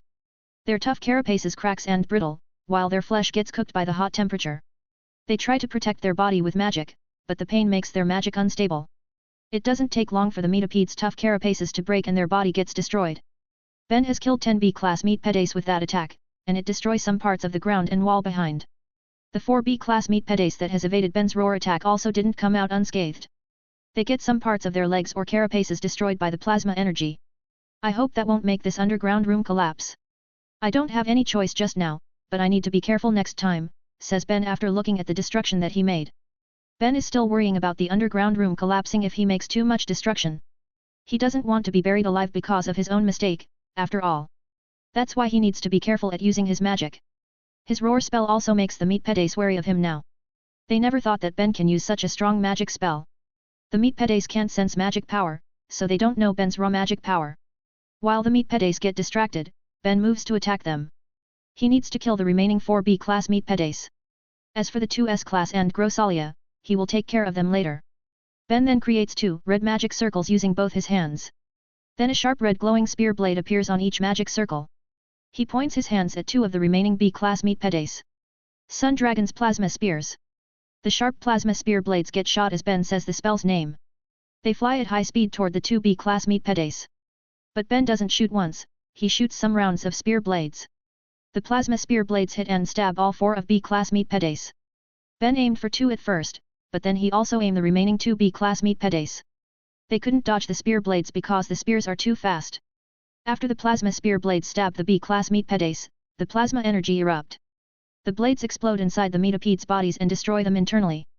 As long as I can pierce through those tough carapaces, then it will be easy. Your bodies are quite weak inside, says Ben while smirking. Grosalia and her 2 strongest children can only look at Ben angrily now. He has killed all the meat pedes except the 3 of them. She has nurtured them for 100 years, but Ben destroys it all in a day. It's not easy for Grosalia to raise all her children to be this strong. This island has a limited source of food, so she needs to control its ecosystem, or her colony will die of hunger. The lack of food is also the reason why her colony only has less than 200 members even after 100 years. Most of her children are weak because they couldn't eat too much or they won't have any food for the future. She has a plan to relocate her home to another island, but she doesn't know anything outside this island. She doesn't know where to go as she can't swim to reach another island. However, she knows that she will need to cross one day. That's why she amassed her strength and raised her children. She will find a way to cross the sea, so she needs to prepare soon. Now, seeing her children that she has raised for 100 years died easily, makes her mad. It's not that she loves her children, but because they are her power. She only sees them as troops to use. Ben doesn't know what Grosalia thinks, but he knows she is angry. This battle will be a lot more difficult than before. So Ben gets ready and prepares himself. Grosalia then talks with a low angry voice, "How dare you kill my children? I won't forgive you, human. You will regret what you have done to me." "Oi oi oi, I just try to protect myself because you want to eat me," says Ben calmly. "Shut up. You make me angry, so I will kill you," shouts Grosalia. "Then just do it if you can," says Ben while grinning. "Ace, bis, fill your stomach," shouts Grosalia to her 2 S-class meat pedes. Ben is surprised to know that Grosalia named her children. Although it seems that only the 2 S-class have names and they follow the alphabet. But at least she thought of names for them, it's impressed Ben a bit. However, the next sight that he sees doesn't impress him in the least bit. It even grosses him out and he will puke if his heart is weak. But this sight also makes him confused and doesn't know what to do. What Ben sees is the sight of the 2 S-class meat pedes, Ace and Bis eating their siblings. When Grosalia told them to fill their stomach, Ben never thought that they will eat their dead siblings. "I'm really glad I left Bella on the ship. This thing will traumatize her for life," says Ben. Ace and Bis eat their dead siblings very fast like they haven't eaten for years. Ben doesn't know why they need to eat instead of attacking him. But he knows it's not without reason, so he will attack them. Ben wants to move while they eat, but some dark flying blades are attacking him. The blades are from Grosalia who uses her dark magic. She knows Ben wants to interrupt Ace and Bis, so she stops him. Ben is forced to dodge the blades, as they are very strong. He can't take a high-leveled S-class creature's attacks lightly. Even basic attacks like this are highly destructive. While Ben dodges the attacks, Ace and Bis finish their meal. Nothing is left from all the metapedes' dead bodies. Then, both Ace and Bis get their carapaces cracked and a new layer appears. "Fuck, they get stronger," curses Ben. You can read up to 30 chapters ahead of this fanfic novel and the other one on my Patreon page if you are interested. I've uploaded 1 Chapter 111 of Fairy Tale, Sun Eater. 2 Chapter 122 of Transcended as Lord Buggy. 82. Pinched. The 2 S-class meat pedes, Ace and Bis get stronger after eating their dead siblings. They become mid-leveled S-class from low-leveled S-class. Ben never know that eating magical creatures can increase magic power this fast. Well, considering how Grosalia got her magic power by eating a human mage's corpse, this seems to be possible for her offspring. AI Chip, is this a unique trait of these creatures? Asks Ben. No, humans can also get the power of magical creatures that they eat. What? But I never get any magic from the magical creatures that I've eaten, says Ben with a surprised tone. No, your MP actually raised after you ate the magical creatures. It is a very small raise, but it is there. If you ate the creatures raw, then you will get more MP. Ugh, that's impossible, says Ben with a disgusted expression. He will never eat raw meat if he is not in an emergency. But he has his fire magic, so it's almost impossible for him to eat raw meat. Just imagining it has already cringed him to the core. But why didn't I get a magic like Grosalia even after eating so many magical creatures? Asks Ben. You can only get the magic of a creature at your rank or above. In the case of humans, the magical creatures with the same rank are demons. The ones with higher ranks are dragons and gods. A.N. It's not a confirmed theory, just a made-up thing for story's sake. So if I eat a demon, dragon, or god, I will get their magic? Asks Ben. There is a possibility. However, it will still depend on your compatibility. If you weren't a dragon slayer already, then it will be easier to get magic by eating those creatures' meat. However, as a sun dragon slayer, your option is quite limited now. Your choice is creatures with similar magic with your sun dragon's power. So I can't eat creatures with different magic types. Asks Ben. You can, but it will slow down your sun dragon slayer magic's progress. Similar power means you can make them progress at the same time. But different power means you need to train them separately and it will take more time. So it's a matter of training and improving the magic, hey. Ponders Ben. Yes. Having many kinds of magic doesn't necessarily good. Having one strong weapon usually is better than having many average weapons. Are you planning to eat those creatures? No, I'm just curious. Although it gives me more options if I ever get in a situation where I can eat those things, says Ben. Ben then remembers that bathing in dragon blood can strengthen a dragon slayer's magic. Maybe this case is similar, but not everything can work. Some unknown factors can affect the result. While Ben thinks about that, the two S-class meat pedes move to attack him. They crawl at high speed toward him while screeching loudly. Ben leaves his thought and focus on the battle again. Suddenly, the ground below him shakes and many earth spears come out. The spears come out from behind and both sides. So Ben is forced to move to the front toward the incoming meat pedes. Ben has realized that the S-class meat pedes can use earth and dark elements. The B-class ones are only able to use earth elements. As for the E-class ones, they're just able to strengthen their body with magic. The problem is, Ben doesn't know what magic that Grosalia can use. It's clear that she can use earth and dark elements. But she might have more elements that she can use. Ben is still in his plasma mode and he runs toward the two S-class meat pedes now. While Ben runs, the meat pedes shoot many big darkened earth energy bullets at him from their mouths. Ben doesn't dodge because of the earth spears that keep coming out around him. So he deflects the energy bullets away using his punches while he runs. The energy bullets are strong, so he needs to use a lot of power to punch them. When he reaches the two meat pedes, Ben jumps to them and prepares his punch. But suddenly, a dark energy blade appears from his behind. Grosalia attacks him from behind while he focuses on the two meat pedes. Ben can't let himself get hit by the blade because it is very strong. So he spins his body mid-air and uses his punch to hit the dark blade. But it makes him open wide and the two meat pedes use this chance. They cover their head with dark energy and headbutt Ben from two sides. Dark element is their strongest magic, so they use it to attack Ben. Ben spreads his hands to block the head attacks. Bam! The two meat pedes hit Ben with their heads at the same time and it creates a big impact. Ben is in the middle and he catches the two meatopedes' heads. He exerts all his strength to hold the two's attacks. While Ben holds the two meat pedes, Grosalia moves. She is the biggest among all meat pedes and easily towers over the 2S class. She moves and appears above Ben who is still holding the 2S class. Now, you can't run anywhere, says Grosalia while grinning. Shit, curses Ben. Grosalia suddenly sprayed a purple liquid from her meatopede's mouth toward Ben. Ben who can't move gets hit by the liquid that has strong power too. He is pushed to the ground and crashes. Ben is now covered with purple liquid, but the heat of his magic evaporates them. However, the evaporated liquid enters his nose as he breathes. Then suddenly, he feels dizzy and his body aches. Poison! Says Ben in surprise. Hi, even if you are strong, my poison will still affect you. Poison is my species trait, but no one of my children has poison because they weren't born as centipedes. Only I have the poison, and it is a very deadly one. No one has survived from my poison in 100 years. So you can say goodbye to your life today, says Grosalia with a haughty tone. Damn, the poison is inside my body, this is not good. AI chip, can you check my body? Asks Ben. Scanning. A deadly poison has entered your body. It will weaken your muscles and neurons slowly. You will get completely paralyzed in 20 minutes. Death estimation in 3 days. Immediate treatment is needed. Fuck, it's that deadly, hey? What kind of treatment that I need to take? Asks Ben. Consuming the antidote for the poison. I don't have it. Other solutions? Asks Ben while holding his dizzy head. No, the only way to neutralize it completely is by consuming the antidote. You can try to drink the blood or eat the flesh of the creature that poisoned you. It might contain the antidote that you need to neutralize the poison. Drinking her blood? That's disgusting, says Ben with a disgusted expression. You don't have any choice. The poison can threaten your life if you don't neutralize it in a day.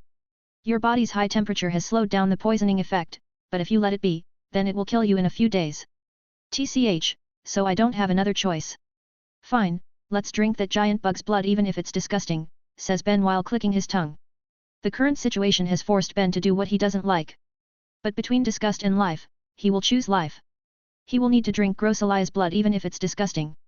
You can read up to 30 chapters ahead of this fanfic novel and the other one on my Patreon page if you are interested. I've uploaded 1 Chapter 112 of Fairy Tale, Sun Eater. 2 Chapter 123 of Transcended as Lord Buggy. 83. Nice help. With his body getting weakened slowly, Ben knows he needs to finish this battle fast before his body gets paralyzed completely. He also can't replenish his MP here without any sunlight or fire. Wait. Can I eat gravity? Ponders Ben when he realizes that he has a gravity element. He never thought of this before because he never find the need to do it. He always has the access to sunlight and his MP capacity is quite big. So he doesn't need to replenish it that often in battles. There's only one way to find out, says Ben. Ben opens his mouth and bites the air like when he eats sunlight. He set his intention to eat the gravity power that is available everywhere. However, nothing happens after he takes a bite. It's not working. What's wrong with? Boom. A big dark energy bomb suddenly explodes in front of Ben. He was too distracted by his thought and didn't realize the incoming attack. Ben gets flung back, but he is fine and can stabilize himself. Shit, there's no time for that. I can think of a way to replenish my MP later. They need to be defeated first, says Ben while sliding backward. Ben still has 1/2 of his full MP now, but he needs to finish this fast. Plasma mode takes a lot of his MP and it will keep taking more of his MP. The remaining 3 enemies won't be easy to defeat, so 1/2 of his MP capacity is not much. The meat pedes move toward him, so Ben thinks of a simple strategy. He set his priority to kill the 2S class before targeting Grossalia. She is the most troublesome, so he needs to make sure that she won't have any help. Ben rushes to the 2S class meat pedes while keeping tabs on Grossalia. She might use a surprise attack again like before. Her attacks so far were very powerful and her poison is the most dangerous of all her attacks. The 2S class meat pedes crawl at fast speed toward Ben. But when they meet with Ben, they move in different directions. One of them moves up, while the other get underground. Ben can't chase the one who digs the ground, so he jumps to the one who moves up. He grabbed the body of that meat pede using his sharp left claws.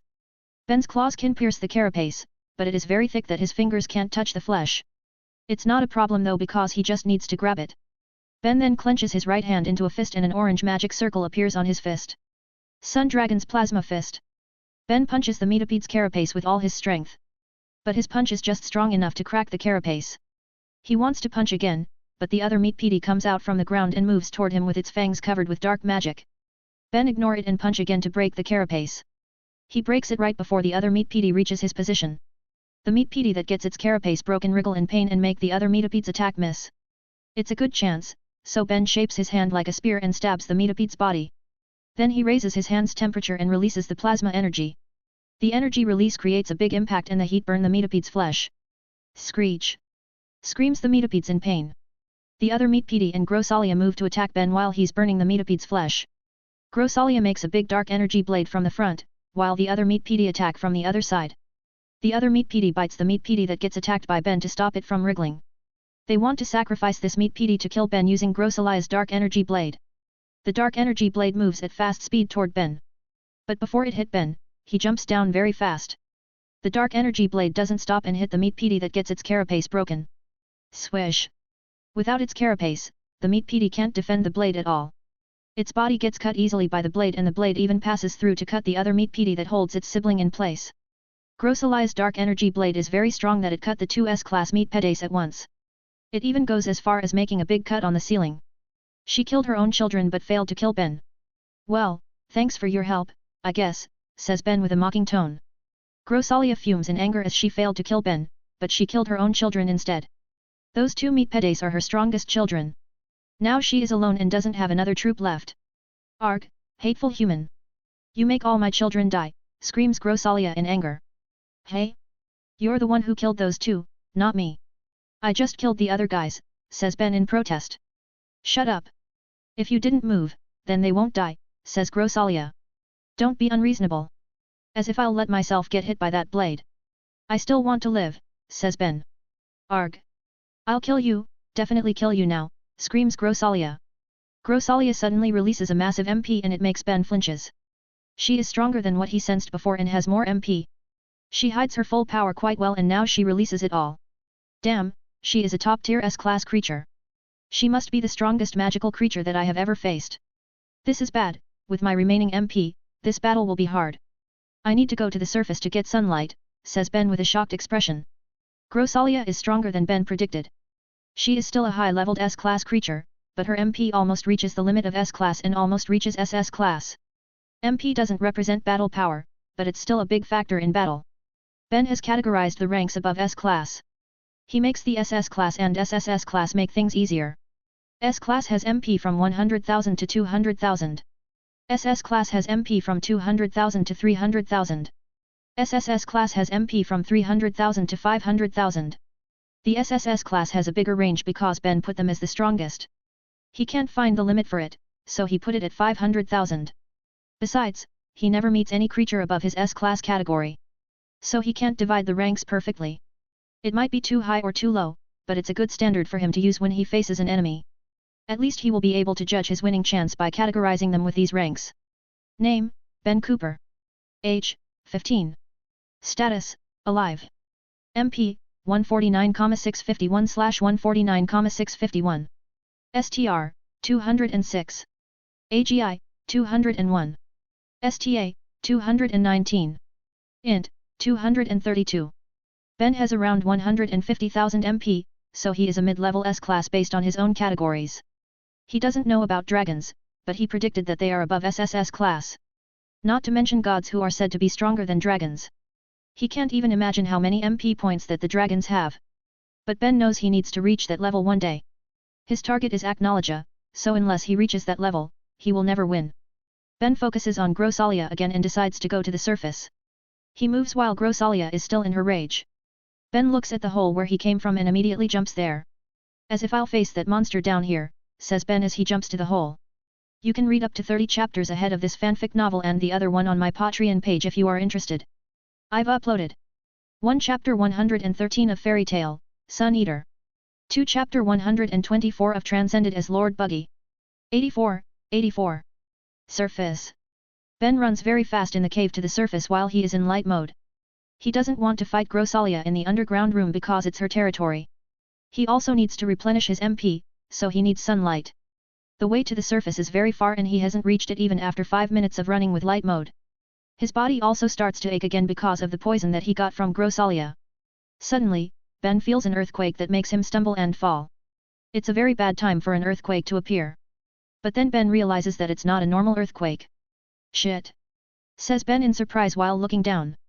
Ben gets into a defensive position and suddenly Grosalia's massive metapede's head comes out from the ground. Grosalia's human body is gone from her metapede's head, but it's not the problem now.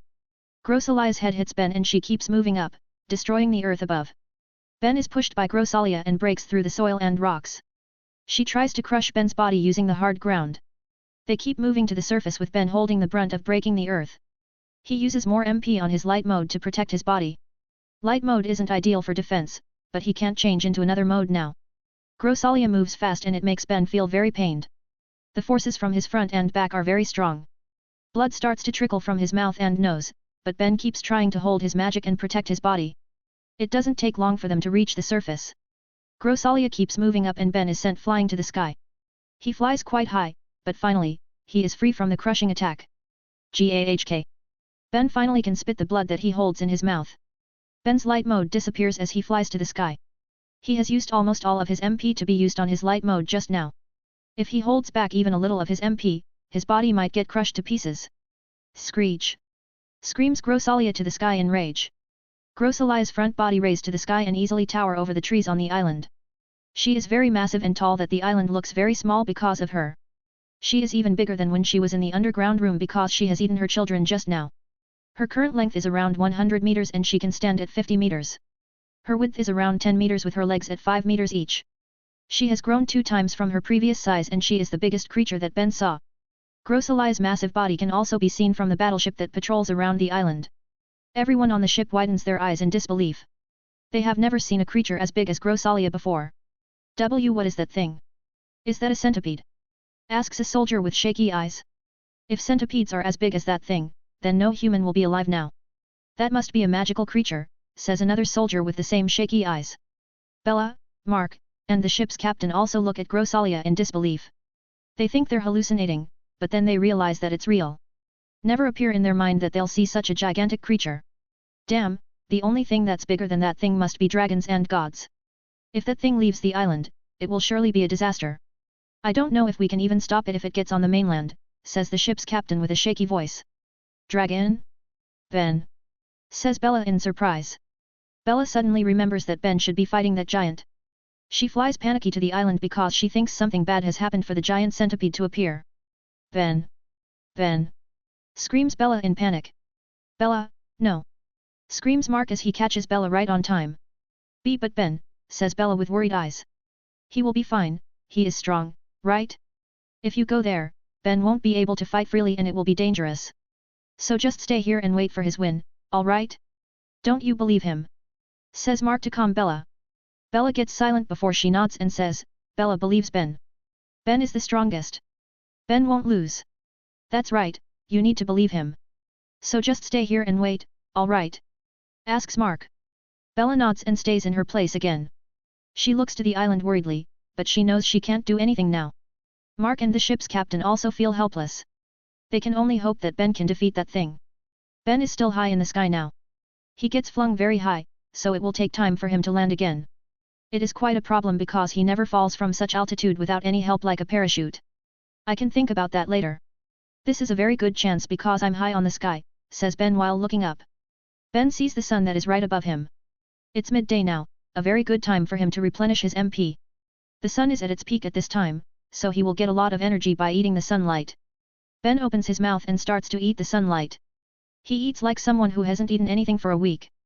Ben keeps eating as he falls and his MP gets filled fast. Grosalia watches as Ben falls from the sky and prepares her attack. Her human body also has come out from her metapede's head and it can be seen clearly now. Her human body is composed of the upper half from waist to head. She is quite gorgeous by human standards.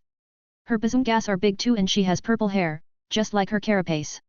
However, her eyes are like purple beads without any white because she's basically a bug.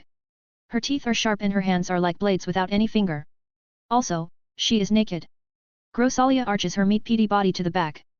Then she points a lot of her legs at the falling Ben. Her legs get covered in dark magic and big dark purple magic circles appear on those legs. Die, human! Shouts Grosalia. Grosalia shoots multiple dark magic spears from her legs toward Ben. Each spear is 1 meter long and they're rather thick. She keeps shooting those spears even though the first spear hasn't hit Ben yet. Ben senses the incoming attack and spins his body to look down. A lot of dark spears are flying to him and will surely hit him. But he doesn't panic and instead, he grins. Your attack is rather late. I've filled my MP to its full capacity. Besides, this is my territory now, so I can rampage to my heart content here, says Ben with a big grin plastered on his face. Ben claps his hands and closes his eyes for a moment. Then he opens his eyes widely and says, Sun mode, ultimate human form. After he said that, a very bright and hot golden flame starts to engulf Ben's body. The golden flame is very hot and bright because it is the sun's power itself. This is Ben's current best transformation mode that combines all his elements with an almost perfect ratio. Every creature on the island closes their eyes because of the brightness when Ben enters his sun mode, even Grosalia. The ones on the ship also need to cover their eyes. What's that? Asks the ship's captain while covering his eyes.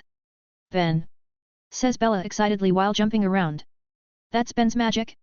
Phew, so he's fine. I'm relieved now, says Mark with a tone of relief. They are relieved now and forget that Ben still needs to face the dark spears. Ben put his hands in front of him and spread his palms. Then a very big golden magic circle appears in front of him. Sun Dragon's solar shield. The golden magic circle gets engulfed in golden flame and form a 5 meters round shield. Then the dark spears start to hit the golden shield one by one. But each one of them gets burnt and destroyed upon contact with the shield. Grosalia widens her eyes when she sees her attacks don't work. Where did he get his magic power? How can he suddenly get so strong now? You can read up to 30 chapters ahead of this fanfic novel and the other one on my Patreon page if you are interested. I've uploaded 1 Chapter 114 of Fairy Tale, Sun Eater. 2 Chapter 125 of Transcended as Lord Buggy. 85. Ben vs Grosalia. Grosalia is surprised by Ben's sudden rise in power. She knows he has spent a lot of MP in the previous battles. He should have lost a lot of MP before, but now he can make such strong magic again. She can't think of anything with her bug brain. Even though she is very strong, but she lacks battle experience. There's nothing on this island that can threaten her for years, so she never fought a difficult opponent like Ben. Suddenly, Ben moves his golden shield to his right. Then the shield starts to spin and creates friction in the air. Grosalia widens her eyes because she knows what Ben wants to do even with her lack of battle experience. That thing is dangerous even for me, I can't afford to get hit by it, says Grosalia. Grosalia suddenly digs the ground and dives down. You want to run? I won't let you, says Ben. Ben then throws the spinning golden shield to Grosalia's digging location. The spinning golden shield moves fast and hits the ground right after Grosalia's tail enters it. Swish boom! The golden shield hit the ground and cut it as a spinning saw. It cut 30 meters down to the ground before it run out of power. The soil that gets cut by the shield melt like lava because of the heat. Boom! Ben lands on the ground and creates a big impact. She escape, hey! Says Ben while looking down. Ben tries to sense Grosalia's MP, but she has gone too deep and out of his magic sensory range. He frowns because he needs to make her come out so he can fight her on the surface. But then, he can sense Grosalia's MP, so she is in his range. However, she stays underground and doesn't go to the surface. It makes Ben clicks his tongue because he can't attack her if she stays underground. Suddenly, he senses a magic coming up to him from underground at high speed. He has a bad feeling, so he jumps to the left. Right after he jumped, a dark energy blade come out from the ground and moves toward the sky. Damn, she plans to attack me from underground, says Ben unhappily. Ben senses another magic and he jumps again to dodge another dark blade. The attacks continue, so Ben jumps around to avoid the attacks. Then he deactivates his sun mode to save his MP. It makes him pissed off because he finally has the chance to use sun mode. But now he needs to deactivate it shortly after he starts using it. He doesn't want to waste MP just to dodge these attacks. I'll make you regret this, damn creature, says Ben with a pissed tone. Ben keeps running to dodge Grosalia's dark blades that she shot from underground. He runs into the forest and sees the creatures there are running around in panic. Sorry about this, you guys. But you will live longer if you can survive this, says Ben to the creatures even though they won't understand him. Ben runs while eating sunlight and thinks of a plan to lure Grosalia out. He can't go underground, so he needs to lure her to the surface again. But nothing comes to his mind after thinking for a few minutes. Suddenly, Ben feels his chest tighten a little. Ugh, the poison is still active and my body's condition gets worsened now. I need to lure her out now, or my body will reach its limit first. Ben looks around to find any idea to lure Grosalia out. He jumps to avoid another dark blade and looks down at where the dark blade came from. Nothing looks strange at first, but then Ben realizes something and widens his eyes. How could I become this stupid? The answer is always right before me, says Ben with a big grin. Ben then enters sun mode again and flashes to a hole created by a dark blade. He plunges his hands to the hole and smirks. Take this, you bastard! Sun energy release, solar flare. Says Ben. Ben releases a lot of solar energy through his hands. The released solar energy enters the hole and moves down following the hole. Shortly after that, many solar energy pillars erupt from all the holes that were created by the dark blades. The solar energy pillars spread all over the island because Ben runs around the island just now. They move in many directions based on the hole's position and direction too. These holes are connected because they were made by Grosalia's attacks. Some creatures and plants get hit by them and get burnt to death because of the solar energy's heat. Ben can't do anything about it now as his priority is defeating Grosalia. Suddenly, the ground quakes and then a massive and tall thing comes out from the ground. Grosalia finally come to the surface after Ben's solar energy release hit her underground. She actually could hold the brunt power of Ben's attack. However, the heat that his magic produced is very high and she can't block it. Heat can't be blocked easily even with a strong magic shield. Arg, hot! Very hot! Screams Grosalia as she comes out from the ground. Grosalia wriggles around with her massive meat-peaty body and destroys many trees. The heat of Ben's attack makes her wriggle in pain. She gets burnt and has some burn marks on her body now. Ben smirks seeing this and says, "You've finally come out. Now you can't escape anymore. I will finish this fight before you can escape again." Grosalia keeps wriggling for a moment before she stops. She then looks at Ben with a murderous expression. Ben just smirks and activates his sun mode again to fight Grosalia. "Come!" says Ben while taunting Grosalia with his hand. "Damn human, I'll kill you!" screams Grosalia while moving up. Grosalia moves up then lunged in Ben's direction from above. She covers her meat-peaty head with layers of dark, earth, and poison magic. Then she slams her head at Ben who stands on the ground. Ben cocked his right hand to the back and gathered his MP on it. Then when Grosalia's head is about to hit him, he strikes. Ben punches Grosalia's head from right to the left and does not take it head on. His punch makes Grosalia's head attack's direction change and she hit the ground on Ben's left side. But Grosalia doesn't stop and she continues to move, then go up again to attack Ben from above. She can do that easily with her snake-like body. Ben deflects her attack again, but she does the same moves again and again. She attacks from every direction only to get them deflected by Ben. It makes her angrier, so she starts to spam all her magic to attack Ben. Grosalia makes dark spears from all her legs and shoots them at Ben. She sprayed poison from her mouth continuously toward Ben. Then she also makes earth spears to attack Ben from below. She does that while still attacking Ben with her headbutt. Ben starts to get overwhelmed even though he is in his best mode now. Damn, she's going crazy. If this continues, then I'll get killed first. It seems I need to use that. You can read up to 30 chapters ahead of this fanfic novel and the other one on my Patreon page if you are interested. I've uploaded 1 Chapter 115 of Fairy Tale, Sun Eater. 2 Chapter 126 of Transcended as Lord Buggy. 86. Finishing. Grosalia's reckless attacks are very troublesome for Ben. She spams her spells everywhere as if she wants to destroy the island. It really creates big destruction and kills many creatures. Ben needs to stop her or this island will really get destroyed. His job is to investigate this island, not destroy it. Although it's not clear whether this island's condition will affect his job or not, he prefers to keep it intact. He sees Grosalia is moving to him and will try to crush him again. So Ben gets ready and jumps at the right moment before Grosalia's head hits him. Then he cocked his right fist back and punched Grosalia as strong as he can. Sun Dragon Solar Fist. Boom. Ben punches Grosalia's head to the ground and he also projects solar energy from his punch. The punch is very strong and it pushes Grosalia down until the ground caved in 5 meters deep. Arg! Screams Grosalia. Grosalia goes underground again to escape from Ben's attack. While digging, she slams her rear body at Ben and flings him a few meters to the left. Ben stabilizes himself and when he can land, Grosalia has gone. Ben curses and tries to sense her again. He widens his eyes when he sensed Grosalia to be right under him. She has moved up again and crashed onto Ben from below. Grosalia covers her face with her dark magic. Then she bites Ben while crashing onto him from below.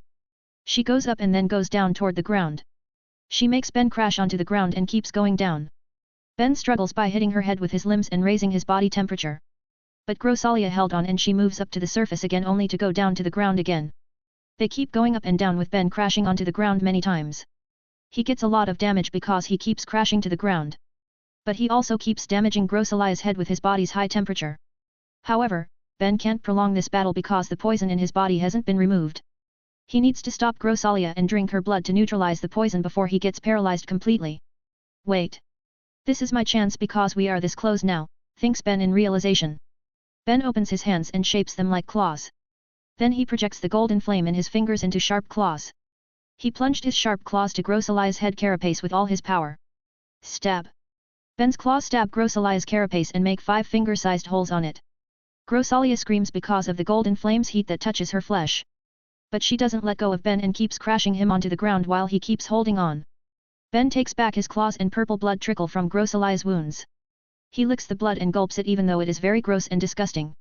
AI chip detects the blood that Ben drank and immediately processes it. Detecting Grosalia's blood. Transforming the blood into antitoxin. Creating antibody and poison immunity. Starting poison neutralization process. Ben starts to feel better now even though he's still getting hurt by the multiple ground crashing. But he feels like he can exert more strength now as the poison starts to get neutralized. He then grabs Grosalia's metapede's mouth and tries to open it. With more strength to use, Ben can open the giant mouth slowly. Then when he can open the mouth slightly, he takes a deep breath. Ben creates a golden magic circle on his mouth and says, Sun Dragon Solar Roar. After he said that, Ben spew a big amount of golden flame from his mouth. He aims it at Grosalia's mouth and the flame enters her mouth easily because Ben is right in front of it. Arg! Hot! Screams Grosalia. Grosalia feels her mouth is burnt and the flame keeps going to her insides. She feels very pained and finally lets go of Ben by throwing him into the sky. Then she tries to cool her mouth by producing poison. Ben stabilizes himself as he flies to the sky and looks at Grosalia. She wriggles her head because of the heat. Liquid poison also keeps coming out of her mouth. He smirks as she wriggles in pain. That's what you'll get for holding me in front of your mouth. But this is not the end, says Ben. Ben extends his right hand to the back and points his index finger to the sky. Then a big golden magic circle appears on his finger. A golden fireball appears on the magic circle and it keeps getting bigger until it becomes 5 meters wide miniature sun. Secret Dragon Slayer Art. Sunshine, cruel sun. As he said that, the golden flame on his body starts to get absorbed by the miniature sun. It gets very hot and bright that even the people on the ship can feel the heat and need to close their eyes. He creates a sun. Asks the ship's captain with a tone of disbelief. Yay, Ben win, says Bella happily. What? But his opponent is still there, says the ship's captain. No, Ben win. Strongest spell, says Bella while pointing at the miniature sun. You mean that's his strongest spell? Is that why you said that he win? Asks Mark. Bella nods and smiles happily. She is right, this is Ben's current strongest spell. It's a spell that he created based on Escanor's technique from 7 Deadly Sins using some of his Dragon Slayer spells as the base. Grosalia also feels the heat from her position and she shakes in fear now. She can sense the spell's power even though she doesn't have magic sense. Even the heat from that spell has scared her. I can't get hit by that, I need to escape, says Grosalia with a scared tone. Grosalia then starts to dig and wants to escape underground. But Ben has anticipated this and knows how to stop it. The same trick won't work again, says Ben while pointing his left hand to Grosalia. Ben creates a dark purple magic circle on his left hand and says, Sun Dragon's mighty pull. Grosalia's rear body that hasn't entered the ground suddenly gets lifted to the sky. Then all her body flies up along with soil, rocks, and trees around her. Ben uses his gravity magic to pull her toward him. Let's end this. Cruel sun. Says Ben while throwing the miniature sun to Grosalia. Grosalia looks up and sees the miniature sun is moving toward her. She tries to get out of the way, but she can't do anything without any solid ground for a foothold. She widens her eyes as the miniature sun gets closer to her. No. No. No. I don't want to die. I still want to live and get stronger. Damn you, human! Screams Grosalia in anger and desperation. This won't happen if you just keep quiet and don't provoke me. But alas, you bring this upon yourself. In this world, only the strong will survive, says Ben. The miniature sun hit Grosalia and she get pulled to it because it also has a gravity element. Her whole body now touches the sun's surface and she gets engulfed by the golden flame. Arg! Screams her in pain as her whole body gutty burned. Ben moves the miniature sun to the sea because he doesn't want to destroy the island. The sun then explodes on the sea and evaporates the seawater around it. As for Grosalia, she has been burnt to ash. Job's done, says Ben as he falls and loses consciousness because he spent all his MP. Bam! You can read up to 30 chapters ahead of this fanfic novel and the other one on my Patreon page if you are interested. I've uploaded 1 Chapter 116 of Fairy Tale, Sun Eater. 2 Chapter 127 of Transcended as Lord Buggy. 87. Return to mainland. The explosion of Ben's spell makes a big wave that spread everywhere.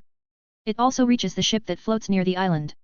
The ship's crew immediately do what they can to face the big wave. Luckily, they're professionals and have faced big waves like this many times. They don't panic and can control their ship to not sink. After some time, the sea finally gets calm again and the ship goes to the island. All soldiers go to the island with Mark and Bella following them. They all widen their eyes at the destruction that was created by Ben's fight with Grosalia. Now they finally understand the level of S-class creatures battle. Can this island returns to normal after this, I wonder? Asks Mark curiously. It will, although it won't happen soon. If the kingdom decides to take care of this island, then it will recover faster, says the ship's captain. Why would they take care of it? Asks Mark. Well, I think they will build a military base here. After Alvarez Empire's attack last year, the kingdom has started to increase its defensive power. This island is a good place to detect any movements from the north and it is quite far from the mainland. So if we can detect something from here, we can warn the mainland early, says the ship's captain. Oh, that makes sense, says Mark while nodding. The group finally reaches Ben's location after 15 minutes. He is lying unconscious on the ground after he spent all his MP in his last attack. Bella flies to him and tries to wake him up, but he doesn't respond. A medical team then checks Ben's condition and says that he is fine. He has many injuries, but his life is not in danger. It makes everyone relieved and they take Ben to the ship immediately. Hey, kitty girl, how old is he? Asks the ship's captain. Ben is 15, Bella is 4, says Bella. 15. He's even younger than my son, but he already does dangerous work like this, says the ship's captain with a sad tone. Ben is strong, says Bella. It's not about strength. I just feel sad that a young man like him needs to face death many times. Sigh, I hope that the future will be better so that young people like him won't need to be in danger again, says the ship's captain. They stop their talk and get on the ship. The soldiers go around the island and inspect it. They find many creatures that survived by hiding on the outskirts of the island. They note it all and record everything they found on the island. The soldiers also find Ben's car that doesn't look good right now. It got hit by stray attacks from Grosalia and the defense system broke after getting hit many times. The car has many broken parts and it will need time to repair it. What should we do with this? Asks a soldier. Let's take it to the ship. At least we can help him with this even though we couldn't help him fight that monster, says another soldier. You're right, but this won't be easy, says the previous soldier. The soldiers then pull Ben's car to the ship. It still has 3 wheels, so they just need to work on the 4th wheel. They use a cart to replace the 4th wheel and are finally able to take the car to the ship. After the soldiers finish their job, they all leave the island and return to the mainland. A moment after that, a ripple appeared on the place where Ben fell. Then a space hole appears and a man with black hair and clothes comes out. If old and experienced mages are here, they will recognize this man. He is the black mage that is said to be the evilest mage, Ziref. A dragon slayer. He is quite strong. It doesn't look like he is an artificial dragon slayer, but who is he? I don't remember him as one of the dragon slayer kids from 400 years ago, says Ziref while trying to remember all dragon slayer kids that he knows. Well, maybe I just never heard about him. I wonder how Natsu is doing right now? If he is as strong as this one, then maybe he will be ready to kill me in a few years. Maybe they can work together to kill Aknologia too, says Ziref while smiling thinly. But then he sighs, maybe I'm being too hopeful now. They're still too young right now. But I really hope that they will be ready when the time comes. Ziref looks around for a moment before he leaves through the space hole again. He doesn't want to stay and accidentally destroy the lives on this island. 3 hours after that, the battleship that went to the island finally arrived on the mainland. Ben is still unconscious now. Well, he has woken up before, but he fainted again because of his motion sickness. Ben then gets sent to a hospital to get thorough treatment. Mark will take care of it, so the ship's captain and his men can do their job. They still have many things to be reported to their superiors after this. It takes 3 more hours for Ben to wake up in the hospital. The sky has turned dark now because it is 7 p.m. Ben looks around and finds out that he is in a hospital. Bella is sleeping beside him peacefully, so he smiles and relaxes again. Phew, it's been a long day, says Ben while looking out through the window. Ben relaxes and tries to check his condition. AI chip scans him and the result makes him relieved. His injuries aren't life-threatening and the poison has been removed completely now. AI chip, show my stats, says Ben. Name, Ben Cooper. Age, 15. Status, alive. MP, 152,212/152,212. STR, 207. AGI, 203. STA, 220. INT, 233. TISC, my physical stats increase. The growth from a difficult battle is always high. Should I avoid a hard battle to stop it? I only have 10 points to spare in stamina, says Ben with a rather pissed tone. Ben is happy that he grew stronger, but it also makes him worried. He isn't allowed to surpass 230 points in physical stats. It will hasten the growth of his dragon seed and starts his dragonization. AI chip, do you have any solution for that? Asks Ben. I don't recommend this, but you can try to find magic or tools that will halt your physical power's progress. Such things will have side effects, but they will help you in your current situation. I never find magic or tools that have such effect, but that seems to be a nice solution. It will be impossible to stop my physical power's growth in 3 years without any outside help. We can think of the side effects later, this problem needs an immediate solution now, says Ben. With his current progress, Ben is sure that he will surpass the 230 mark in 3 years. If he keeps growing after a fight like this, then he will surpass it in less than a year. He can only halt it using magic or tools. I'll ask Gramps after we return. Maybe it's the time to tell him about my situation with Dragon Seed too, says Ben while looking at the ceiling. Ben never tells anyone around him about the Dragon Seed. Only he, AI Chip, and Smog Soul that knows about it. But now he can't hide it anymore because this is getting dangerous. Rubal might have a solution and can help Ben. So he will tell the old man, although he will still hide it from the others, especially his sisters. They won't be able to take it calmly and it will just make them worried. Ben sighs and leaves that problem for now. He doesn't feel so good right now with his body having many injuries and being wrapped in bandages. He also can't sleep because he just woke up, so he decides to meditate to purify his MP. Let's leave the problem for the future me. You can read up to 30 chapters ahead of this fanfic novel and the other one on my Patreon page if you are interested. I've uploaded 1 Chapter 117 of Fairy Tale, Sun Eater. 2 Chapter 128 of Transcended as Lord Buggy. 88. Return home. The next day, Ben finally leaves the hospital. He hasn't recovered fully and still has many injuries. But he will take a longer time to recover if he stays in the hospital. It will be faster for him to recover if he returns to the guild. Wendy will be able to heal him with her magic. It will be faster for him to recover with her help rather than using medicines.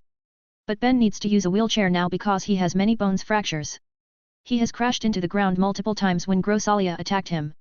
He still gets his bones fractured even though he has used his magic to cover his body. Luckily, he can buy a magic wheelchair that used a mage's MP to move the wheel. It is still not using Lacrima as the power source, but it's better than a normal wheelchair. He has a lot of MP too, so it's not a problem. Ben leaves the hospital after Mark helps him take care of some administrations. He follows Mark to the mayor's residence with Bella sitting on his lap. Have you informed the kingdom about my job? Asks Ben to Mark. Yes, I've reported what I know to the mayor and she reported it to the kingdom. They will send some people to meet you here today to ask for details, says Mark. They send some people? How rare. I thought they will ask me to go to the capital and report it there, says Ben. Well, they want to check the island too. So they send those people directly to save time, says Mark. They have a plan for the island, hey?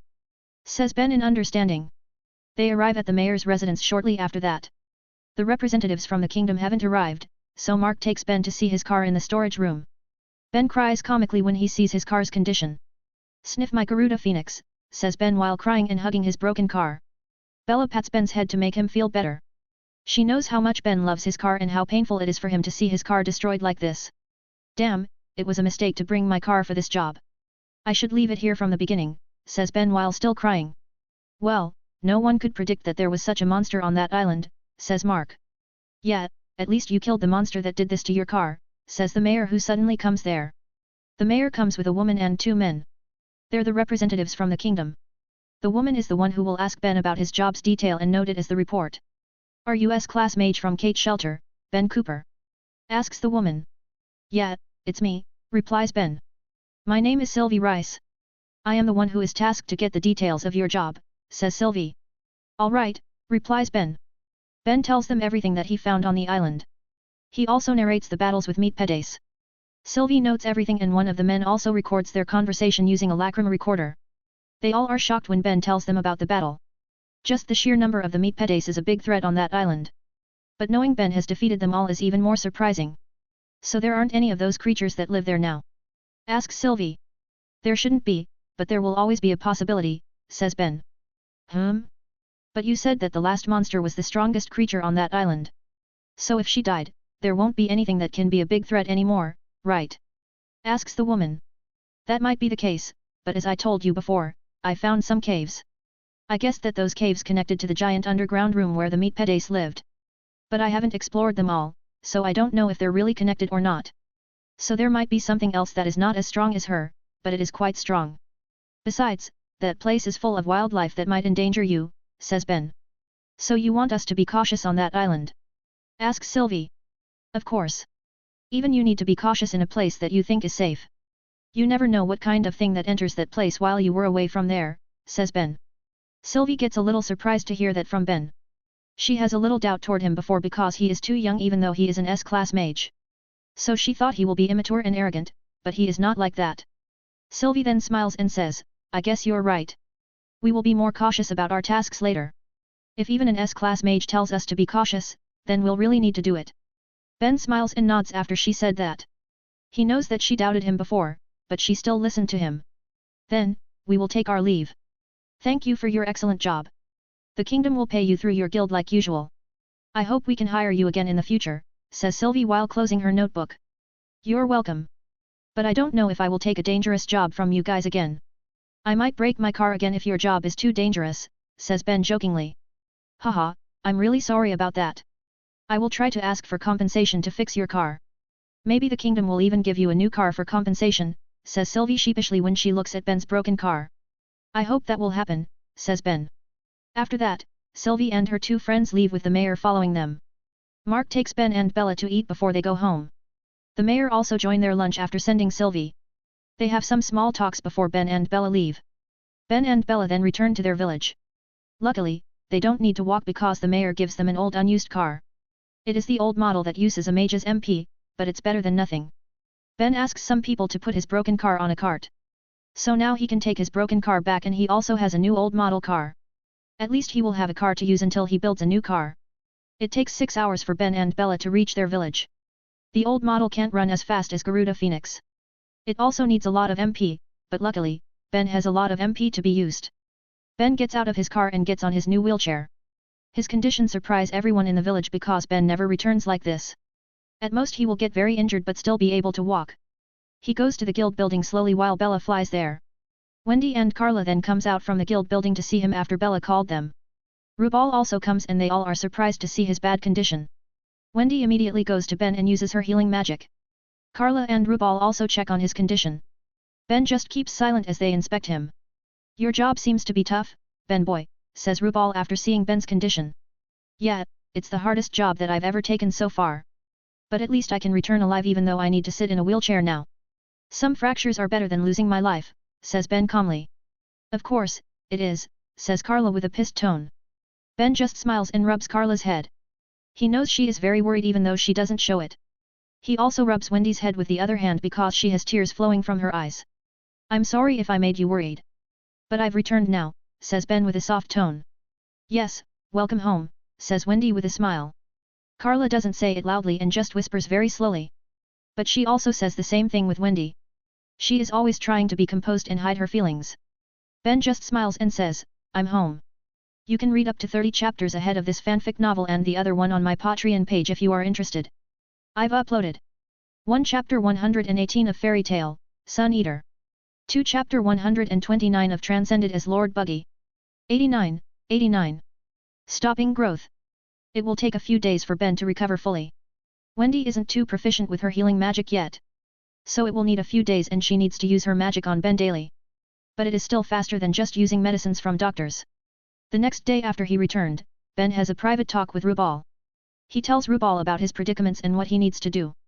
Surprisingly, Rubal doesn't seem to be that surprised. So this is the problem that troubling you for years, says Rubal in understanding. As I thought, you have a hunch, hey? I really can't fool you, says Ben with a defeated tone. Of course, I have it. People grow faster with pressure and I could tell that you have big pressure. But I never thought that your pressure will be this big and strong, says Rubal. That's why I keep trying to find solutions for this problem. I have found it, but it is very difficult, and these solutions become new problems, says Ben. But are you sure that those solutions will work 100%? Asks Rubal. It's not 100%, but the probability is very high to succeed. No one can guarantee that this will work 100%, says Ben. Sigh, but finding a dragon to be sealed in your body is not that easy. Dragons are very strong, stronger than everything that you've ever seen. Killing them is hard enough, but it will be more difficult to capture and seal them. Furthermore, there has been no sighting of dragons for years now, says Rubal. But I still need to try. That's why I need to be stronger even with some limitations, says Ben. Rubal nods in understanding and then he says, I can help you to stop your physical strength growth using magic. But there will be a side effect. It will stop all your physical growth, not only the strength. Hey? You mean like my height too? Says Ben dumbfoundedly. Yeah, your height, wait, every physical growth will stop. Even your hair won't grow until you stop this magic. It is a lost magic and has disappeared from history. Only a few people like me know about this magic and even fewer who can use it, says Rubal. Ben has a dark expression now after he heard it. Stopping his physical growth means that he won't change for 3 years, physically. He won't get taller, bigger, and his little brother won't grow too. Is that the only way? Asks Ben. It is the only one I know that has a minimal side effect. Other methods might reduce your health or give long-term side effects or even death. Well, it's up to your choice, says Rubal. Ben's expression gets darker and he says, I will use this method, then. Rubal nods and tells Ben to improve his health first. He needs to be in his best condition when the magic is used. It is to avoid any unknown factor that might affect the magic's success. For the next few days, Ben keeps receiving Wendy's healing magic treatment. He does not train at all and just focuses on recovering his health. It feels very strange for him to not move his body to train every day, but he needs to focus on recovery now. It takes a week for Ben to fully recover with Wendy's healing magic's help. But Rubal still asks him to wait for a few days to use the magic. While waiting, Rubal teaches the magic to Ben because Ben needs to use the magic himself. A type of time magic? Asks Ben after learning the magic. Yeah, this magic utilizes time to stop your body's time, but not your soul and magic. But it is very difficult because stopping your body's time means stopping its functions too, says Rubal. Stopping the body's time means that everything in the body stops. That means the heart, brain, blood, everything will stop functioning. If that happens, then the person will not be able to do anything and won't even have consciousness because the brain doesn't work. Luckily, this magic only stops the body's physical growth. It wasn't easy to create this magic, and the ones who made it in the past need to do many types of research and trials before the magic got perfected. Different from a magic named Age Seal that stops the surroundings' time, this magic stops its user's time. Someone with high proficiency over this magic can stop anything they want to stop in their body, says Rupal. Then, that means it can be used to stop a disease in my body too? Asks Ben. Yeah, if you have high proficiency over this magic, says Rupal. Ben nods and suddenly widens his eyes in realizations. Then, can't it be used to stop the dragon seed directly? I don't know about that. This dragon seed seems to be physical and magical things at the same time. It affects your body, but if you open your body, then you'll never find it. So I doubt that it can be used to stop the dragon seed, says Rupal with a sad expression. I guess you're right. Don't worry about it, Gramps. This magic is good enough for now, and I still have another way to solve this problem, says Ben while smiling. After that, Ben starts to learn the magic with AI Chip's help. The magic's name is Body Age Seal because it is derived from Age Seal. It is a type of time magic, so it's very rare and hard to learn. Luckily, Ben has learned many types of magic, although he just learned the concepts. But at least he has some understanding of time magic and about the time itself. However, it doesn't make his learning of this magic easy. He never used any magic except those with the same elements as his Dragon Slayer magic. He just learned them and never used them. Time, such a difficult concept to learn, says Ben before sighing. Ben has to keep learning the magic and also about time. But he can't understand it to a high degree even after a week. Time is much harder to understand than natural elements like fire or water, even gravity. AI Chip, can you set a training menu to maximize my stats before I use this magic? Asks Ben to AI Chip. Yes, I will make a schedule for you. Thanks, I want to be in the best condition before halting my physical growth, says Ben while looking at his stats. Name, Ben Cooper. Age, 15. Status, alive. MP, 152,212/152,212. STR, 207. AGI, 203. STA, 220. INT, 233. His limit is 230 points for Street AGI and STA. So he still has some points to spare and he wants to maximize them. Even 1-point addition might help him later, so he will maximize all of them. Ben starts his physical training to maximize his stats while learning the new magic. It takes him a month to maximize his stats, and another month to learn the magic completely. He doesn't take any job to focus on this problem. Name, Ben Cooper. Age, 15. Status, alive. MP, 154, 452/154,452. STR, 230. AGI, 230. STA, 230. INT, 241. Ben checks everything and confirms that he doesn't leave anything. Then he starts to use the Body Age Seal magic with Rupal's supervision. Body Age Seal, activate. Says Ben while clapping his palms in front of his face. Magic letters suddenly come out of Ben's palms and start to cover his body fully. He feels pain from every part of his body, but Ben holds it and keeps focus. The letters glow dark red like blood for a minute before they disappear and Ben falls unconscious. You can read up to 30 chapters ahead of this fanfic novel and the other one on my Patreon page if you are interested. I've uploaded 1 Chapter 119 of Fairy Tale, Sun Eater. 2 Chapter 130 of Transcended as Lord Buggy. 90. Cooperation job. Ben wakes up at night after he fainted. He feels his body is sluggish and his muscles are sore. He looks at his body and it is covered in a layer of dried up blood that has a brownish color. The blood came out from his pores after he fainted. It is a small side effect of the magic that he used. But he doesn't think much about it because he already knows about it. AI Chip, have I succeeded? Asks Ben to AI Chip. Yes, congratulations. The magic has affected your body and stopped all its physical growth. Show my stats, says Ben. Name, Ben Cooper. Real age, 15. Body age, 15, halted. Status, alive. MP, 154,452/154,452. STR, 230, halted. AGI, 230, halted. STA, 230, halted. INT, 241. Body age? Asks Ben curiously. Your body will stop growing until the magic is dispelled. So your body won't age and remain the same as your 15Y.0 self. But you will still become older, that's why there is a real age. Oh, alright then, says Ben.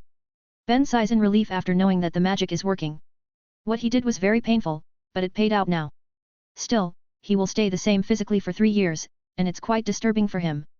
Sigh, at least I am not that short and small now. So it will be fine until I turn 18, says Ben to humor himself. Ben's current height is 170 centimeters and he is quite muscular. At least he is not too short now and his height is still acceptable even until he turns 18. Not that he cares much about height, but it's better to not be too short for him. AI chip then scans Ben's body thoroughly because Ben wants to check the details. It takes 5 minutes for the scan to finish and AI chip shows the result on the screen. The result made Ben rather speechless now. His body parts are covered by invisible magic letters. They're planted on his skin, organs, and bones. The magic can only get removed by the caster, which is why Ben needs to use it himself. Ben goes out and boils water for a bath. He needs to clean his sweats and the dried up blood on his skin. He boils a lot of water to make sure that he can remove all of those. When he gets inside the wooden bath, the hot water suddenly turns brownish.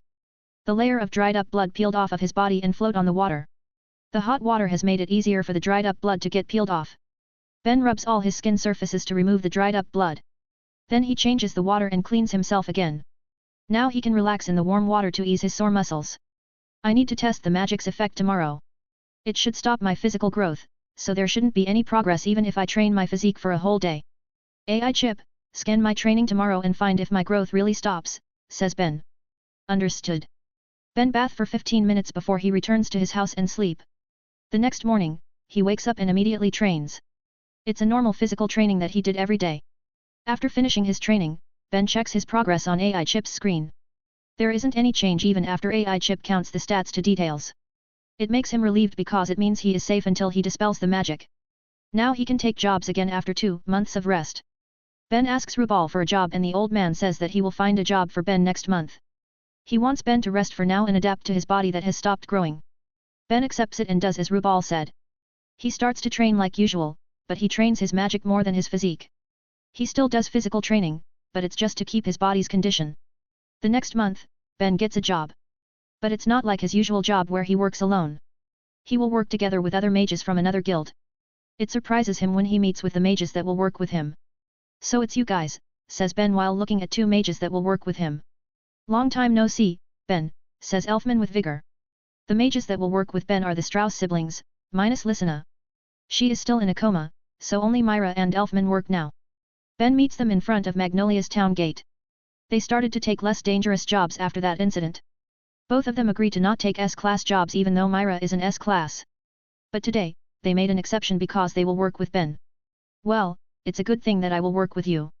At least I know you, so it won't be too awkward. But why is she hide behind you like that? Asks Ben while pointing at Myra who hides behind Elfman. She's just shy to meet you again after some months. Come on, Nei-chan, you need to greet him too, says Elfman while looking at Myra. I know, hi, long time no see, says Myra while peeking from Elfman's left side. Why yet, long time no see, Ben's sweat drops at Myra who doesn't come out from her hiding and just peeks. Elfman sighs and then he pulls Myra's arm so she comes out of her hiding. Elfman, says Myra with a rather angry tone. You are being inappropriate by greeting him like that. Also, don't you want to show him your new look? Says Elfman. Myra is blushing and looks down a little. She has a new appearance now that is very in contrast with her previous one. It surprises Ben because now she looks gentler and mature. Very different from her ruffian and angry kid appearance. Ben smiles and says, as I thought, you look more beautiful this way, Myra. Myra's face gets redder and steams comes out from her head. Ben is stunned seeing this and he raised an eyebrow. Do you have a fever? Asks Ben while touching Myra's forehead. It makes her even redder and makes her forehead hot. Hot? Oi, are you sure you want to take a job now? I think you need to rest with a high fever like this, says Ben with a worried tone. It's fine, she doesn't have a fever. She's just too happy to see you. Elfman can't finish his sentence because Myra punches his stomach strongly. I'm fine, don't worry. The temperature outside is just too hot, so it affects me, says Myra before taking some breaths to calm herself. Ben looks at Elfman who got wasted on the ground and says, well, you should be fine if you can do that. Then, let's go to the job's location, says Myra. Ben nods and then they enter his old model car. He hasn't made a new car even though he has got the materials from the kingdom as compensation. There's no time to build a new car because he was focusing on the magic to stop his growth. Elfman walks weakly to the car because Myra punched him without holding back. Ben wants to help him, but he says that a man can handle something like this. So Ben let him in enter the car with Myra sitting in the front seat and Elfman on the back. Then they go to the job's location, which is in the southern forest. They talk on their way there and Ben tells them the story of his last job. It surprises the siblings that there were such dangerous creatures out there. There might be more strong creatures like that out there. Unless we explore the world and see it ourselves, then we will never know. The world is full of mysteries that we can't find just from books. That's why I want to see and find it myself, says Ben while smiling. You want to explore the world? Asks Myra. Yeah, it must be very exciting to see all things in the world. New places, new cultures, new creatures, a new challenge, etc. I want to see it all, says Ben excitedly. Myra is surprised to see Ben gets very excited. But then she looks sad because that means she won't be able to meet him anymore after he leaves. However, she widens her eyes when Ben says, "Do you want to join me? You can read up to 30 chapters ahead of this fanfic novel and the other one on my Patreon page if you are interested. I've uploaded 1 Chapter 120 of Fairy Tale, Sun Eater. 2 Chapter 131 of Transcended as Lord Buggy. 91. Invitation. Ben's sudden invitation surprises Myra and Elfman. They haven't known each other that well because they've just met 3 times in 2 years since they met for the first time. But Ben has already invited them to join his big adventure. No need to be that surprised. I know we aren't that close yet, but we can work on that. Getting closer to someone needs time and we will have it. I don't plan to do it soon, so we will have time to know each other, says Ben. When will you start your journey? Asks Elfman. Maybe in 3 years, when I'm turning 18. I want to make sure that everything will be fine while I'm not here. In 3 years, Wendy will turn 13, and I'm still not sure if she can handle herself at that time. It's my biggest worry for now, says Ben. What about the cats? Asks Myra while looking at Bella, who sleeps soundly on Ben's lap. Bella will join me, while Carla will stay with Wendy. I've talked to them about this and they agreed, says Ben. Are you serious about inviting us? You can take Wendy with you, but why are you inviting us? Asks Myra. I'm serious. As for Wendy, she is still too young for this. Leaving her with the guild is the best choice because the old man can take care of her, says Ben. But what's your reason to invite us? Says Myra. Because you've changed. Your mind has become more mature now compared to 2 months ago. I won't invite you if you are still the irritating and bratty Myra, says Ben while smirking. Myra pouts when Ben said that. She knows she was irritating in the past now after she changed. But it's still annoying her when Ben reminds her of that. Ben just laughs seeing Myra pouting like that. He always wants to tease her again since she showed a funny reaction when they parted last time. Besides, he likes to tease people in the past. He has teased Wendy and the cats, but their reactions weren't that good. Wendy will apologize immediately, Carla will get angry and ignore him, while Bella never understands it. That's why getting a funny reaction from Myra really makes him happy, so he wants to keep teasing her. Besides, he doesn't have another target for his tease. They get silent for a minute before Myra says, "We will think about it. For now, we want to focus on finding a way to heal Lysina." Right, Elfman? Yeah, we can't leave Lysina before she recovers, says Elfman. Alright, we still have 3 years, so no need to rush it. But I need to tell you this. You might find the cure for Lysina's condition while roaming around the world. So if you can't find it here, then try to search on other places. I will help you to find it, so don't give up if you can't find it here, says Ben. Myra and Elfman smile hearing that and they thank Ben. They always get supportive words from their guild mates, but it feels different when Ben said it. Maybe it's because he was there when the tragedy happened and saw what happened himself. They leave the topic and talk about less stressful things. It takes 2 hours for them to reach the job's location on Southern Forest. Ben could drive faster, but the car will take too much MP, so he drove rather slowly. In the forest, the 3 of them talk about their job. It is to find and subdue a dark guild that hides in this forest. That's also why they cooperate, because their enemies are mages. The Dark Guild has stolen some magic items from the National Council branch. Their leader was a member of the council and he has planned it for a long time. He is also a strong mage and has strong partners. That's why this becomes an S-class job. Ben tries to track the dark mage's trails in the forest. Myra and Elfman try to help Ben, but they don't have tracking abilities, and can't find anything. So Ben tells them to just focus on their surrounding for any danger. It's not easy to find even a trace of their targets in this wide forest. They have searched for 3 hours and still can't find anything. The forest is just too wide and they don't have any clue. They keep walking and try to find any trail of their targets. But Ben suddenly feels something is strange and stops. He looks around and spread his magic sense. "Why'd you stop?" asks Myra. Ben put his index finger on his lips as a gesture for Myra to get silent. Myra does as he asked and gets silent. Ben keeps looking around while spreading his magic sense. "TCH, they've got us," says Ben with an annoyed expression. "What do you mean?" asks Elfman. "Do you notice that we've been in this place an hour and half an hour ago?" asks Ben. "What?" says Myra in surprise. Myra and Elfman looks around and finally realize that they've been here before. It looks a little different because they are looking in a different direction. But if they look carefully, they will notice that they've been here before. Both of them are confused about why they come back to this location. They're sure that they walked straight to the center of this forest. But now they realize that they're still close to the border. They used a magic or magic item to make us lose our way and walk in a circle. "I don't know when we got affected, but I know how to counter it," says Ben. "You know how to counter it? Have you know the magic that is used on us?" asks Myra. "Yeah, I know. They use sound magic that has a low frequency, so humans can't hear that. But even if humans can't hear it, they are still being affected by it," says Ben. Ben can hear the sound, albeit it is very faint even for him. But as a dragon slayer, his 5 senses are strong. So he still can hear the low frequency sound if he focuses. "Close your ears and make sure that you can't hear anything, Ben." The siblings do as he said and cover their ears with their fingers. But the sound will still enter it, so they need to change the method. Now they cover their ears using leaves and their hands that have been covered with ether nano. Unlike the siblings, Ben doesn't cover his ears. He tries to find the sound's source, so he concentrated. He finally finds it after a minute and gestures the siblings to follow him. They walk deeper into the forest and follow Ben's lead. The sound gets clearer in Ben's ears as they walk further. Now he can assume the source of this sound, which is a bell. Ding ding ding. The bell rings frequently and the frequency is really low that Ben almost can't hear it. If he isn't a dragon slayer with sharp hearing, then he won't hear it at all. The bell sound seems to affect someone's mind and mess with their sense of direction. It's a perfect tool to be used for defense on a wide area like this. The Dark Guild really has planned all their steps after stealing the magic items. After walking for half an hour, Ben finally senses some human's presence through his magic sense. They've finally found the hiding location of their targets. "Are you guys ready?" asks Ben. Myra and Elfman look at each other before nodding and saying, "Yeah." Ben nods too. "Let's do this." You can read up to 30 chapters ahead of this fanfic novel and the other one on my Patreon page if you are interested. I've uploaded 1 Chapter 121 of Fairy Tale, Sun Eater. 2 Chapter 132 of Transcended as Lord Buggy.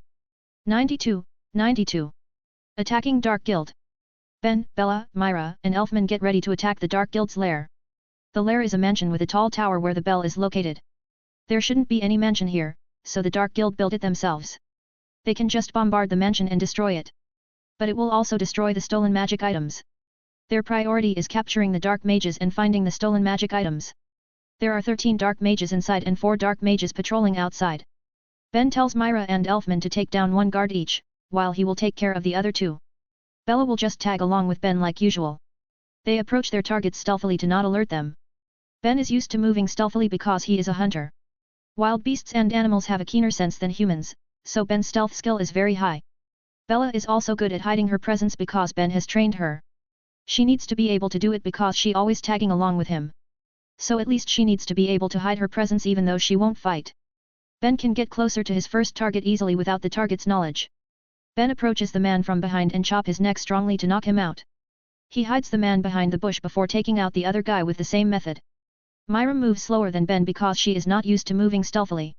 But she can get closer to her target after moving very carefully. Surprisingly, Myra doesn't attack frontally, she uses sleep magic on her target and makes him sleep easily. As for Elfman, he has the hardest time getting closer to his target.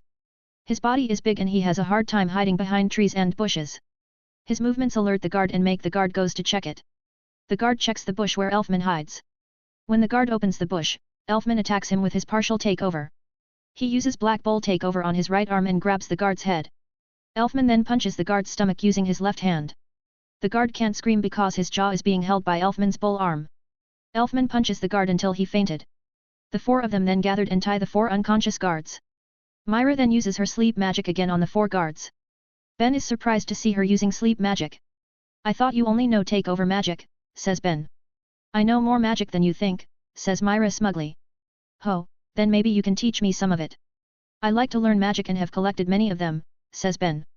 "Sure, Ellie, let's find a time for discussion later," says Myra shyly. "All right," says Ben while nodding. The group then focuses on their job again. They will enter the mansion stealthily again to not alert the enemies.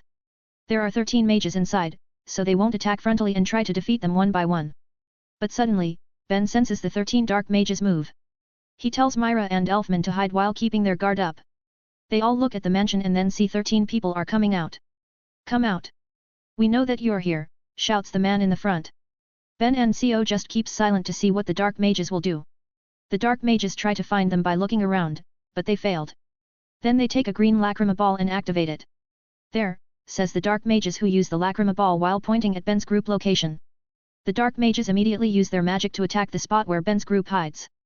Ben and Co don't have another choice but to get out and avoid the attacks. They finally get exposed to the dark mages. A magic item to detect magic power, asks Ben while looking at the green lacrima ball. Hee, you're right.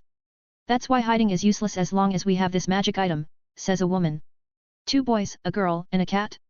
What a strange setup, says a middle-aged woman. Ben looks at the 13 dark mages. They all wear and hold magic items that look to have high qualities. They look very different from the 4 guards that wear casual clothes and normal magic items. You don't seem to weaponize your guards that well, says Ben. Humph, they're just weaklings, so there's no need to give them expensive things, says the woman. Enough, how long will you talk with these brats? They must be mages from the legal guild that are tasked to find us, says the man in the front that looks like their leader. They sent these brats? Is their guild master stupid? Asks a man in disbelief. No, they're underestimating us. They think we are weak and can only use magic items to get stronger. That's why they sent some brats who haven't grown their hair down there, says the leader. The dark mages get angry hearing that and look at Ben's group with hatred. Ben and Co are dumbfounded seeing what happened. These people assume it themselves and get angry by themselves. The Dark Guild's leader grins seeing his subordinates' reaction. These guys are too stupid and hot-headed that they get baited with such a thing. He just said it to make them angry and go all out. This guy knows that the Legal Guild and Magic Council aren't stupid enough to send weak mages at them. He knows that even though Ben and Co are still young, they must be strong enough to take this job. That's why he makes his subordinates angry so they won't underestimate Ben's group. He is a very cautious man that won't even underestimate a baby. His cautiousness is also the reason why his plan to steal the magic items could work well. Myra, Elfman, be careful. They have many magic items with unknown abilities, says Ben. Myra and Elfman nod and they get ready for battle. They all know that this will be tricky because of the magic items with various abilities. Furthermore, the enemies have a higher number than them. The dark mages suddenly start to attack Ben's group. The first to attack is a short man with blue hair. He throws a circular saw blade toward Ben's group. The saw blade spins and creates a sharp wind that will cut everything that it touches. The man controls the blade to attack Myra, but Ben suddenly flashes in front of her. Ben covers his right hand with gravity magic and catches the blade. Ben's strong gravity magic stops the spinning blade and his hand does not get cut at all. Ha, it seems you're still not proficient at using your magic items, says Ben while smirking. Everyone gets surprised to see Ben caught the spinning blade easily. Even if the man is not that proficient at using the spinning blade, it shouldn't be an easy thing to catch the blade. Now the dark mages know that they really can't underestimate Ben's group. They know each other's strength and power. All of them except their leader have similar strengths. So they know that Ben who could catch the blade easily is strong. Ben uses his requip magic to store the spinning blade in his pocket dimension. He does it so that the enemies can't use the spinning blade again. It is the best method to stop the dark mages from using the magic items again and also taking them back. Listen, you two. Use your full power from the start and don't hold back. We can't let the enemies understand our power and strength. They have a higher number, so they can fight longer. We need to finish it as fast as possible. Longer battles will only tire us out, says Ben. But how about the magic items? If we go all out, then we might break them, says Myra. Let's think about it later, our priority is defeating them, says Ben. The two siblings nod and they get ready for the real battle. You can read up to 30 chapters ahead of this fanfic novel and the other one on my Patreon page if you are interested. I've uploaded 1 Chapter 122 of Fairy Tale, Sun Eater. 2 Chapter 133 of Transcended as Lord Buggy. 93. Easy peasy. The dark mages start to move and start the battle. They spread and surround Ben and Co from every side. But there are 2 men including their leader and a woman who don't move to attack but return to the mansion instead. Why'd they leave? Asks Elfman. Humph, there's no need for our guild master and vice masters to bother with you. We are enough to defeat brats like you, says a middle-aged man. What did you say? Says Elfman rather angrily. Calm down, Elfman. This is their strategy. They want to test our strength using these guys. If these guys can defeat us, then that's good for them. But if not, then those three will have an easier time to fight us because they know our power and we get tired, says Ben calmly. Elfman gets a realization and says, I guess you're right, sorry. A man shouldn't get taunted that easily. So we need to defeat them fast. Asks Myra. Yeah, that's the best thing to do. I have a plan, get closer to me, says Ben. Myra and Elfman don't know what Ben is planning, but they need to believe him. So they get closer to Ben while still looking at the enemies. Hi, no matter what you're planning, it will be useless. We have 10 people while you have 4 including the cat that doesn't seem to be able to fight. It will be better for you to surrender before we hurt you, says a middle-aged woman. Surrender?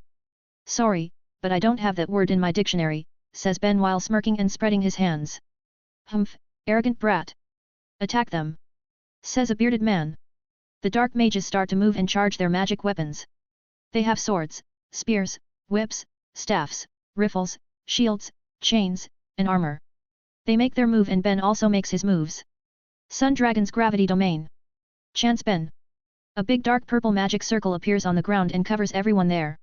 Suddenly, the dark mages feel a strong gravity from beneath them. It's a strong gravity that they have never felt and it makes them fall at the same time. The gravity only affects the dark mages and doesn't affect Ben's group.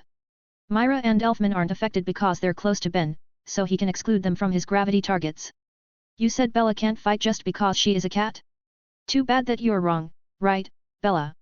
Asks Ben to Bella. Bella nods and says, Bella fight. Requib. A small gunslinger appears on Bella's right hand. It surprises everyone except Ben to see Bella uses Requib magic. Ben has trained her in this magic because it's very useful. She can summon her gun every time she wants. Bella then starts to shoot at the dark mages who lay on the ground. The gravity prevents them from moving so they can't dodge. But Bella's bullets also get affected and her aim is off. It's a small problem though because she just needs to aim higher and finally hit the defenseless dark mages. They try to use their armor to defend themselves, but the strong gravity messes with their concentration and makes them unable to use their magic items. Bella keeps shooting until she runs out of bullets. Now, there are only 4 of the dark mages who stay conscious. Ben take out his twin revolvers and shoot at them to finish it. Second step done, says Ben while removing his gravity domain. Easy peasy lemon squeezy, says Bella happily. Whoa, Bella-chan, you're great, praises Myra. Bella gets happy hearing Myra praises her and she flies to Myra's head. It makes Ben a little surprised to see Bella gets on someone else's head. She never even gets on Wendy's or Rubal's head before. Elfman, let's take their magic items first before we get inside, says Ben. All right, replies Elfman. Ben and Elfman then take all magic items from the defeated dark mages. Ben then stores all the magic items with Requip after wearing them. He needs to do it one by one until he stores everything.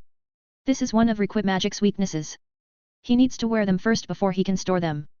But that's the concept of Requip, where he stores something that he wears in his magical storage to wear them again later.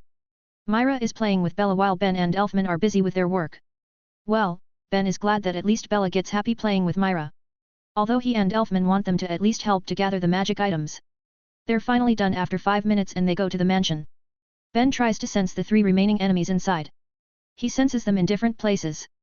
Their guildmaster is on the 3rd floor, while the other 2 are on the 2nd floor in opposite directions. I will take care of the guildmaster. Myra will go to the left, she is the 2nd strongest there. Elfman, you go to the right, he is the weakest of the 3, but he is still a strong mage, says Ben. All right, says Myra while nodding. Whoa, you can even sense their strength, says Elfman. It's just their raw MP, not their battle prowess. They might be stronger than the prediction, that's why you need to be very careful, says Ben. Myra and Elfman nod before they get inside the mansion. They get in the lobby and see a stair in the middle. They climb it and Ben tells them where to go by pointing it with his finger. The siblings then move in a different direction to face their enemies. Ben keeps walking with Bella on his head toward another stair to the 3rd floor. He walks calmly while looking around at the creepy designed corridor. After a minute of walking, Ben arrives in front of a big door. He opens it and sees the Dark Guild's master is sitting behind a desk and looking at him. Ben enters the room and looks back at his enemy. Those guys are really useless. Can't even stop you for 10 minutes.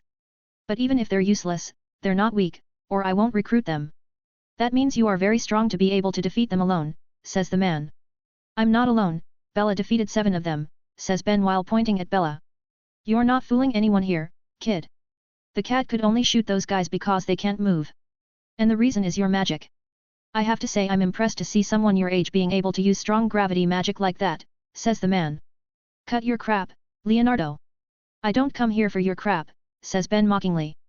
Leonardo? Who is that? My name is Juan Carlo, says Juan.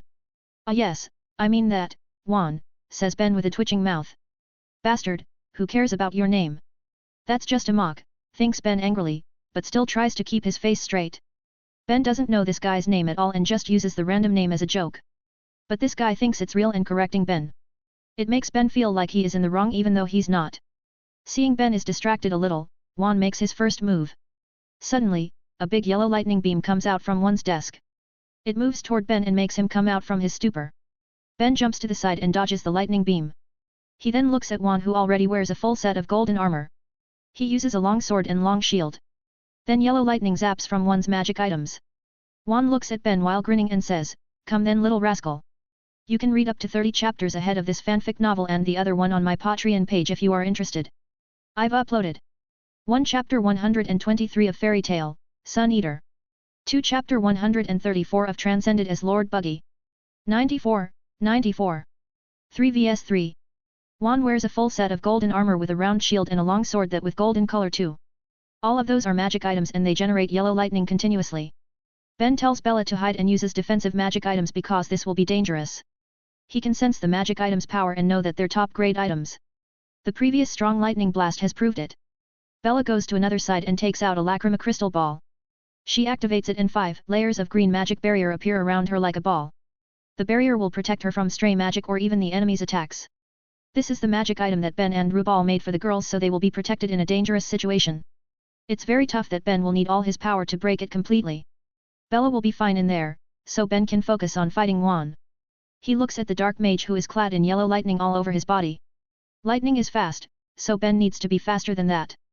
Luckily, he has an element that is faster than lightning. Ben activates his light mode and the room becomes very bright. What is this? You want to be a lamp now? Asks Juan with a mocking tone. Yeah, I am. So why don't you try to turn this lamp off? Asks Ben while smirking.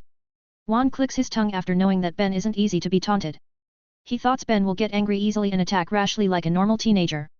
But such words won't make Ben angry as it is a very bad insult. Requip, Dragon Fangs. Chants Ben. A pair of daggers with black scaly handles appear on Ben's hands. The enemy uses a sword, so Ben won't fight it barehanded. He uses the twin daggers that he made using the leftover materials after making the guns. Instead of the light element, Ben flows his gravity element on the daggers. It will make his strikes heavier even though the daggers are light. Juan starts the battle first by swinging his swords down. The sword generates a lightning slash that moves toward Ben. Ben flashes to the side before rushing to Juan and attacking him with his dagger. Ben's strike gets blocked by Juan using his shield. Then Juan strike back using his sword and Ben parries it. Ben kicks Juan's stomach and flings him back to the wall. Crash! Juan breaks the wall and flings outside, so Ben follows him. When Ben gets outside, Juan has stabilized himself and he has no damage. Even his armor that got kicked by Ben doesn't have a dent at all. What a strong armor! I used a lot of power in that kick and there's not even a little dent. No wonder you really wanted it, says Ben.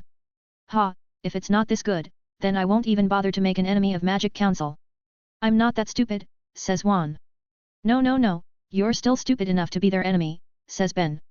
Ben doesn't say anything else and flashes to Juan again. They get into a confrontation at close range using their weapons. Ben can move faster, but Juan is not that slow either because of the lightning power. Both of them move around the field at very high speeds. Their battle is too fast for normal eyes that it looks like two yellow lights flashing around the field. They've clashed multiple times in a short amount of time and no one has the upper hand. Ben can move faster and evade one's attacks. Juan is slower, but he has a very solid defense because of his tough armor. They keep trying to find the gaps of their enemy's movements to attack it at the right moment. In another place, Elfman is facing a big man with brown hair and a thick beard. The man's name is Harry and he wears silver armor with a similar design as Juan. But it's bigger and doesn't generate any element. Harry doesn't hold any weapon and uses his fists for battle. His armor is tough, so it will add more damages to his punches. It also complements his magic which is very simple but strong magic, strengthening. Elfman uses his takeover magic, but he just transforms his arms into that of Iron Bull. He doesn't use full body takeover because he can't. He still has trauma after he almost killed Lysina when he transformed into the beast. Harry and Elfman then start to fight using their fists. Both of them are a direct fighter that believes in their strength. They fight closely and hit each other with their strong punches. They seem to be equal at first, but Harry starts to get the upper hand slowly. He has a better defense than Elfman, who doesn't have tough armor like him. Even Elfman's iron fists can't make a dent on his armor, so Harry isn't injured at all. What's wrong, kid? Is this all you've got? Haha, says Harry maniacally. Ugh, grunts Elfman as his stomach gets hit by Harry. Elfman tries to fight back, but his punches can't penetrate Harry's armor. Harry's armor is a high-grade magic item, although one's is better. But still, it's not a weak item that can be destroyed easily. While Elfman is having a hard time, Myra is also struggling. Her opponent is a woman named Elise who has long orange hair and wears red desert dancer clothes. But her clothes are magic items too, just like her guild mates. However, instead of armor, her clothes are generating smells like perfume. The smell has many uses, but it can only affect her opponent. As soon as Myra entered the room where Elise stayed, she got affected by the smell. Now Myra is getting weakened by the smell that Elise used. Myra immediately knows what happened and tries to hold her breath. Elise uses this chance to attack Myra, who gets weakened in close combat. But Myra isn't an S-class if she can get defeated that easily. She fights Elise with her hand-to-hand combat skills and can hold Elise. Even so, her weakened body is affecting her and making Elise gets the upper hand. She wants to transform into her Satan soul, but she can't. It's not like Elfman, who can't do it because of his trauma, but it's because of her weakened state. The smells mess with her magic control and make her unable to transform. Haha, as long as you need to breathe, then you will smell my magic item's perfume. You won't be able to use your magic if you still smell it, says Elise while striking Myra's left body side with her kick. Myra flings to the right and rolls on the floor. Then Elise suddenly makes a wind ball and shoots it at Myra. Elise is a wind mage and she uses her wind to control the smell that she made from the magic item. Myra rolls to the side and evades the wind ball that creates a small dent on the floor. Elise isn't too strong with her wind magic, that's why she used the magic items. But she can use her magic items well and combined her magic with them. Elise attacks Myra continuously and makes Myra unable to do anything. She doesn't even have time to prepare and use her magic. It's Elise's strategy to make Myra unable to do anything. But suddenly, they stop when big yellow lightning currents spread all over the room. In fact, it spreads all over the mansion and breaks the structures. Everyone in the mansion immediately protects themselves as the mansion collapses. Crash, crash, crash. Dust flies everywhere and covers the whole area. No one can be seen because of the thick dust clouds. Just what has happened here? You can read up to 30 chapters ahead of this fanfic novel and the other one on my Patreon page if you are interested. I've uploaded 1 Chapter 124 of Fairy Tale, Sun Eater. 2 Chapter 135 of Transcended as Lord Buggy. 95. Second round. The dust cloud dispersed after a minute and now the mansion has turned into ruins. Juan can be seen standing in the backyard alone with his long sword stabbed to the ground. As for Ben, he is nowhere to be seen. Crack crash. Suddenly, 4 people come out from the ruins. 2 on the left side and 2 on the right side. They're Elfman, Myra, Harry and Elise, who got buried when the mansion collapsed. They look around in confusion and finally spot Juan. Myra and Elfman get worried because they don't see Ben and Bella. While Harry and Elise get excited because they think Juan has won. But Juan himself is not that excited and still keeps his guard up. Right when Juan pulls his sword from the ground, a crashing sound is heard from the middle of the mansion's ruins. They all look at it and see Ben in his normal appearance. Ben holds Bella, who is still in her barrier ball, in his hands. He was rushing to Bella when the mansion started to collapse and protect her. He knows the barrier ball will protect her, but he didn't want to take a risk. Bastard, what was that for? Asks Ben while gritting his teeth. I won't be able to stop you if I didn't do that. You are just too fast, says Juan calmly. You might kill your friends with that attack, you know, says Ben while putting Bella down. They're not that weak to get killed by something like that. Besides, we are not friends, we are just business partners, says Juan. Whatever, says Ben while activating his light mode again. Juan also activates his lightning armor with bigger power. The lightning zaps around him and covers a 1-meter range from his body. Ben flashes to Juan and they start their battle again. The other 4 mages also look at each other, start their battle again. Myra now can move normally after the smell from Elisa's magic items is gone. The mansion's destruction has helped her in a way. I don't want to say this, but I must thank your guild master for destroying the mansion and taking us outside. Your magic item smell will be less effective in open air like this, says Myra. Humph, I don't need my magic items to face a little girl like you, says Elise. I won't underestimate this little girl if I was you. Satan soul, demon, says Myra. A dark magic circle appears above Myra and her body glows. Then she transforms into a demon with a red suit, black wings and tail, and she has sharp and tough claws. This is her takeover magic, Satan Soul, Demon. Her transformation alerts everyone there, including Ben. Ben and Juan stop their battle to look at Myra because they can sense a big magic power from her. Elfman and Harry, who hasn't started fighting, also look at her now. She really feels like an S-class now. It seems I don't need to worry about her. Your business partner is in danger now, says Ben while smirking. You don't need to worry about that. Elise is not that weak to lose from that little girl. I won't recruit her if she is that weak, says Juan. We'll see it later, says Ben before attacking Juan again. Ben now doesn't need to worry about Myra because he can feel her strong magic power. She has more magic power than Elise, but Elise has her high-grade magic items. Their battle will be decided by their fighting skills now. But Ben is rather worried about Elfman as he has many injuries now. It's very clear to Ben that Elfman is on the losing side against Harry. Ben can only hope that Elfman can find a way to win his battle as Ben is occupied with Juan. Ben still can't find a way to break Juan's defense. The golden armor is very tough that he can't put a dent on it even after hitting it numerous times. His strikes using gravity-coated daggers didn't give any damage to the armor at all. Just like Ben, Juan also can't find a way to hit Ben. He is too fast even for Juan, who gets speed enhancement because of his lightning. Both of them can't injure each other so far. Boom. A loud sound suddenly comes from Myra's location. Ben and Juan check it and see Myra is flying with Elise in her hands. They fly to the forest and that sound is the effect of Myra's jump. She wants to take her battle elsewhere so she can go all out. That's not a bad idea, Myra. I will do the same thing then. I won't need to worry about Bella's safety as long as this guy isn't here. Elfman and that big dude aren't strong enough to break her barrier, so she is safe, thinks Ben. Bella, stay here. Shouts Ben to Bella. Roger. Replies Bella while saluting with sparkling eyes. She doesn't know why Ben told her to stay, but she likes to answer like that. Elfman. I don't know what happened in your battle.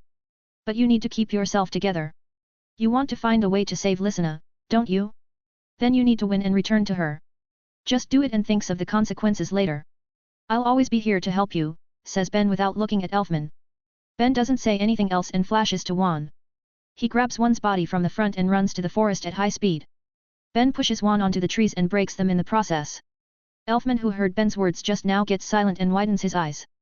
He finally realizes that he is too focused on his mistake that he forgets about his current priority, saving Lysina. You're right, I need to win if I want to save Lysina. I need to win if I want to protect my sisters. I don't want to feel that useless feeling again, says Elfman while gritting his teeth and clenching his fists. What are you blabbering there? Have you given up already? Asks Harry with a mocking tone. Elfman's body suddenly lets out steams and his body grows bigger slowly. I won't hold anything back anymore. Even if I lose control, he will be able to stop me, just like what he did in the past. Even if I can't believe in myself, I will believe in him. Beast Soul, Lizardman. As he finished his words, green scales start to appear on Elfman's body. He transforms into a big green lizardman. But he still has his clothes and his white hair. Your tough armor or my tough scales, let's put them in a test, says Elfman.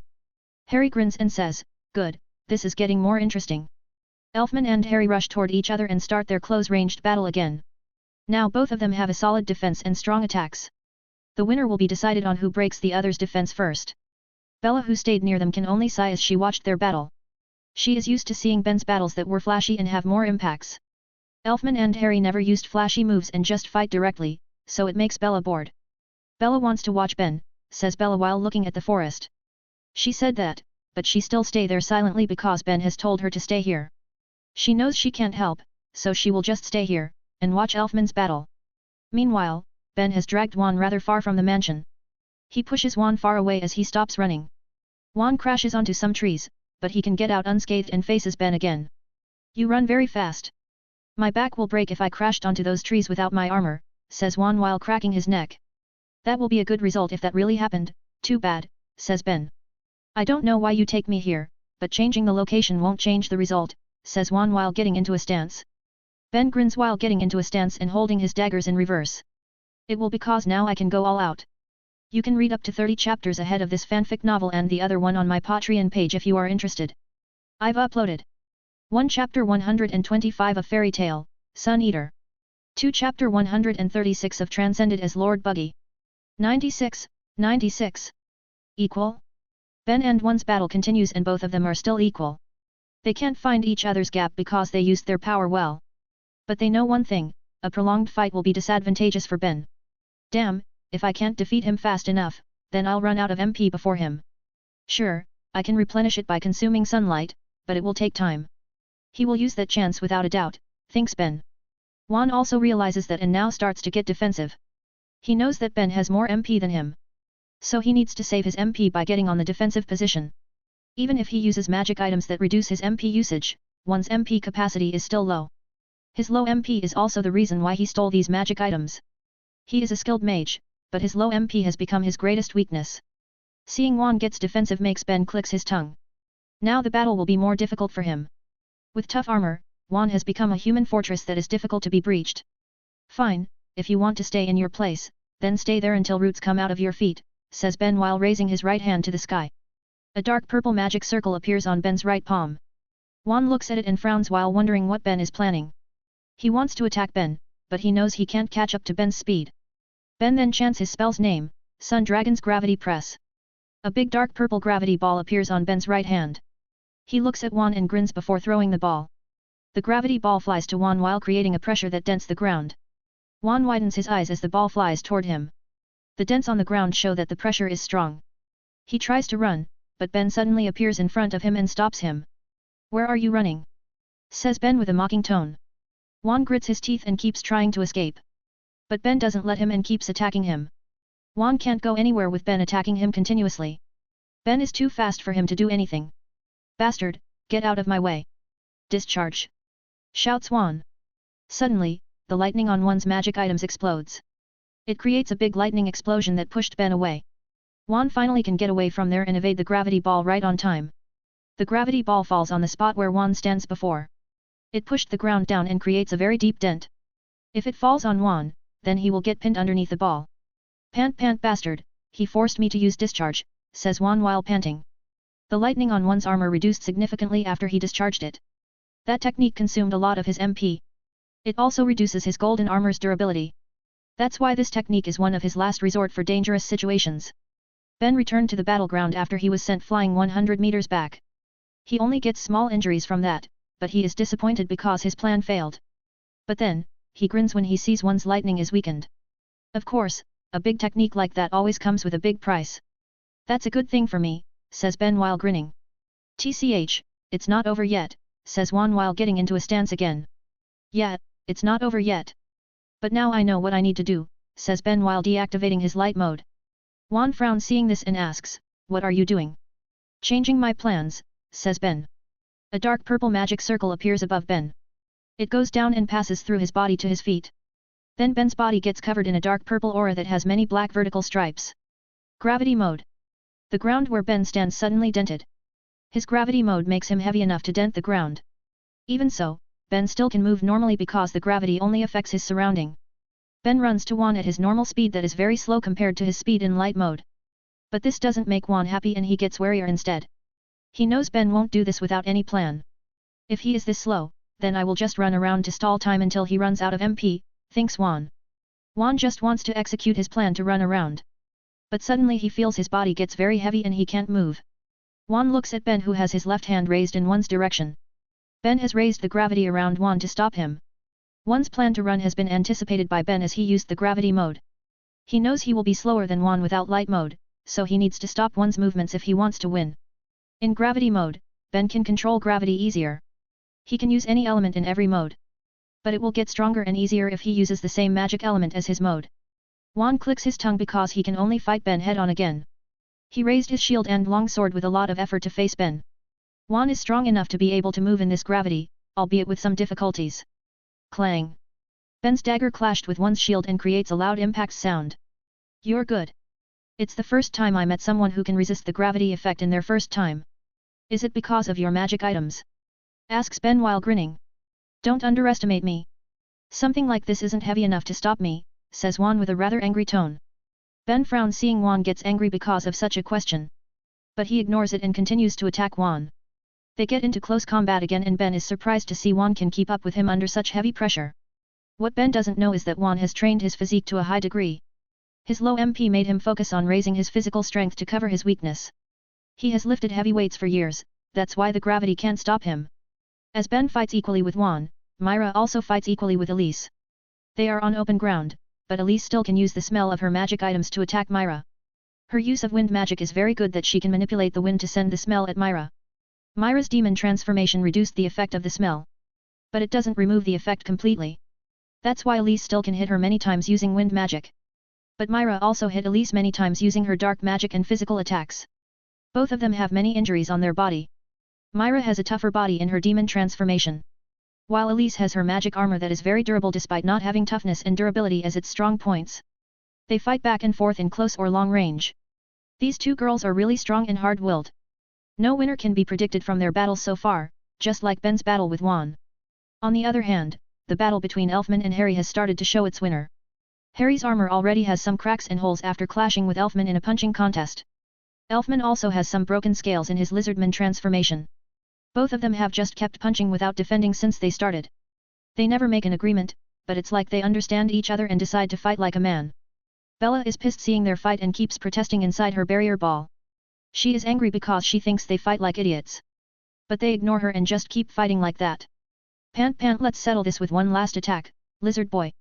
I don't think I can move again after this. So if you can take this punch, then you win, says Harry. Elfman grins and says, sure. Harry also grins before he cocks his fist and charges it with his magic. Then he punches Elfman's chest using all his power. Elfman is sent flying and crashes to the ruins.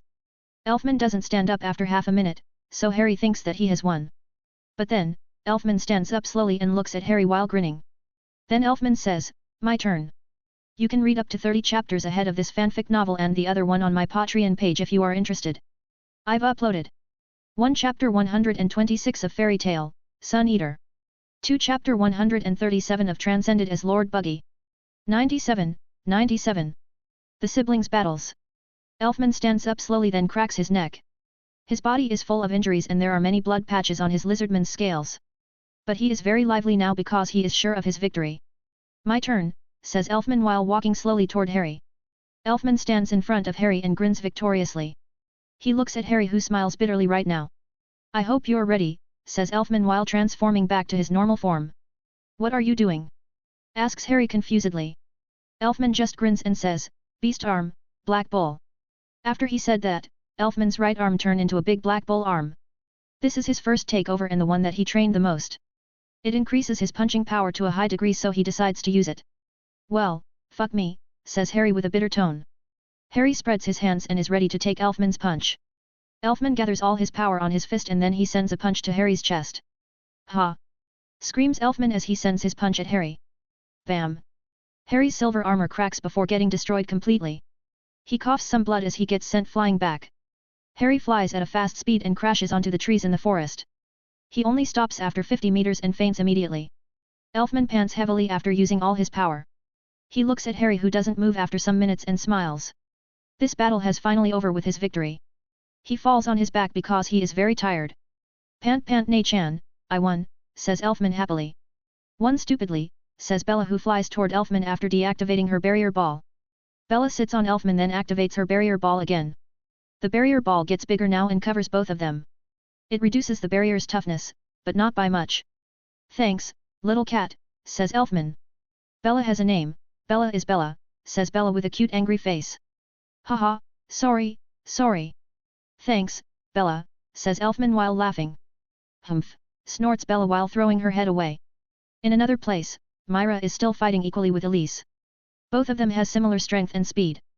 But slowly, the smell of Elise's magic items gets less effective on Myra. Myra's demon transformation has immunity against poison. But Elise's magic item smell isn't a poison, so it can affect Myra. However, Myra's body has gotten used to it after receiving it for too long. Now she starts to suppress Elise as Elise's magic item smell doesn't work on her. Elise's wind magic isn't too effective on Myra as it is not too strong. Without her magic item's power, Elise isn't Myra's opponent. Myra also keeps flying around and makes it difficult for Elise to aim her magic at her. Damn, stop flying around like a mosquito! Yells Elise angrily. Humph, being able to fly is my advantage. Why should I let go of my advantage in a battle? Asks Myra smugly. TCH, fine, I'll make you keep flying if that's what you want, says Elise. Elise crouches down and puts her hands on the ground. She gathers a lot of her MP on her hands and a massive magic circle appears on the ground beneath her. Myra frowns and prepares her magic to stop Elise before she finishes her spell. Elise then chants her spell, Secret Magic Art. Great Catastrophe, Dragon Twister. Myra also finished her spell at the same time. A dark sphere appears on her hands and she chants the name, Evil Shower. The dark sphere on Myra's hands shots multiple dark bullets that spread everywhere. They cover a wide area like heavy rain. Just as the dark bullets almost reach the ground where Elise stays, many giant tornadoes appear. The tornadoes cover a wider area than Myra's evil shower. They destroy Myra's dark bullets easily. The tornadoes are very big and tall that they reach Myra's position easily. Myra gets surrounded by 3 tornadoes and can't evade them. The 3 tornadoes hit her and forced her to defend herself. Arg! Screams Myra as the tornadoes grind against her body. Myra gets sucked by one of the 3 tornadoes. She gets twisted around inside the tornado and can't do anything about it. The tornado has great power and the twisted wind is very sharp. The sharp wind grazes Myra's skin and injures her tough demon skin. Blood gushes out from the wounds, but Myra can only hold it and wait for the tornado to stop. The tornadoes finally stop after 3 minutes. They can last for 3 minutes because Elise used almost all of her magic power. She pants heavily on the ground and can't even stand up from her crouching position. It is a gamble for Elise to use that magic to defeat Myra. Did it work? Asks Elise while looking at Myra who falls from the sky. Bam! Myra crashes to the ground with a big impact. Her fall creates a dent and dust spread around the area. Elise grins victoriously because she thinks that Myra has been defeated. But then her face stiffens as Myra stands up slowly. Even with many wounds, Myra is still not defeated. Myra's wings have many holes so she can't fly again. But she doesn't need to fly as Elise can't move again. It's not a good decision to use all your power in that attack. You should keep some MP to be used if your opponent doesn't get defeated with that, says Myra. Damn, why won't you just die? Shouts Elise angrily. Because I'm not allowed to die now. I still have many things to protect, says Myra while placing her hands on her left side.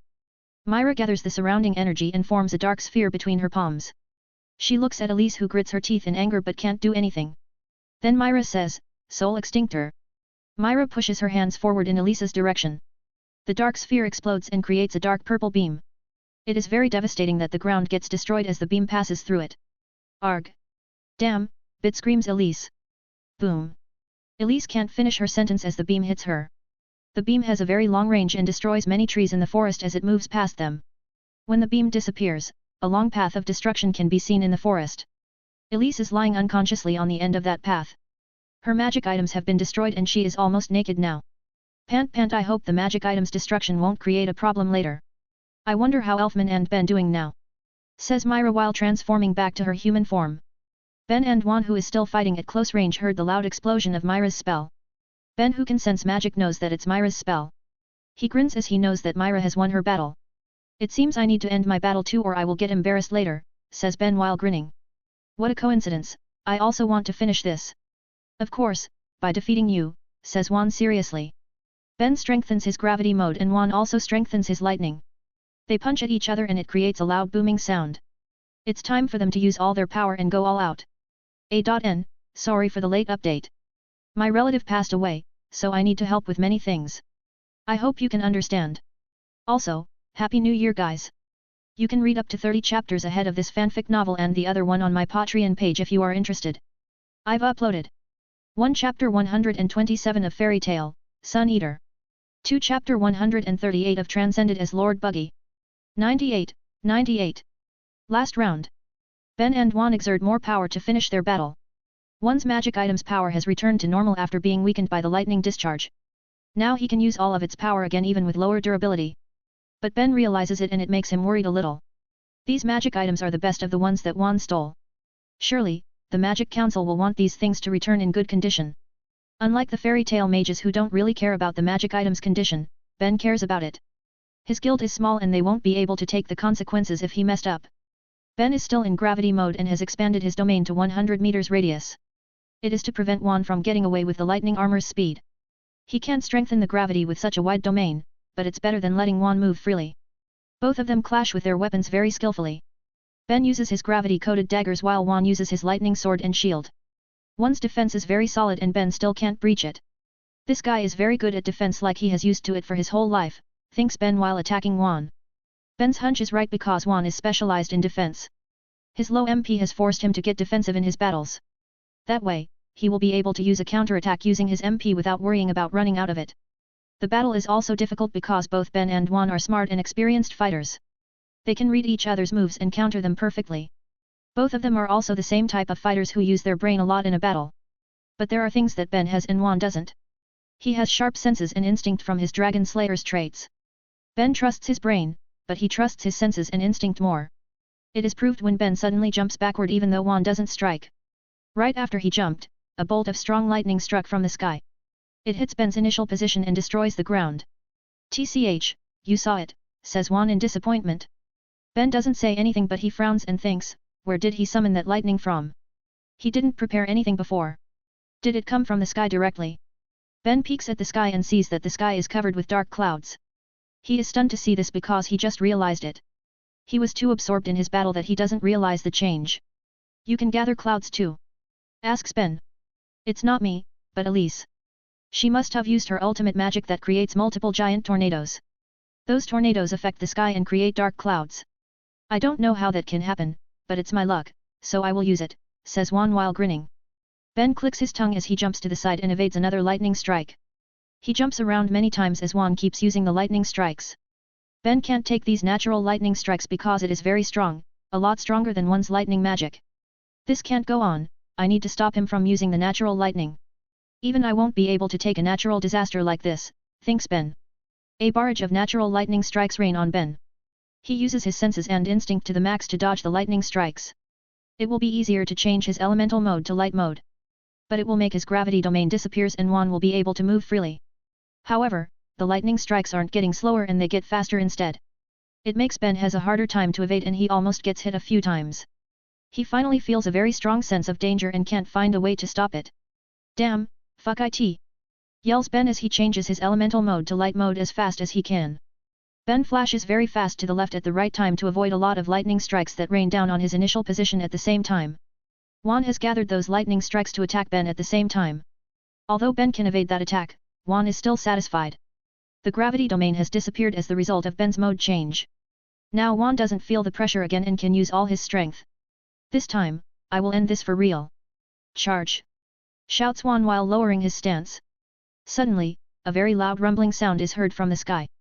Ben looks at it and sees the clouds are swirling above them. Then suddenly, a very big and strong lightning strike down. But the lightning doesn't strike at Ben, it strikes at Juan instead.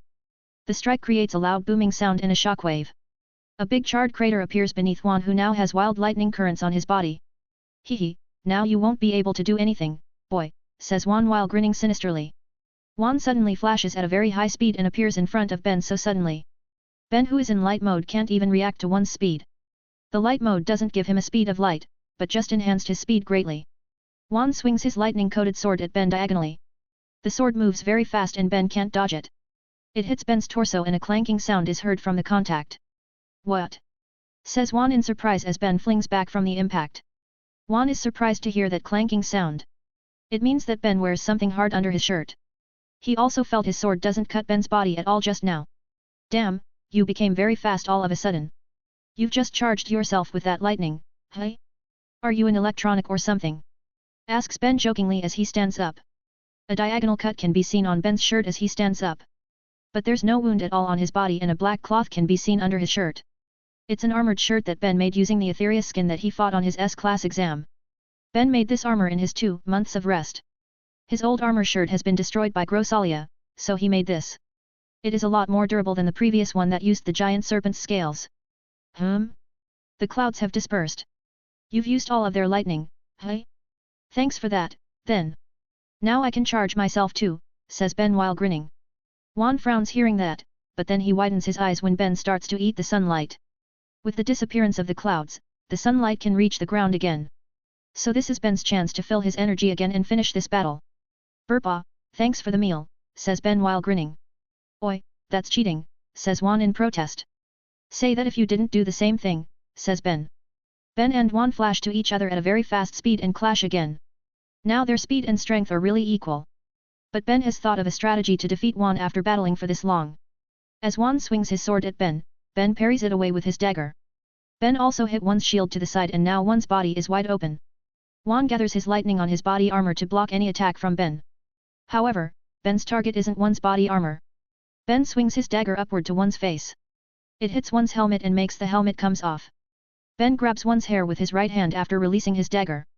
Then Ben pulls Juan's hair down while sending a knee attack. Juan pulls his shield at the right time to block Ben's knee. But it doesn't really change anything as now Juan's face hit his own hand and shield. Ben's kick also still pushes the shield and makes Juan's face gets hit harder. UMPH. Grunts Juan as his face hits his own hand. Ben takes his knee back and slams Juan's face to the ground strongly. Bam!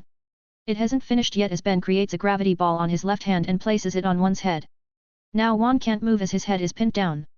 Ben grins, then he finished the battle by punching Juan's head multiple times until the guy faints. Job's done. You can read up to 30 chapters ahead of this fanfic novel and the other one on my Patreon page if you are interested. I've uploaded 1 Chapter 128 of Fairy Tale, Sun Eater. 2 Chapter 139 of Transcended as Lord Buggy. 99. A problem. Juan has been defeated after Ben punched his head mercilessly. Ben transforms back to his normal appearance before taking off the magic items that Juan wears. There are some small cracks, but they are still acceptable. He put the magic items in a bag, then he returns to the mansion ruins while dragging the tied-up Juan. Ben doesn't have any injury outside, but actually, his muscles are damaged. Juan's lightning doesn't make any external wound on Ben. But it damaged his insides, especially the muscles in his arms and feet. His muscles feel very sore now after he deactivates his elemental mode. He doesn't feel it that much before because of the elemental mode's enhancement. His adrenaline was also high before, but now it has gone. But it's not a big problem as he doesn't need to fight again. Ben arrived on the ruins after 5 minutes and see the others have been there already. He sighs in disappointment as he is the last to finish his battle. It's a little bit childish, but he really wants to finish his battle first. Ben!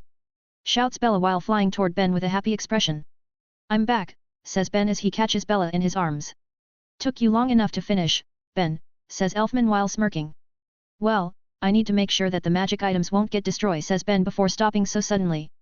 Ben looks at the tied-up Harry and Elise who have their magic items broken apart. He has a dark expression and looks at the two siblings. They throw their heads away and whistle nervously. I thought I've told you that we need to take the magic items back, says Ben with a dark expression. They're here you know, says Myra while pointing at the magic item scraps near Harry and Elise. Ben's mouth's corner twitches and he wants to shout in anger. But he stops it and just sighs defeatedly. It has happened, so there's nothing he can do now. Getting angry won't make the magic items return to normal. Sigh, at least the best one is still intact, says Ben to cheer himself up. Bella pats his head because she feels sorry for him. She is also angry at the siblings and has scolded them before. But the both of them were happy instead because she looks very cute when she got angry. Sigh, whatever then. The job has been done, so we can return after resting for a bit, says Ben. All right, replied the siblings. Ben put Juan beside his guildmates and tied them together. Then Ben lay on the ground to relax. Myra sit beside him after she finished putting bandages on Elfman. Are you okay? Asks Myra. Just some sore muscles. This guy is very tricky, he is the smartest opponent that I've ever faced, says Ben. I'm sorry for destroying the magic items, says Myra. Sigh, it's okay. We just destroyed 2 sets and saved the rest. That should be enough to avoid punishment. Besides, if they want all the magic items to be intact, they should do it themselves, says Ben. But won't it be a problem for your guild? I'm not proud of this, but we are used to being in trouble with Magic Council. We will be fine, but your guild might get a trouble, says Myra. They can do it if they want, I dare them to do it. That is if they're ready to take the consequences, says Ben while smirking. Myra is stunned at Ben's answer, but she doesn't say anything. At least Ben isn't too worried about this problem and it makes her relieved. She's worried that Ben will blame her and hate her because of that. And no, why should I be worried if he hates me? It's not like that will be a problem. We don't have any serious relationship or anything. Serious relationship. What am I thinking, thinks Myra while blushing and shaking her head frantically. Ben is confused seeing Myra, what happened to her? Elfman can only sigh seeing his sister act like this. He knows she likes Ben, but she is still oblivious of her own feeling. She might look like a bad girl in the past, but she is still very innocent. After resting for 10 minutes, Ben decides to check the ruins. He might find some useful information that will give them extra points. Maybe there will even be some treasures and money here. Ben lifts the ruins using his gravity magic. He reduces the gravity instead of increasing it to make the ruins float. Myra and Bella help Ben to investigate the ruins while Elfman is still lying down because he is too injured. They really found some treasures and money that the Dark Guild has gathered. These treasures and money will be their bonus from this job. They also find some important documents that can be sold at a high price to the council. Now the council won't be able to punish us over some magic items. These documents will be more important than those items, says Ben while smirking. Why are they more important? Asks Myra. These documents contain pieces of information about many dark guilds. As a dark guild, these guys must have got in contact with other dark guilds too. Some of them might want to work together to protect themselves, says Ben. In the documents, there are some locations, guild and mages' names, their magics, etc. The council will want it badly because it will make their dark guild hunting easier. Ben can use these documents as a bargaining chip to avoid punishments and get some extra rewards. Ben flips through the documents and asks AI Chip to scan them because he is also curious about them. He won't be able to read them after he gives them to Magic Council. As he flipped through the papers, he find an interesting thing. A map, thinks Ben as he looks at a small map. Ben flips the map over and reads the writing on the backside. The writing shows that it is just a map to a lacrima mine. But then, AI Chip detects something on the writing and finds out that it is written in codes. Can you decipher it? Asks Ben to AI Chip. Deciphering codes, finished. Code, the Dark Sunday. Hey! What's the meaning of that? Asks Ben confusedly. There are no further details. Ben gets confused, but it also makes him very curious. The Dark Sun means that this map has a connection with Sun somehow. It might be useful for him, so he decides to keep the map. It might be a dangerous thing, but it is also a chance. Maybe I'll find a way to stop my dragon seed or it might help me to get stronger. I really need strength if I want to defeat Aknologia, thinks Ben. Ben and Co investigate the ruins again for half an hour. They found more treasures and money there. After that, they leave the forest and go to Ben's car. They drag the dark mages and tied them to a tree near the car. Myra then calls the Magic Council to take the dark mages while Ben stores the treasures and money in the car.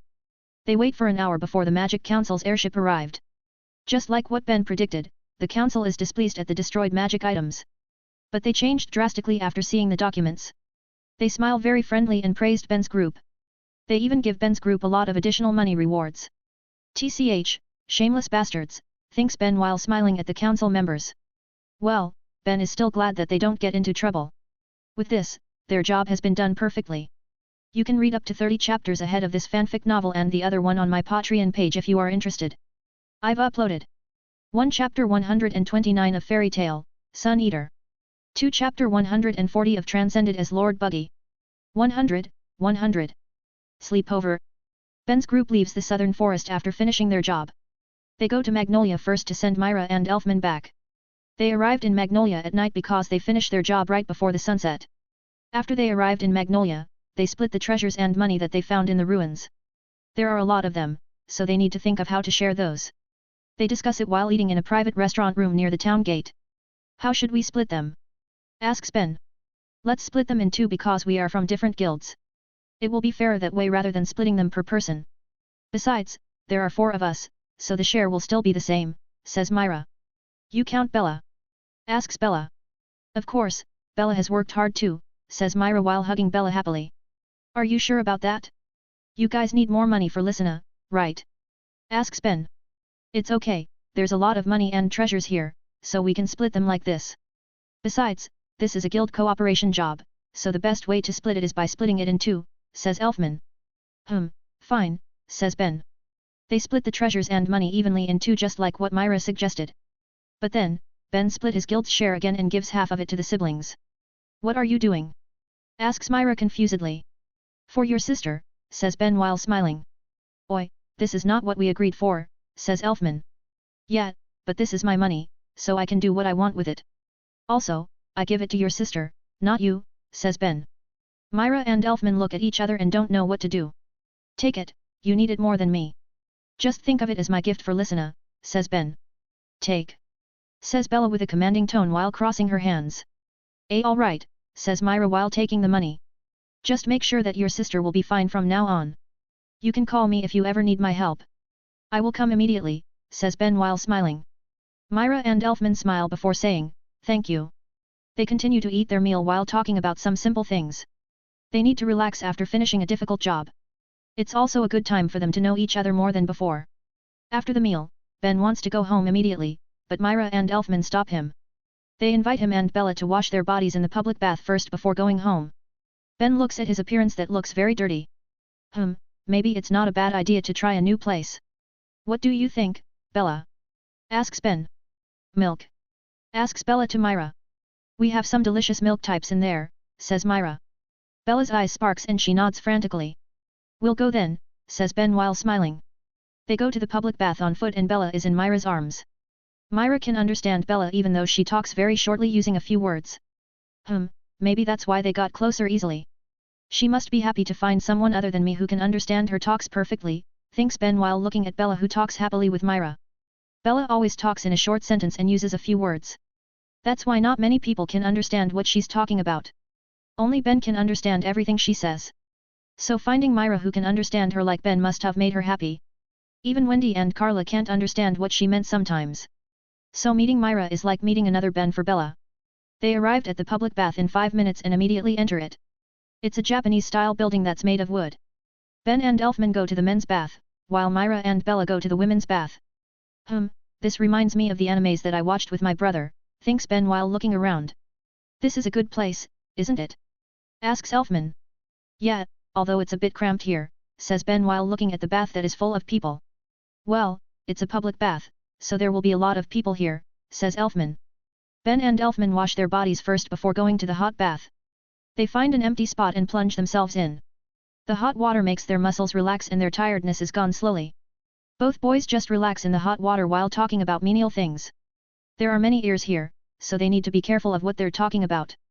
Besides, there are many topics that they can talk about. After bathing for 15 minutes, they get out and wait for the girls. Myra and Bella come out after 3 minutes while carrying a basket full of milk. Bella has tried every type of milk here and she likes them. So she decided to buy a lot of them. Sai, how much for the milk? Asks Ben. Don't worry about it, you've given us some money as a gift, so take this as our gift too. It's not much compared to your gift though, says Myra. Okay then, thanks for the gift. Then, we will take our leave now. Let's go, Bella, says Ben while grabbing Bella. No, says Bella in protest while hugging Myra's arm. Hey? What do you mean by that? Asks Ben. Bella sleep over, says Bella. Phew, Bella-chan wants to sleep over in my place, right? Asks Myra happily. Hey. Says Ben with a dark expression. Friends sleep over, says Bella with a serious expression. Ben blinks his eyes hearing that. Then he looks at Myra who smiles like there's nothing wrong. Now he understands it and it makes him sigh. Myra has taught Bella about sleeping over in a friend's place and now she wants to try it herself. Sigh, fine. I'll call Gramps and tell him that we will return tomorrow, says Ben with a defeated tone. Yay, cheers Bella happily. Elfman pats Ben's shoulder in understanding. He knows the feeling of being unable to refuse his little sister's request. You can sleep in my room, says Elfman. Thanks, replies Ben.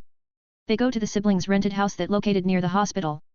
Myra and Elfman moved here since Lysina got in a coma and needs to stay in the hospital. This way, they can visit Lysina every time they want. The house is rather small and doesn't have many things inside. They don't stay in the house too often because they mostly stay in their guild building and take jobs. So there's no need for having too many items in the house.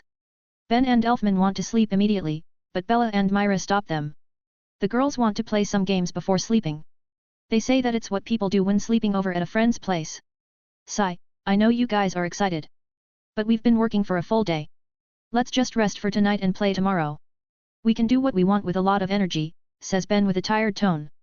Elfman nods in agreement while yawning because he is very sleepy. The girls get disappointed, but they agree because they also get sleepy when they see Elfman yawned. Alright, good night then, says Myra. Night, says Bella. Yeah, good night, replied the boys. They go to their rooms and Ben calls Rubal before sleeping. The day is over with Ben and Bella sleeping over in the Strauss home. They just don't know what awaits them tomorrow. You can read up to 30 chapters ahead of this fanfic novel and the other one on my Patreon page if you are interested. I've uploaded 1 Chapter 130 of Fairy Tale, Sun Eater. 2 Chapter 141 of Transcended as Lord Buggy.